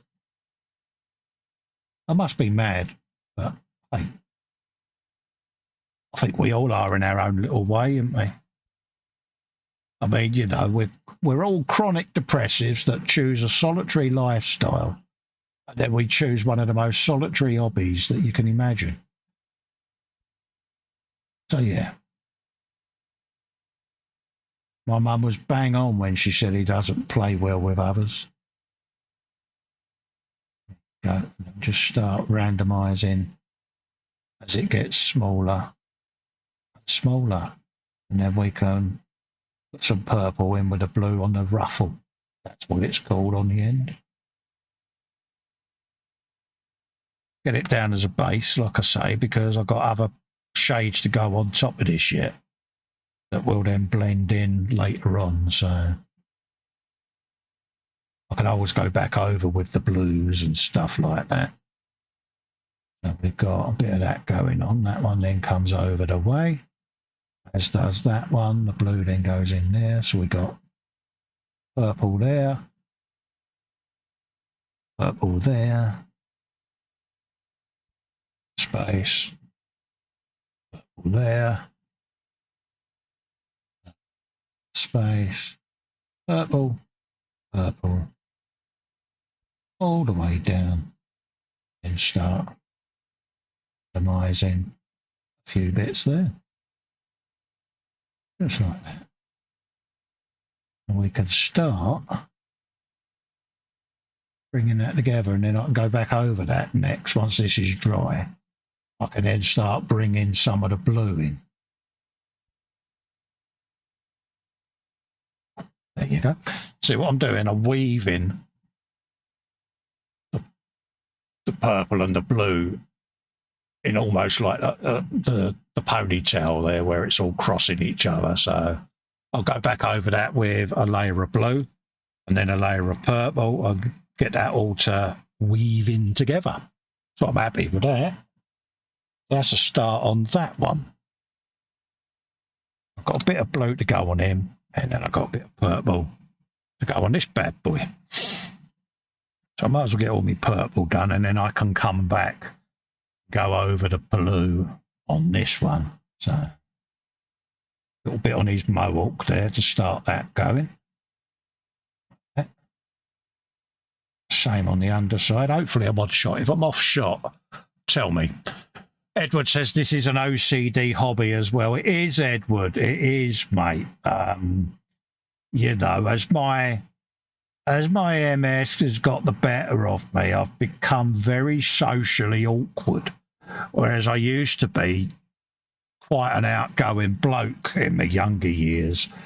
But I've become more and more isolated as the condition has progressed, purely and simply because you have people that obviously haven't seen you for a few years. They notice a change in you that is obviously apparent, be it the sticks or if I'm in the wheelchair. So, of course, you get a lot of the "on earth's happened to you" type of stuff. Then you have to sit there and, well, you know, I've got this. Then you see that they feel awkward because they've asked you. And I don't like that, because at the end of the day, they're not to know. They've asked a question and I've given them an honest answer. But I don't like the awkwardness that I then see in them, because they feel that they've embarrassed me somehow, which they haven't. They've asked a question at the end of the day. So it does leave you sometimes feeling a little bit insular. So rather than have that, I tend not to go out anywhere purely because of that. And the travelling can be a bit much and all of that. But, so you isolate yourself, especially being housebound. And then you come into this room that shuts you off even further. And it is quite funny. Onion syndrome is what Debbie calls it. She's my MS nurse. And she says MS patients, they're like an onion, or the rings on a tree. You put all of these rings around yourself and you go further and further into the middle. So there's all these layers around you of protection. And that's what we all do, especially anyone that's got that or depression in the hobby. We do put these rings around ourselves for our own protection. And I never thought of it like that. But when I heard her say that, it's onion syndrome, love. Perfectly normal. And yeah, most people with a chronic illness do that. Most people that are depressives do that. And yeah, onion syndrome, folks. So yeah. Putting rings around yourself. Yeah, you do. And people have to break them barriers down to get into you again, you know, so. Yeah. Yeah. You don't mean anything by it, but that's what you do. You just put the barriers in. Just part of your coping mechanism, isn't it? Absolutely is. So I want a bit of blue on him. So yeah. So let's pop the purple shut for a minute. Keep that in together there. reasonably well. It's not perfect. What have we A got? little bit of wobble. Oh, But I can blast it with a hairdryer for like an hour and sort that out. happy days, blast it with an air dryer. Because what I can do is heat up the track bits with the hairdryer and then just go push and it'll flatten it a bit. I'm so proud of you, got a bit of mate, a gap doing there. all this scratch buildering stuff and using manly equipment. I've got a bit of a gap there, but I'll make a little shift to go in that. Can we have the old Fox back? Because this new one's confusing me with all this trendy model making techniques that he's using. New Fox denied. That's right, I'm going to make a shiv now. A He's shim, an even not a imposter. shiv. Not a shiv, I'm not a prisoner. I mean a shim. Shiv, I was going to say, yeah. Yeah, he's going to shiv him. Got to make a shiv at night. Yeah, he's going to shiv him in the yard in the morning. Because, So he's got a bit of blue. I mean, there's dirty great big gaps inside there, but like if I need to, put a plastic card strip in there to cover those gaps. So let me just get it lined up. You know, I can put some plastic card detailing in there to cover up that gap in the floor. There, you can't see. So proud of you. But also a bit of dude in there. But I've got this gap here, there, which I shall fill with a small amount of the plastic card detail. Yeah, das ist richtig. Das ist richtig. You're doing in German again. I seem to be doing that, yeah, das ist richtig. Because it is correct. It is the right thing to do. It is because I'm making my little tank, yeah? Yeah, going all Gruber. Yeah. It's not really. I do love the grill on it. That's great. It's good quality stuff, I must admit. I do like the Cromlech stuff. Yeah. I like the fact it heats up so quickly and is bendable within literally 30 seconds. Yeah. That's just awesome. I found it went together better than the Forge World stuff. That is my little cutting tool. So we've got a bit of blue ribbon going on there. I'm happy with him. Blue ribbon. He looks a bit happy. So he's a proper trooper. I need to do a lot here. He's vehicle, so he can stay at the front. I just need to do a bit. Bit of that on there. Let's have a bit of water. Let's start a fresh bit now over here. So it's going to be there. Let's take this bit off here. That's what we want. Zip it. Come in Come on. and start doing Pull the plastic card. Cut it. the There alternate you go. blue on the ponytails. That's about the right height. Coming all the You way can see, I down. don't even know where the camera's pointing. There.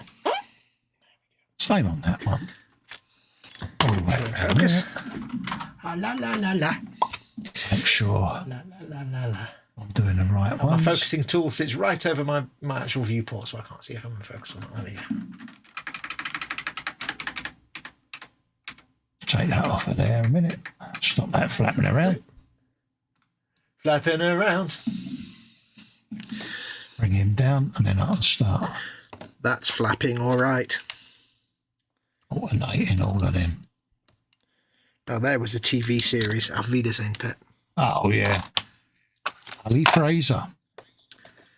Yep.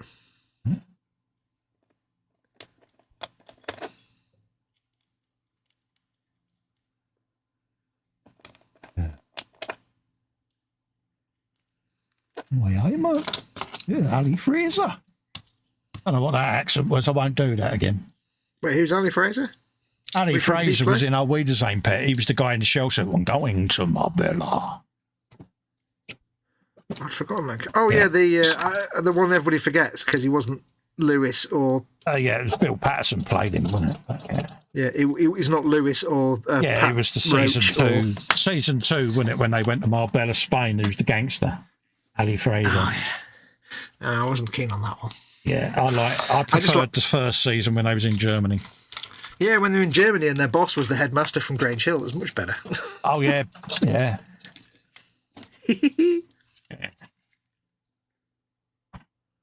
Right. But now if he gives this a little squeeze. Do some of him. Let's have a quick looky, kids, at the chap. That's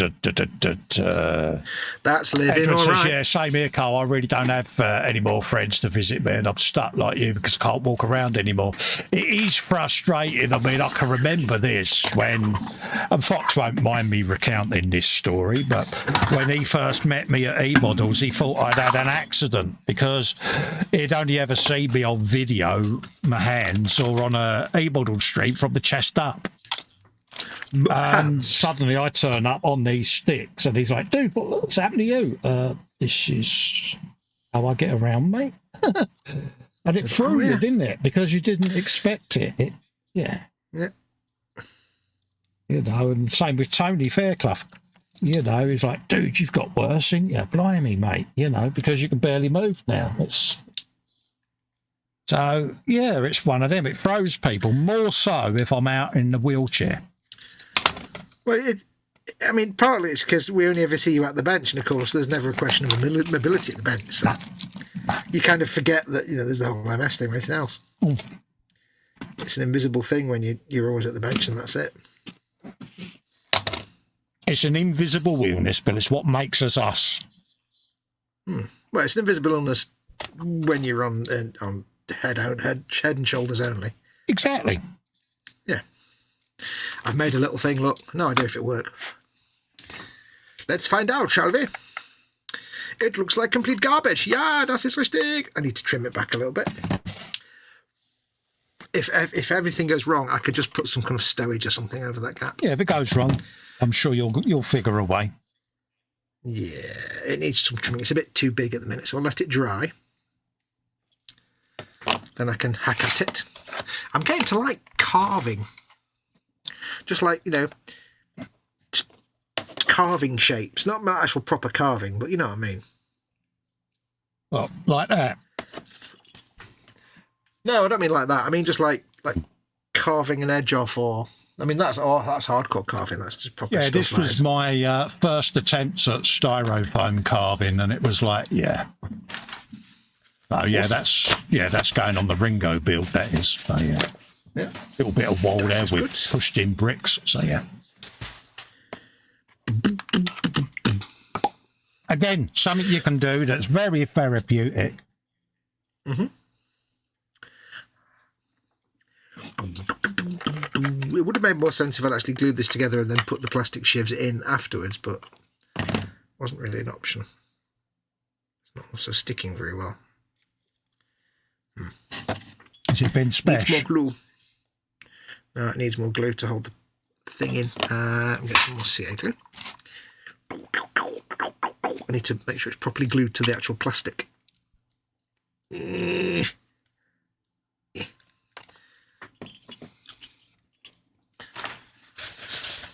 hate all the fanning around I have to do with CA glue. Like, when I get some glue out, I then have to clean the nozzle and push the thing in the nozzle so it doesn't get gunked up in glue, and then... Yeah, it's a faff, isn't it? I wish you could just... I wish it didn't cool... I wish it wasn't air cured. Then you could just leave it open and keep drawing from it.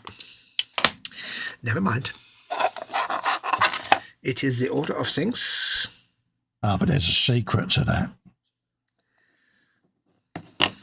When you're doing your modelling, before you do it, boil a cup of water, let it go tepid, and just drop your super glue bottle in it with the lid off, and it won't cure. Yeah.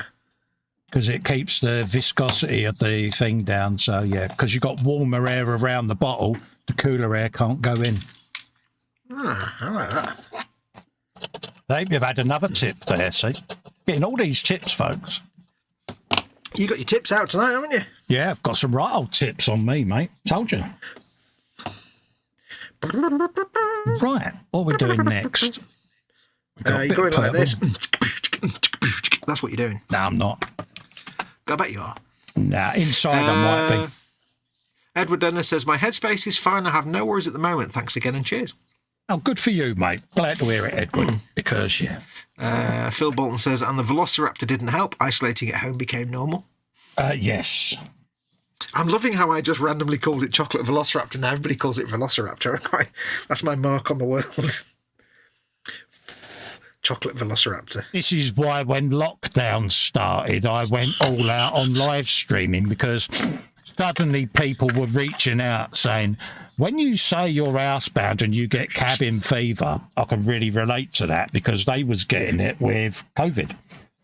So we understand now. Me being me, I just thought, well, sod it, let's do more and more live streams just to occupy people, because I know what it's like to feel isolated, and suddenly people were feeling the same cabin fever effect. So that's why me, Fox, got together and said, look, let's just do lots and lots of live streaming just to try to keep people's spirits up. So hopefully it worked, because that was what we tried to achieve. And it was good for us as well, because, you know, at the end of the day, we were stuck at home as well. Yeah. Which, like, I wasn't particularly at that time housebound.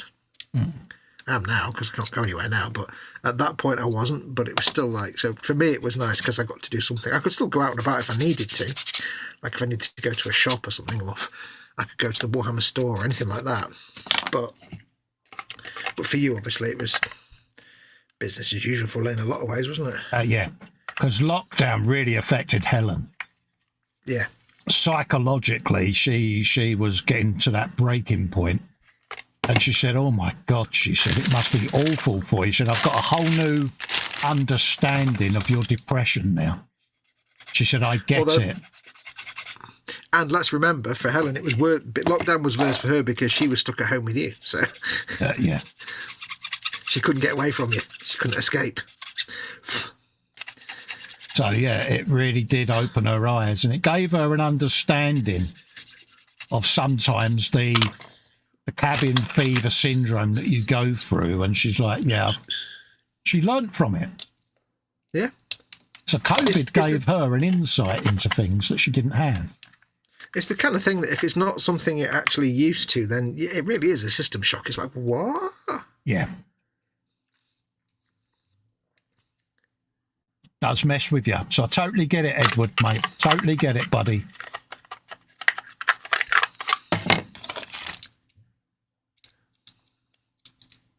We want to go with the angle of that knee pad, I think. Angle of the dangle. Let's do that. I think you should do that, Colin.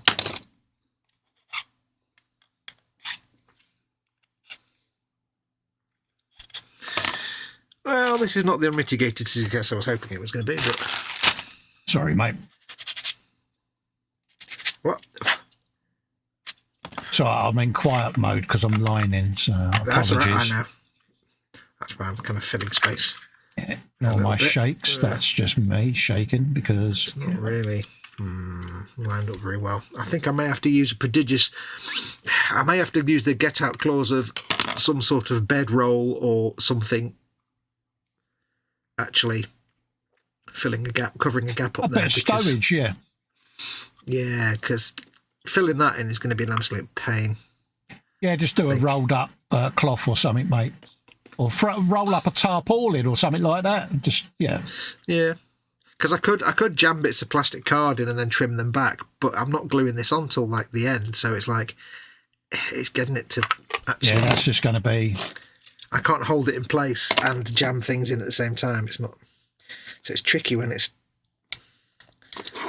not something I'm gluing on yet.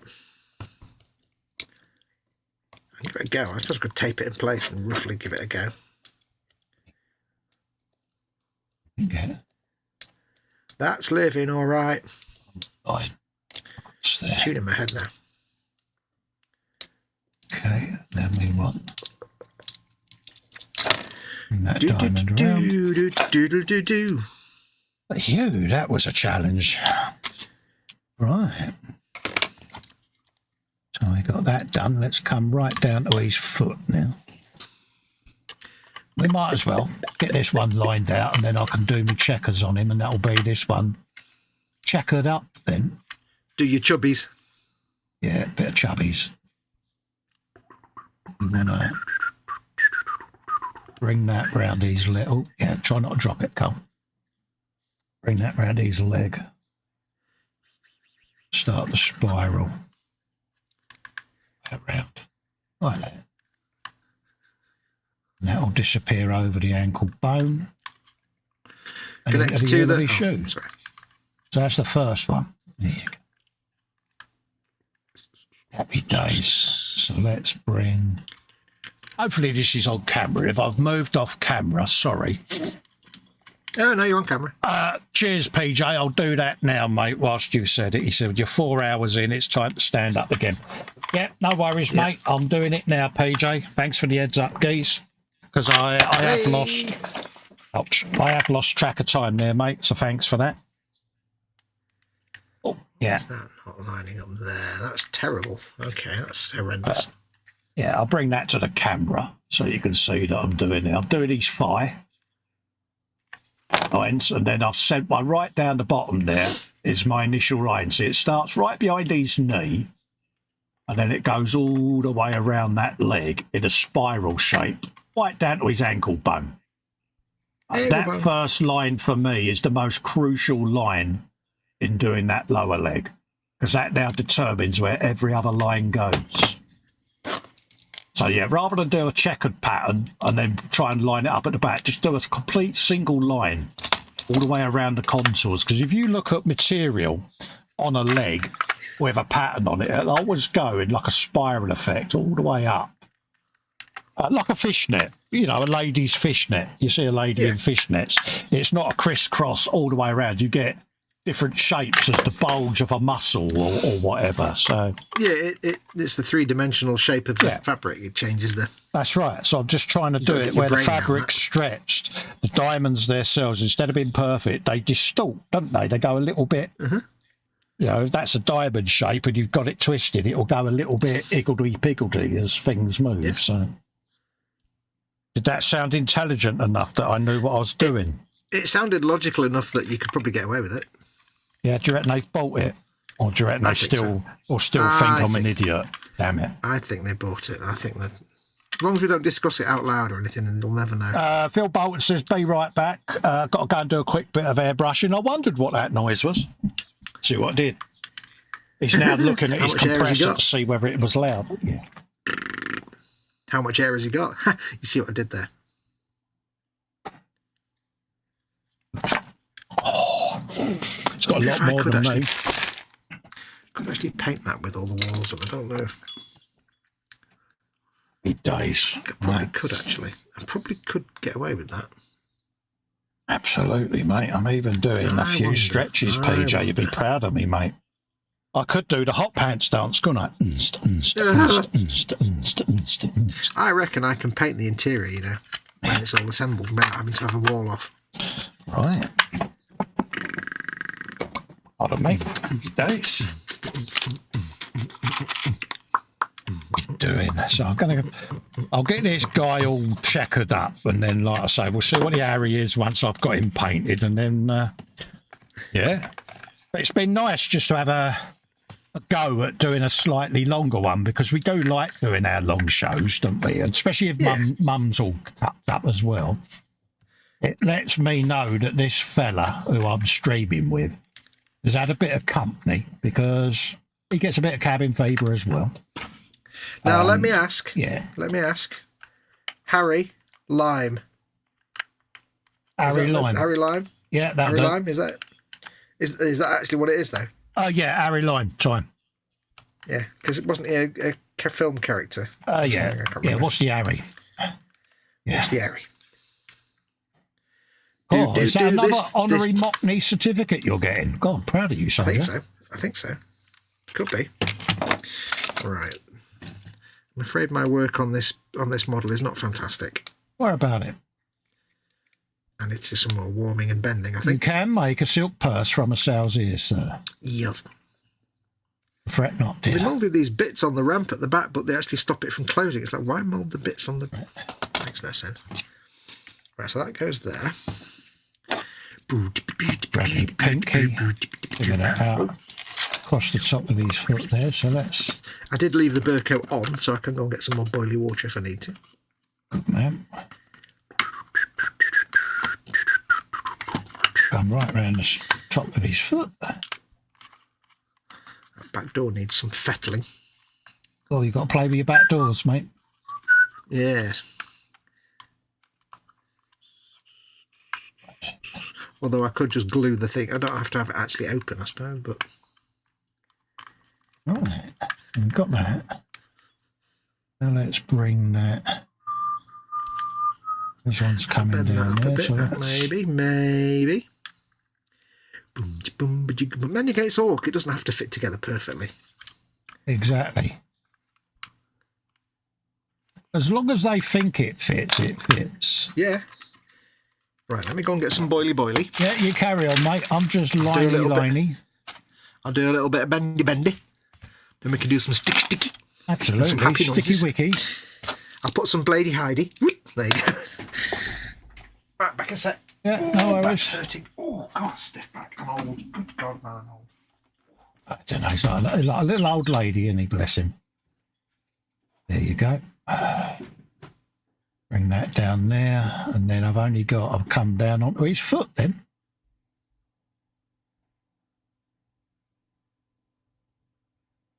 Work your way all the way around there. Try and line that up with that one. Right across that edge of his shin bone. It's quite a flat, sharp edge, that, so you're going to have the tendency of the marker or whatever you're using to line is going to want to flick over that, but don't worry, because any of these thicker lines, once the paint starts going on, it'll obscure some of these, and then I can always go in and reline it if I need to. Also, I'm coming right round here, but there is a shoe on this foot, so some of these little diamonds will end up getting painted over with the shoe colour.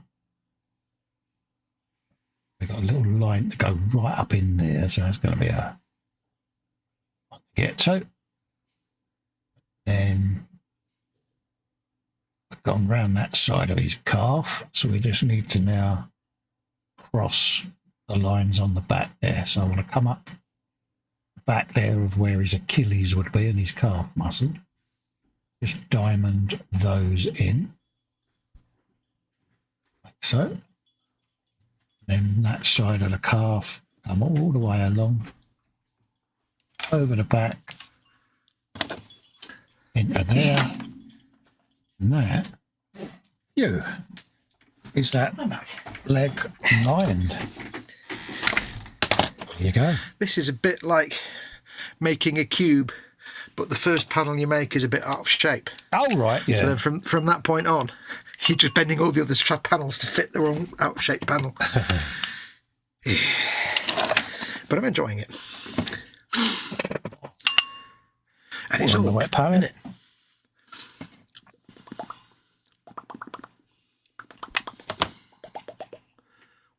Can't really get that in there, can I? Not really. Curses.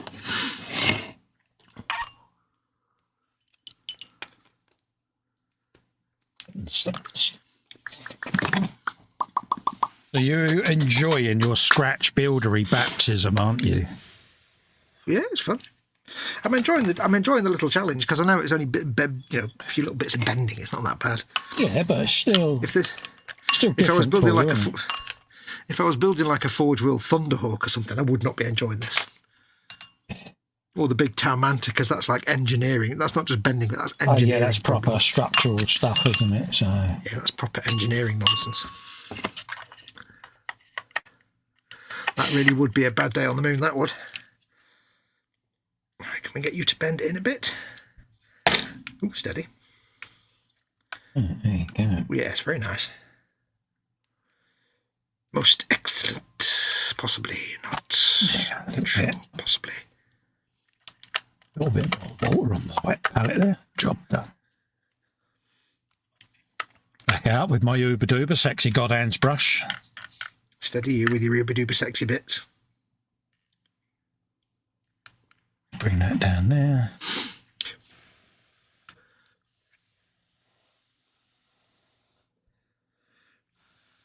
Yeah, that little gap I can cover with some plastic card. That gap's got smaller. Yes! Yeah, get in there.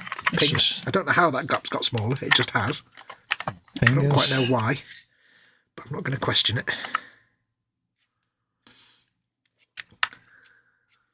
How are we doing for wobble factor there? There you go. Let's see what we've got. Yep, that totally isn't flat. Has it been special? No, it's got the old look. It's got the old. Oh, yeah, But I haven't got the front wheels on yet anyway, so. It'll be all right. I'm being attacked by a fruit fly as well, which doesn't help. It seems to. How is that? This fruit fly keeps dive bombing me. It's like, come on, you're a fruit fly. I'm not a fruit. It seems to be that thing, isn't it? We had it the other day. We've got them little pots, you know, that the sticky stuff that they climb into, and yeah, basically gets rid of them. But yeah, they seem to be a thing this year, don't they, fruit flies? Yeah, it's like I keep getting one. I keep getting one in this room that just keeps like landing on my computer monitor all the time. It's like, yeah. It's not like I leave the food bin in the kitchen open all day or anything. No, they are a thing at the moment, aren't they? Yeah. And the thing being a pain in the bum. Pretty much. An annoyance, my friend, an annoyance. That is what you are. Blowing. Doesn't exactly line up perfectly in terms of the cut and shut and the lines of the body, but it'll do. It is orc. It's orc at the end of the day. It's not supposed to be pristine. Nah. You know, the trouble is you've been doing a Bane blade for that long now that you've got back into your everything needs to be perfect mode, whereas orc, it don't matter if there's a gap. Yeah, I know. I mean, there's a gap because it doesn't quite line up properly. It's not. But I'll get away with it. It's not like I've done it on telly and everybody's seen me what it looks like. So.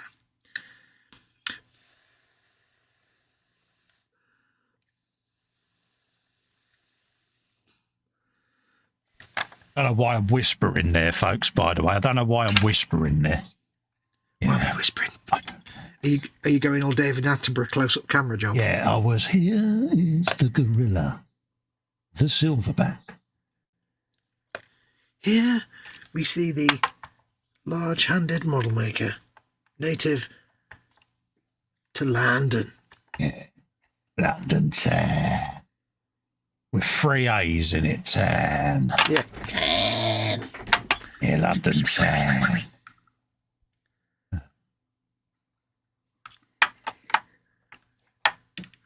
Check her down there. Yes, if I want to, I can get quite cheeky and just like sand one of the tracks flat in a where it's wobbling like that. I can just sand that track a bit flat in the end. Yeah. It'll just kind of level it out a bit. But no one will ever know. It'll be fine, dear. I know. Little plastic strips down there to cover up those little bits of gink where the glue is exposed. Exposed me Come now. round, he's in a fire there, might as well. Steady. Up by his brooch and earrings. Steady. You getting all handy near his inner thigh. I know, it's quite scary. It ain't as bad as a squigwidge. I thought you'd had that conversation with HR before. Yeah.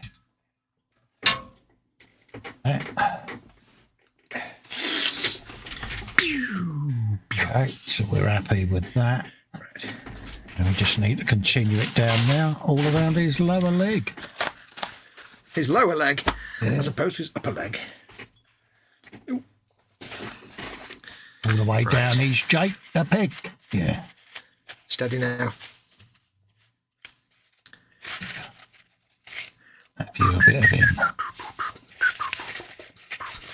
Right, so what I might do first is the only thing about resin is it's like on a plastic kit you can just cut some strips of plastic card and glue them in place, but on this of course you can't. So No, you can't do I want that. to do something with that gap there. So I can make a very thin plastic shim just to cover it up a little bit. But it's tricky. It'll look like a piece of panelling, you see. I know what you're doing. Let's do that now, shall we? Okay. Improvise, adapt. Yep. If you've got a gap, you can fill it, or you can just cover it up. And then seeing as I went to the lazy school of model making, can you guess which one I'm going to go for? Yeah.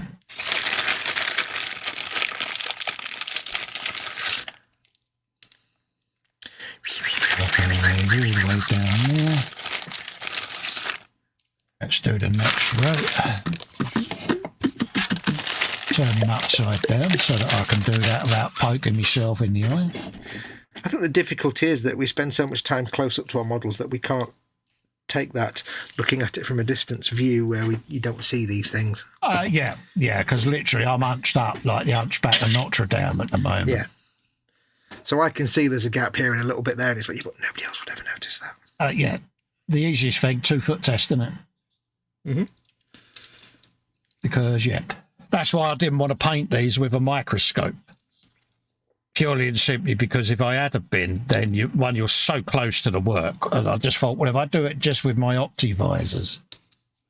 You'd never be happy with it, would you? You'd be like, it's never because perfect. under the microscope, it is such a magnification. You would see every single individual line on it, so to speak. Whereas, under the normal human eye bit, you can get away with a few slightly wonky lines. Right, so my plan here, I don't know if people will see on camera, but my plan here is you've got this gap there that's filled a little bit by the CA glue, but it looks terrible. And I want to just put a little strip of plastic card along there like that to cover it up. So it looks like a low battery, really? Plug my iPad in. Damn, it's drained fast, that. Yeah. Mind you, we have been going a while. Yeah. The only thing I straightened on the squig off was the giant cannon, which was pretty crooked. Left everything else alone, says Edward. Yeah, come on, tell us. You straightened out the wedge, didn't you? No, he says, more squig wedge, lol. No. Yeah, you did, didn't you? You massaged your squig wedge so that it was straight. It's too many words in that sentence that don't work. There was, wasn't there? There was too much info in there that could have been detrimental. There was way too much. Yeah, you went just too far. I took it too far, didn't I? Yeah. You took it too far, dude. He wouldn't let it lie. Wouldn't let it lie. He would not let it lie. Right, so what we're going to do is...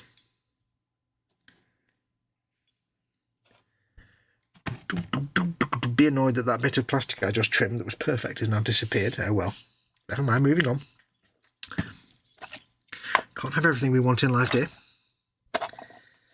So we shall do it in steps, because it's CA glue. If it was plastic glue, it's different, but because it's CA glue, what I can do is I can get the first bit down, there like that, in the corner.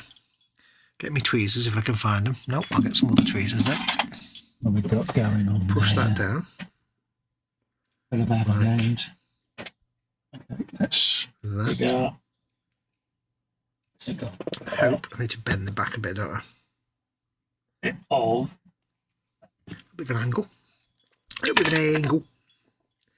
I need to basically anchor it in place so then I can bend the rest of it. So that'll be that. So all my purples I can put away for now. So I'm going to finish that little dude off, I think, just to see what one of them looks like with all the base colours. See this can go in there. That's the edge highlighting, don't need that. So if I lock that on there. Offer and blue. Go away for the moment. Get me thin CA glue out ready. I go through a lot of these little nozzles because I use them and then throw them off straight away. White scar out. Leave it out. Then we can have that round there. Touch that. Bit of that. There you go. And that should let me get this little dude. Oh no, I've got one more colour. Okay. Where's it gone? So I've locked that end in place now. So what I can do is bend the rest of it into shape. And I shall just snip this end off. Yes, I've seen it.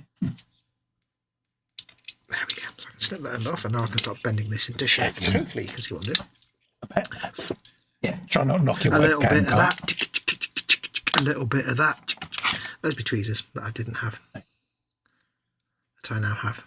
Well, where you come? Yeah, not that fly. Look. Right. Look. Yeah, Dawnstone over there. What was I going to do? Avalanche Sunset. Get you. Avalanche Sunset. Yeah, you some of that. Yeah, that's So we shall bend. Where's it gone? Put a dab of that on there. Dob. A dod. Dod. Good word, that dod. So bend that down there. Touch of the super thin glue. Just a molecule. There you go. This way I can start to bend it round and it looks like it's shaped to the body shell and not just a piece of stuff they've bent round. If you do it in bits. There you go, you pilch. Bit of that. Pilch! Are you being a pilch, my son?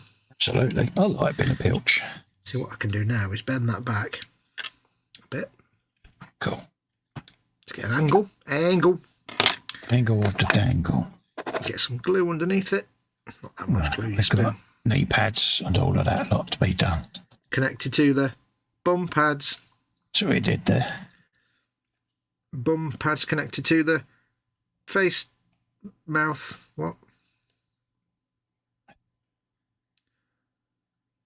Right, there we go. It's not ideal, but it's dead bogan. Were he in the A team? Oh no, that was Dirk Bogart. See what I did there. Hello, I'm Dirk Bogart. It's a very bogan solution, but it just means that when you get the paint and primer on it, it'll look like a strip of whatever in the thing. It won't look like a piece of plastic card. Yeah. And it'll have a rough shape of whatever the surroundings are. Hello, I'm Dirk Bogart. I'm very charming. We can just bend it a bit. Try and get some more angle corners on it. Or angle. Angle for dangle. Yeah, how many angles on there? I see what you did. Who made that? The angles on that now. That's terrible, that is.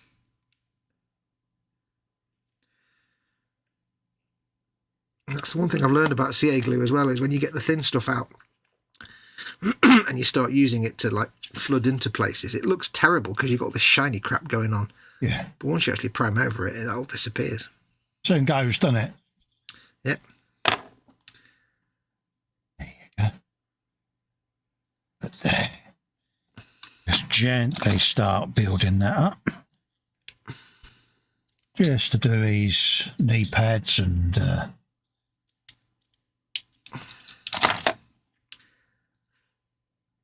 such a thin layer of Avaland going on here, but it's deliberate.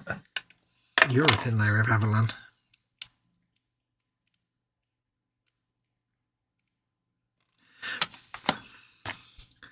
Thin layer of Avaland, it makes sense to use surf or something, I don't know. Yeah, it's got a tune to it. I am now talking rubbish. What? A little bit around there. All the way up.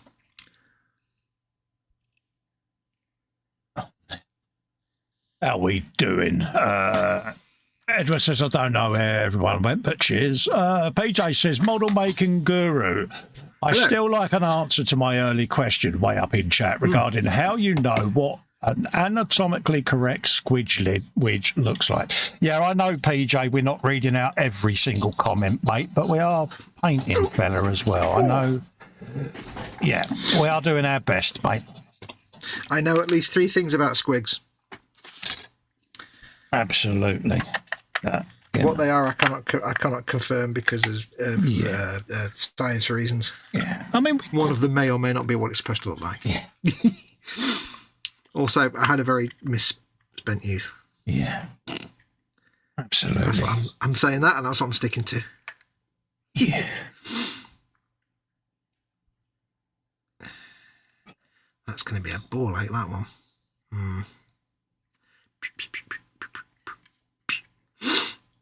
That one's not going to be so easy. Word so easy. Bang that on there. Word so easy. Bringing that along. There you go. Yeah. So the tailgate just doesn't fit very well. Yeah, them squig widgies. I must admit, I'm like Dreyfus, mate. I'm getting a nervous tick every time it's mentioned, because it's like, yeah. You're like, don't want to think about that. I've got a fresh bottle of resin, so I'm going to be doing all the printing of the stuff for it. So it's got to be done, innit? Squigwidge. Yeah. Get your squigwidge here. Phil Bolton says he's back. Tell you what, let's put my paintbrush down and scroll all the way up and sit and spend 5 minutes reading out every chat comment. So, yeah. Squigwidge, not for the faint of heart. There you go. Let's have a looky-loo. That was back when Paul was in. Dalton Mackenzie's off to warm up. That's everyone talking to each other.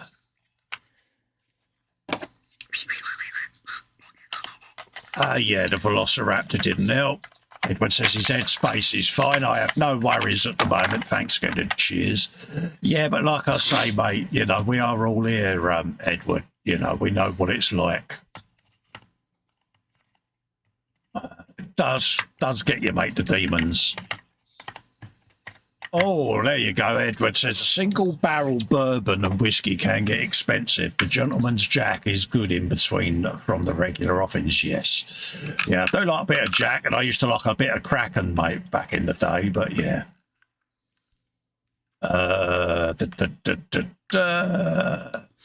Edward Leonard says, I've been on the Evan Williams Black, which is 43, but it's kind of nice. Oh, nice. Got a kick to it then, mate. So Jim Beam was good, but the Evans is better and actually more economical. Absolutely, mate.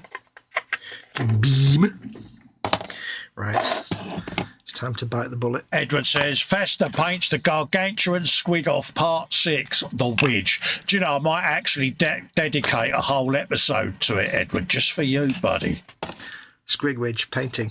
Oh, it's a scary thought, mate. I'm haunted by that. I'm pretty sure nobody else has done a how-to video for painting Squigwidge, so I think you'll get some good views on that one, mate. Honestly, mate, I hear the Damien Omen music or the Psycho music, you know that, yeah. Yep. I'm thinking you need to get some, like, mid-roll adverts and stuff on that nonsense. Because there's nobody else with a video like that. Yeah. AJ says, I bet Fox used to draw naughty doodles on his sculpt books, just saying. He still does. Nah. I reckon he does. Nah, I just drew silly animal characters. That was what I did. I reckon there's pictures of squigwidges on his school books myself. Squidges. Yeah. You're a squidge.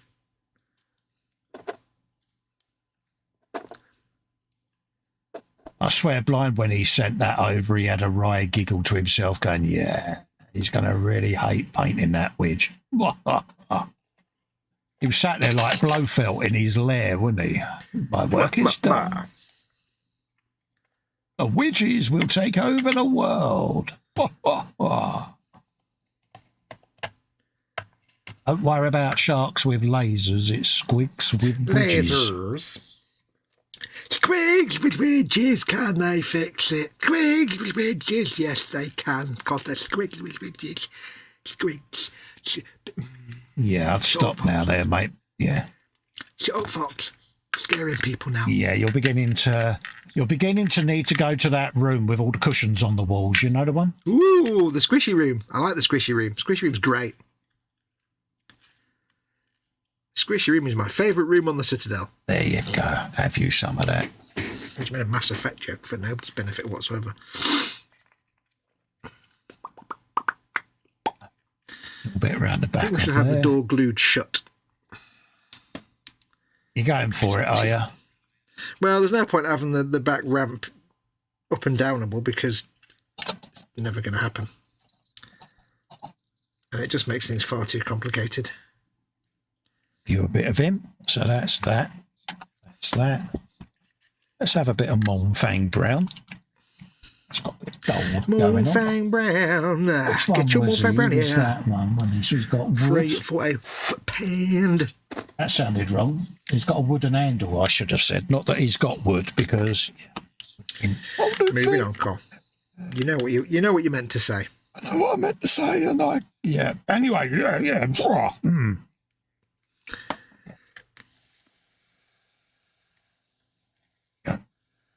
So I'll put a bit of Moonfang on the old handle there. Phil Bolton was away for a few minutes trying his hand at painting a burnt metal effect. Oh, nice one, mate. How did it turn out? PJ says, the squishy room, bouncy. Yeah. Bouncy is the future. I really hope I can paint all the interior detail now without having any problems. If I can't, I'll be very sad because I'm committed now. If you can't, we will mock you, you know that. Yeah, I know. Because it's not like this has gone out live on the telly, Bobs, mate. I know. I would expect no less from you, my friend.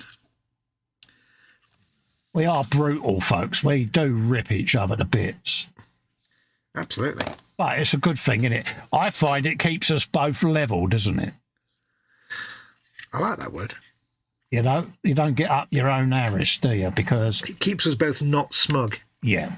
Yeah, we leave that to other people to be smug because, yes, not our bag, I'm afraid. That needs to be heated up and bent.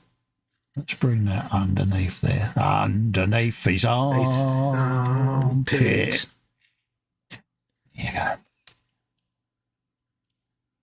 I'm whispering to myself again, turning into whispering Bob. The older I get, you sit there and you're like, so... Do you feel compelled? This? Do you feel attracted to cardigans or anything lately? I did get a little bit thing over a tweed jacket with corduroy elbow pads once in a shop, and Helen caught me lingering in front of a pair of corduroys. You were having thoughts, and I often sit there and think, I quite fancy a Werther's original. Well, my wife likes Werther's originals. Yeah, but she's 83. When I last had a cold, I may have had a packet of Fisherman's Friend.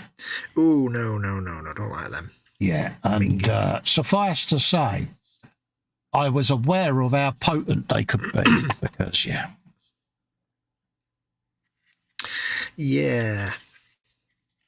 They certainly clear your sinuses out. They certainly do, mate.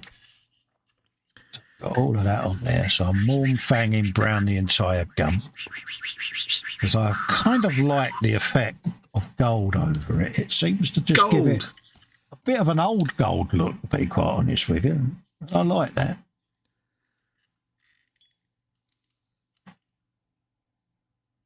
And it's funny, every time I look at these, I see more and more intricate detail, and it's like, damn. Damn, son. Yeah. But we've had a damn good go, to be honest with you. That feeling when you put super glue onto a joint and your little finger on the other side of the model goes suddenly warm and you're like... Oh, that's it then. Yeah, there's no escape there, mate. When you're using the thin super glue, you think, that means the thin super glue is run all over the place and then the whole model's now covered in it. Fantastic. Oh, yeah, the thin super glue always gets me, mate. No matter how much careful. What are we now? 4:30. Going about 10:15 tops, yeah? Yeah. If you're struggling with your back, that's a warning. I don't know why. It was fine, 4 hours ago. But we've been bent over the models, mate, haven't we, for hours, so... I think my back's not done before. I must be just getting old all of a sudden in the last week. That, mate, is official old fart mode creeping in, dude. Curses. But curses, I say. At the end of the day, we've had a really good long show tonight, so we're both going to feel this tomorrow, and we'll both be sitting there going, "Oh bloody hell, Arthur, how's your back?" Yeah. Half an aspirin. Yeah. Right, so I think that's the best of a bad job. It didn't really want to fit together at all. And there's a lot of cajiggling gone on there. Was it been a bit of a stubborn? It's reasonably not wobbly. I can do some sanding on the tracks to make them all both flat and level. It can be recovered, dude. Yeah, well, it looks all right to the naked eye. You don't know there's anything going on with the funny angles. That's all that matters. Has it survived the 2-foot test easily, mate, doesn't it? So.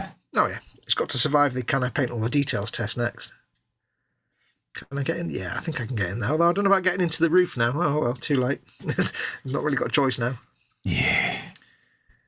But I can open that. I haven't actually glued the back door shut. I've just forced it into place, so. Okay. A Me, little bit of dongstone on there. Let's get to that. Get to that. There. Get the driver in. I forgot to test that. Can the driver go in? Yes, the driver can go in with a little touch of super glue later. He can go in there nicely. A very careful touch of... I might even glue him in with PVA glue at the end because it'll be painted by AJ's like me. He says, I always talk to myself. Sometimes I make sense. Dude, it's when you start having an argument with yourself and lose. That's when you know you're struggling, mate. It's when you lose your own arguments. Yeah, it's like, yeah, it's bad enough losing against H, but when I lose against myself, it's like, really? Yeah. It's when you start insulting yourself. Well, you're an idiot. What? I can't say that to myself. Dude, I've stomped off out of the man cave because I'm angry with myself. It's like, what's that just achieved? Really? Well, I've stomped off as well as a man on sticks can stomp off. A slow trundle may have been had. Yeah. Slow, grumbly trundle. Yeah. Well, not talking to you anymore. That's another one. It's like, really? You're talking to yourself there, dude. Not your friend anymore. Yeah. That's it. I've had enough. I'm going in there. I want to be away from you. It's like, dude. Yeah. I should have listened to my mother. And then H goes, yeah, you might just want to pack up for the night, love. You've been out there on your own a bit too long, sweetheart. Okay. It's true. It's true. So, she does laugh. Or despair, one of the two. Yeah. Both.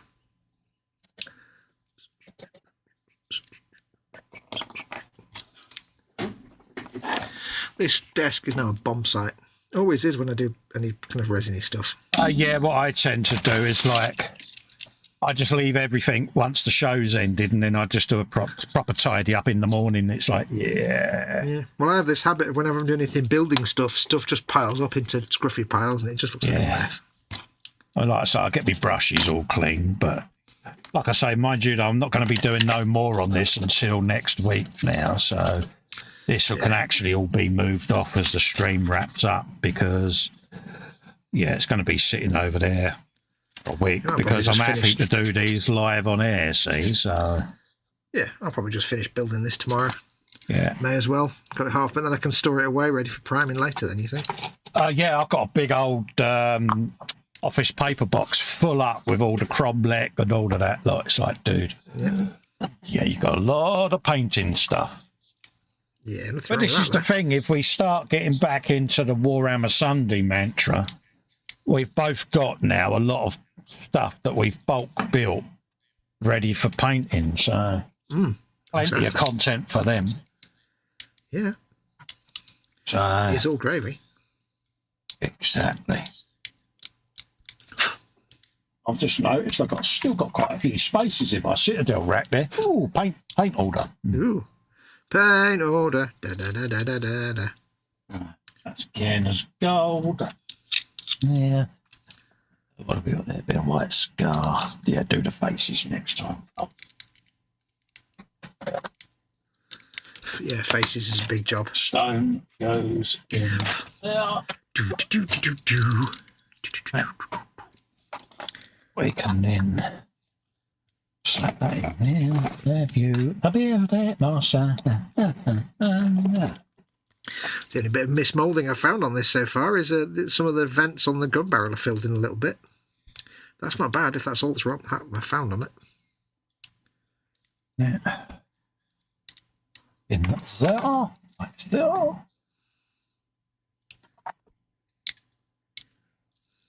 Slap them on there. Job is a good one, young Foxykins, isn't it, mate?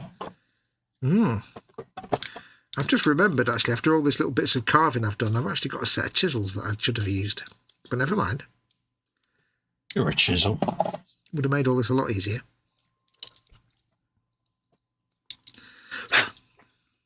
It's all set up and ready. They can live there. They can go in there. I miss working with plastic where you can make something rough and then just get a bit of glue on it to smooth it out. Yeah, definitely. I miss that with resin.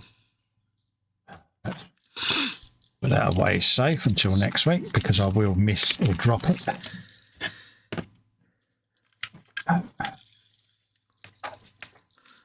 Go together when he goes in there like that. Cheers. Smoke green. Put them out there out of the way, and that is paint pot of goodness. Actually, that can live over there in a nice safe place. Because before we went live, I may have gone hunting for that, and yeah. Right. What are you looking for? I know I was putting my paintbrush carousel in a safe place because, yeah. You remember before we went live? Yeah, I couldn't find it, could I? So, yeah. That safe place we all know so well. Let's put all my quins up there ready to dry, and well, they're practically dry now, but keeps a bit of safe spot. I've got a few more of these to build yet. Came with this vehicle because I seem to have had an extra sprue in the box, which was handy. Right. Yeah. But I'm thinking of getting the little bikes as well to go with it, so I end up with a set. To see where this is going, it's going to be a long, thin diorama. I've just got this feeling. I can't imagine where you get that idea from, that you tend to do long, thin dioramas at all. I don't know where you're getting that thought from. That's that. So, there you go. I'm going to start wrapping up, I think. How you getting on there, mate? I could do a bit of chat dollying until you're done on there. No, it's all right. I'm finished building now. I'm not finished, but I've stopped now. I'm just fettling with where things are laid out. Whilst you're doing that, I'm going to go bigly screen just to show folks what we've actually done tonight. What have I done? I did a little bit in the cabin on there just to start that off. Don't seem to be getting much light tonight, Cole, do you? There you go. Yeah, I don't know why that's obscuring, but it is. So I've done a little bit in the cabin there, started the seat and all of that. Picked out a little bit of the gold, same underneath. And then I've just got a little bit more blending to do underneath. And I've got to edge highlight all of this and start doing the floor. And I'm tempted to put something on this floor just to define it a little bit, because it's looking a bit bland in there. So that and the grills for the engines under there I've got to pick out. So I know that, but I'm not going to pick them out until I've started the diamonds on the main vehicle. I can come back to it. We've then got all of this lot with their base coats on. Let's tilt that up a bit, Cole. There you go. Tilt. Mysteriously, the light has come back. So, yeah, it was just his shadow. There you go. So I've got all of them done. I'm based with all the different purples and blue bases. I even did, where is it? That one. I even did the weave on the ponytail. See, with the different colours of the blues and that working its way around. So I've got a bit more picking out to do on that.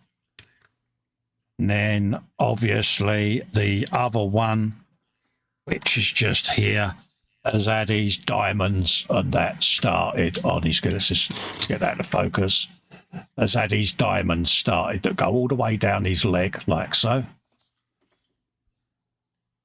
And same with his arm, all the way around. There you go. That's looking awesome. So it's getting there, folks. So that's what I've been up to. And you say you're not a brush painter. Yeah. But hopefully you get where, yeah, it's even got all around the cheek of his Harris, back of his calf. They all stretch and deform. There you go. You can see them a bit better. So they go all the way down his legs. Like that. Awesome. And then I can go round now and start looking at different lighter shades just to put the little L shapes, you know, just little highlights here and there. But that's the base layers done on that dude. And I'm quite happy with that, to be honest with you. You should be. I think the thing is, once you've painted these guys, any other figures you paint will be just like absolutely. It's got to be so much easier, isn't it? So, oh look, Space Marine. There you go. Done. Hopefully, you get where I'm going with this, and then what this is going to end up with is you're going to have the craft coming out of an hole in the ground, along with the Harlequin troop bursting out as well. So I've got to scratch build a base and carve it out of foam, because it's the only way I can get the base that I really want in my head.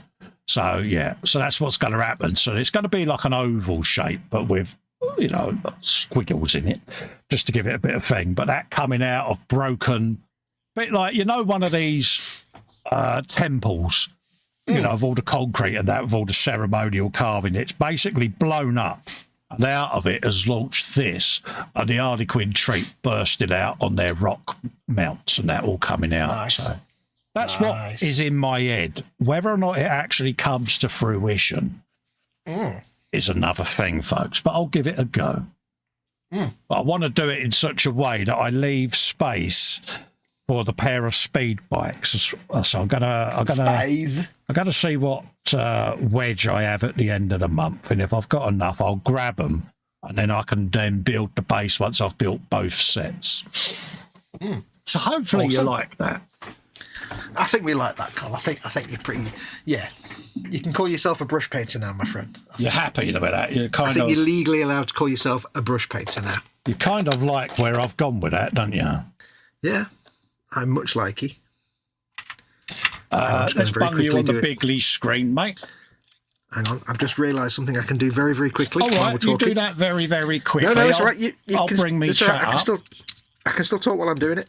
Right, I have pretty much not finished the build, but there's not a lot to this. I'm going to stick this on. But basically, in fact, no, I won't do that because the glue's too thick.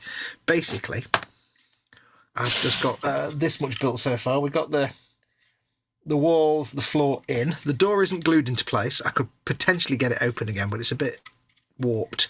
So I want to make sure this wall is set fully. I'm hopefully fairly confident I can still get in there to paint all the details in the cockpit. Yeah. All the dials and controls and stuff. Yeah, I think I've got to hide the gap that's down there between these two walls. I'll do that with a bit of plastic card like I did here. Yeah. There's a strip of plastic card there you can see just covering it. The driver fits in quite nicely, I think. I can just scoot him in. Little touch of PVA or even CA glue would be fine with him because I can just paint him and scoot him in there like that. This gunner, I can't really quite get him to line up at all to hold the big MG, so I'll just get him doing whatever that weapon is. And he'll just kind of just about fit. Yeah. So if I include him, I might even put him in there, I don't know yet. But yeah, so that's coming along quite nicely. I'm quite proud of my little cobbled together steering mate, wheel. I'm well impressed, mate. Which lines up with that bit there that you can't see that bit there. Yeah. For the I've rung up Sadiq Khan, London Mayor, and I said, you couldn't do us a favour. You couldn't knock that old Nelson bloke off that column and put Guru up there, because he's put these hands on this alt tonight and I can't find a pedal still big enough to put him on. Look. Oh, dude. So if I wanted to keep that, I'll probably glue it in place, but I can just about bend it in to get it shut. So we'll see. I might leave it open. I might leave it open so I can flop it down. Is a good fit. I do like that vehicle though, because it's half track, isn't it? Half a track. Well, there you go. It's basically a German World War II half track. Yeah. Orc. Yeah. Put the dirty great big supercharger in there like that. Oh, wrong way around. La la la la la la la la. Yeah. Phil Bolton says they totally didn't base that vehicle on a German half track. Yeah. Well, that's the actual thing. There's two of them. They've got this and the little armoured vehicle that Colin made that I've got as well. Yeah. And they literally deliberately are, because they're actually World War II themed orcs, German orcs. World War II German. So you've got like some great coats who are like Deathcore Cree, but they're German. You've got other ones who are like Africa Corps, but they're orcs. And they're literally, they call them Africa Corps, but they're orcs. So they deliberately make it this kind of German World War II theme, which I really like. So. Yeah. There's a bit of, it's not quite flat with the tracks, but I just need to sand them down a bit and make them flat. Unless you warm it up, of course, and then just press it on the bench. Squish it a bit. Yeah. Have you tried it on your glass cutting mat? Yeah, it's got a little tiny bit of wobble. So it's a bit Brahms then, yeah? Yeah, but I've not actually even glued the axle on yet. Are you putting a base under it? No, I'm just going to build it as is, I think. Yeah, because I've got to say, if it was going on the base, you could hide the wobble by building one side of the base up a little bit. You know, a bit of muddy ground or something like that. Yeah, a little bit of. I think the axle goes that way. That goes in like that. That'll sit there. And then you probably find the wheels. I mean, you can see there that track's quite skew-if, but nobody will ever know. So there you go. That's that done. So days. Proud of you, I'll probably soldier. finish building that tomorrow, probably. So, I quite like that. It's a really nice vehicle. What are we going on there? That's people saying about burnt and heated metal effects. Yeah, I just tend to use the Tamiya powders. Lots of really great paintwork there, Cole, says PJ. Thank you very much, PJ. That means a lot. Edward says, looks awesome, Cole. Thank you, Edward, for your feedback. Phil Bolton says, that's a fine night's work there, Colin. Thank you. He's also saying, looks good, Fox. Happy days. Thank you. Edward says, I need to get the red Gobbo Christmas thing pre-ordered. I hope I don't miss it because I'm painting them for my wife, but the rocker didn't fit last year and she was disappointed. Yeah, I had the red Gobbo rocker last year, but yeah, this one's is coming out. Is it this week it comes out, Fox? I don't know. I've not actually been following the little videos. But yeah, I've had the emails come through, Edward. From memory, I think mine I think it was mid-November onwards. So, yeah. PJ says, yeah, good build, Fox. Be interesting to see you paint it. There you go. Thank you. Happy days. It's going to be difficult to paint it anything other than just World War II German, European theatre German grey. Well, this is the thing, though. We've both got massive tubs now, full up with all our pre-built Warhammer stuff. So there's going to be a lot of painty because I'm doing a full video set of video series on how I paint Warhammer my way, just to give people tips. And then obviously as people get more advanced, they can go off and do it their way. So yeah. I mean, I don't know, because I've got the great coats as well. I don't know whether to paint it in my death skulls like I do death skulls, or whether to stick with the sort of the great coats Deathcore Krieg style, so it would be like green or grey. I don't know yet. What's tickling your fancy the most? I don't know. I love that World War II German field German grey because it's great for weathering, but I'll see what I paint the great coat dudes like first. Phil Bolton also says to you, then chip it. Yeah, smiley face. Yeah, absolutely. He also says, have a good weekend. Absolutely, Phil. Same to you, mate. And good to see you back on the streams, Phil. And like I say, it's good to see you coming out of the dark place, mate, because we do miss you when you're not about, mate. And on a serious note, you know, you're a mate. So, yeah, good to see you. Yep. Right, I suppose we need to let these wonderful people go because we've been sat here nearly 5 hours, boring and rigid, and yeah. I've not even been for a wee or anything. No, you're doing really well, mate. You ain't got a catheter, have you? No, I didn't do poops or anything in the middle of the show, so cool. No, it's like this little Rogel doll I've slapped together. That's going in the box to be painted because, Yeah. And it's another built kit can sit there, and if I'm having a bad week where I can't build anything, I'll just sit painting. Yeah, and it's a tank, so you can't really go wrong. It's all, yeah, Edward's got one. He says, I think you need to make your own colour scheme, Fox. That'd be interesting. Well, my own orc thing, I do death skulls, which is all blues. So yeah, I could do it as death skulls, but then the great coats don't really fit with it then, so I'll stick with the great coats thing. Phil Bolt says, cheers, mate. I'm here. I just watch offline. Not a problem, Phil, but it's just knowing you're all right, mate, because, you know, your family at the end of the day, ain't you, geez? You know, you're part of our little community. So, yeah. But anyway, folks, hope you've enjoyed tonight. It's a longer show than we have been doing, but we've been doing short shows whilst I get over my little heart problem, should we say. So now that I'm back on my feet and getting there, I can do slightly longer shows now, so... Yeah, and it's been nice to do a longer show. Well, on a Friday it is, because we get to catch everyone then, don't we, you know, so... Yeah, I mean, I wouldn't normally go to bed till about now anyway, so... No, I'm going to have me dinner and watch motorbikes go round in circles, because it's quali for the MotoGP, I've got a load of sushi downstairs, but I think I'll just go to bed and not eat just before I go to bed. No, I shall stay up now. I won't go to bed till Saturday night, ready for Sunday. Look at that bench, look at that. Oh. Really? Here goes, right? You're going to be impressed now. Come on.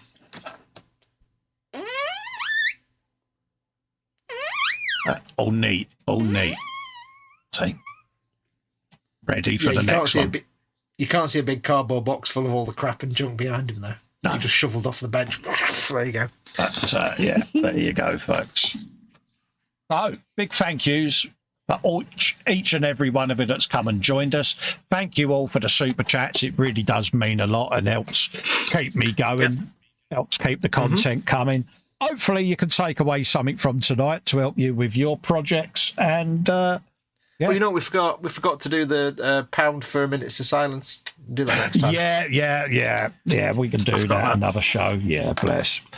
Yeah. What are you going to do, though, if they pay for enough and you have to sit there in silence for 2 hours? That's going to break your heart, isn't it? I'll just get some work done. Turn my microphone off. I'd turn my microphone off. I'd get my audio books on. Get a bit of Irving Finkel telling me about ancient Babylon, and then I just... Oh, bless you. Don't forget, folks, I'll be back with the rest of the gang on Sunday for the Workbench Sunday with me and me mates. So if you've got any work in progress, doesn't matter what it is, doesn't have to be a scale model. It can be drawing, crochet, knitting, you name it, whatever you're working on. Bung it in the gallery and I'll pimp it. Someone was on about their mate doing... squig widgies or something earlier on. It might have been Edward on about someone that he knows. Get them to post it in the gallery, mate, because, you know, we like to see all this stuff. Yeah. Colin likes to see all the pictures of Squigwidge he can get in the gallery. Yeah, absolutely. What was I saying? Oh, yeah, Sunday show, gallery, goodness and all that lot. And also Monday, I'll be doing a solo on E-Models for the 1/16th scale tank. Yes. We'll also be back Wednesday for the E-Models builds we're currently doing. I'm doing the little milk truck, the Lieferwagen. Has your new kit arrived yet, or is that coming during the week? There has been a change. I was going to start doing Mortarion while I was finishing off the Baneblade. However, Games Workshop, for some reason, have told James at E-Models that they can't give him that because that's direct sale only. I only through them, and it's like, that's rubbish. Yeah, other stores stick sell that up there. Yeah. Yeah, so anyway, I've said instead I'm going to be doing, I'm going to regret it, but I'm going to build and paint Lord Croak. I've seen it, folks. Age of Sigmar kit, and it's incredible, but I'm going to enjoy but also regret painting it. Yeah, if you like Jade, yeah. Yeah, go and look up Lord Croak with a K, K-R-O-A-K. That's what I'll be building and painting. Lots and lots of Jade. Yeah, there's lots of dry brushing, so I can get rid of it. Gives you an opportunity to practice your blending as well, mate. Unless I just do dry brushing. Cheat. Yeah. Okay. So we'll be back for that. Good. And then obviously next Friday we'll be back for more frolicking goodness. If you want me to carry on doing the Quins, I'll carry on doing them. If you want to see me doing something else because you're getting bored with them, I'll do something else. Do your Quins. So, yeah. And until then, big thanks. Enjoy the rest of your night, and we'll see you on the next one. All right, take care, everyone. Ta-ra, folks. Thanks for your support. Amigos. Bye. Bye.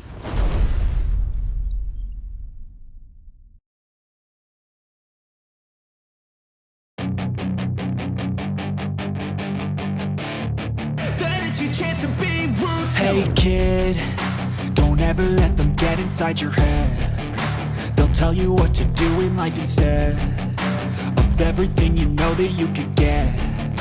Don't let them guide your life towards regret. I'll fight for what I love with every breath. My past is filled with things I won't forget. I use them all to push me to my best.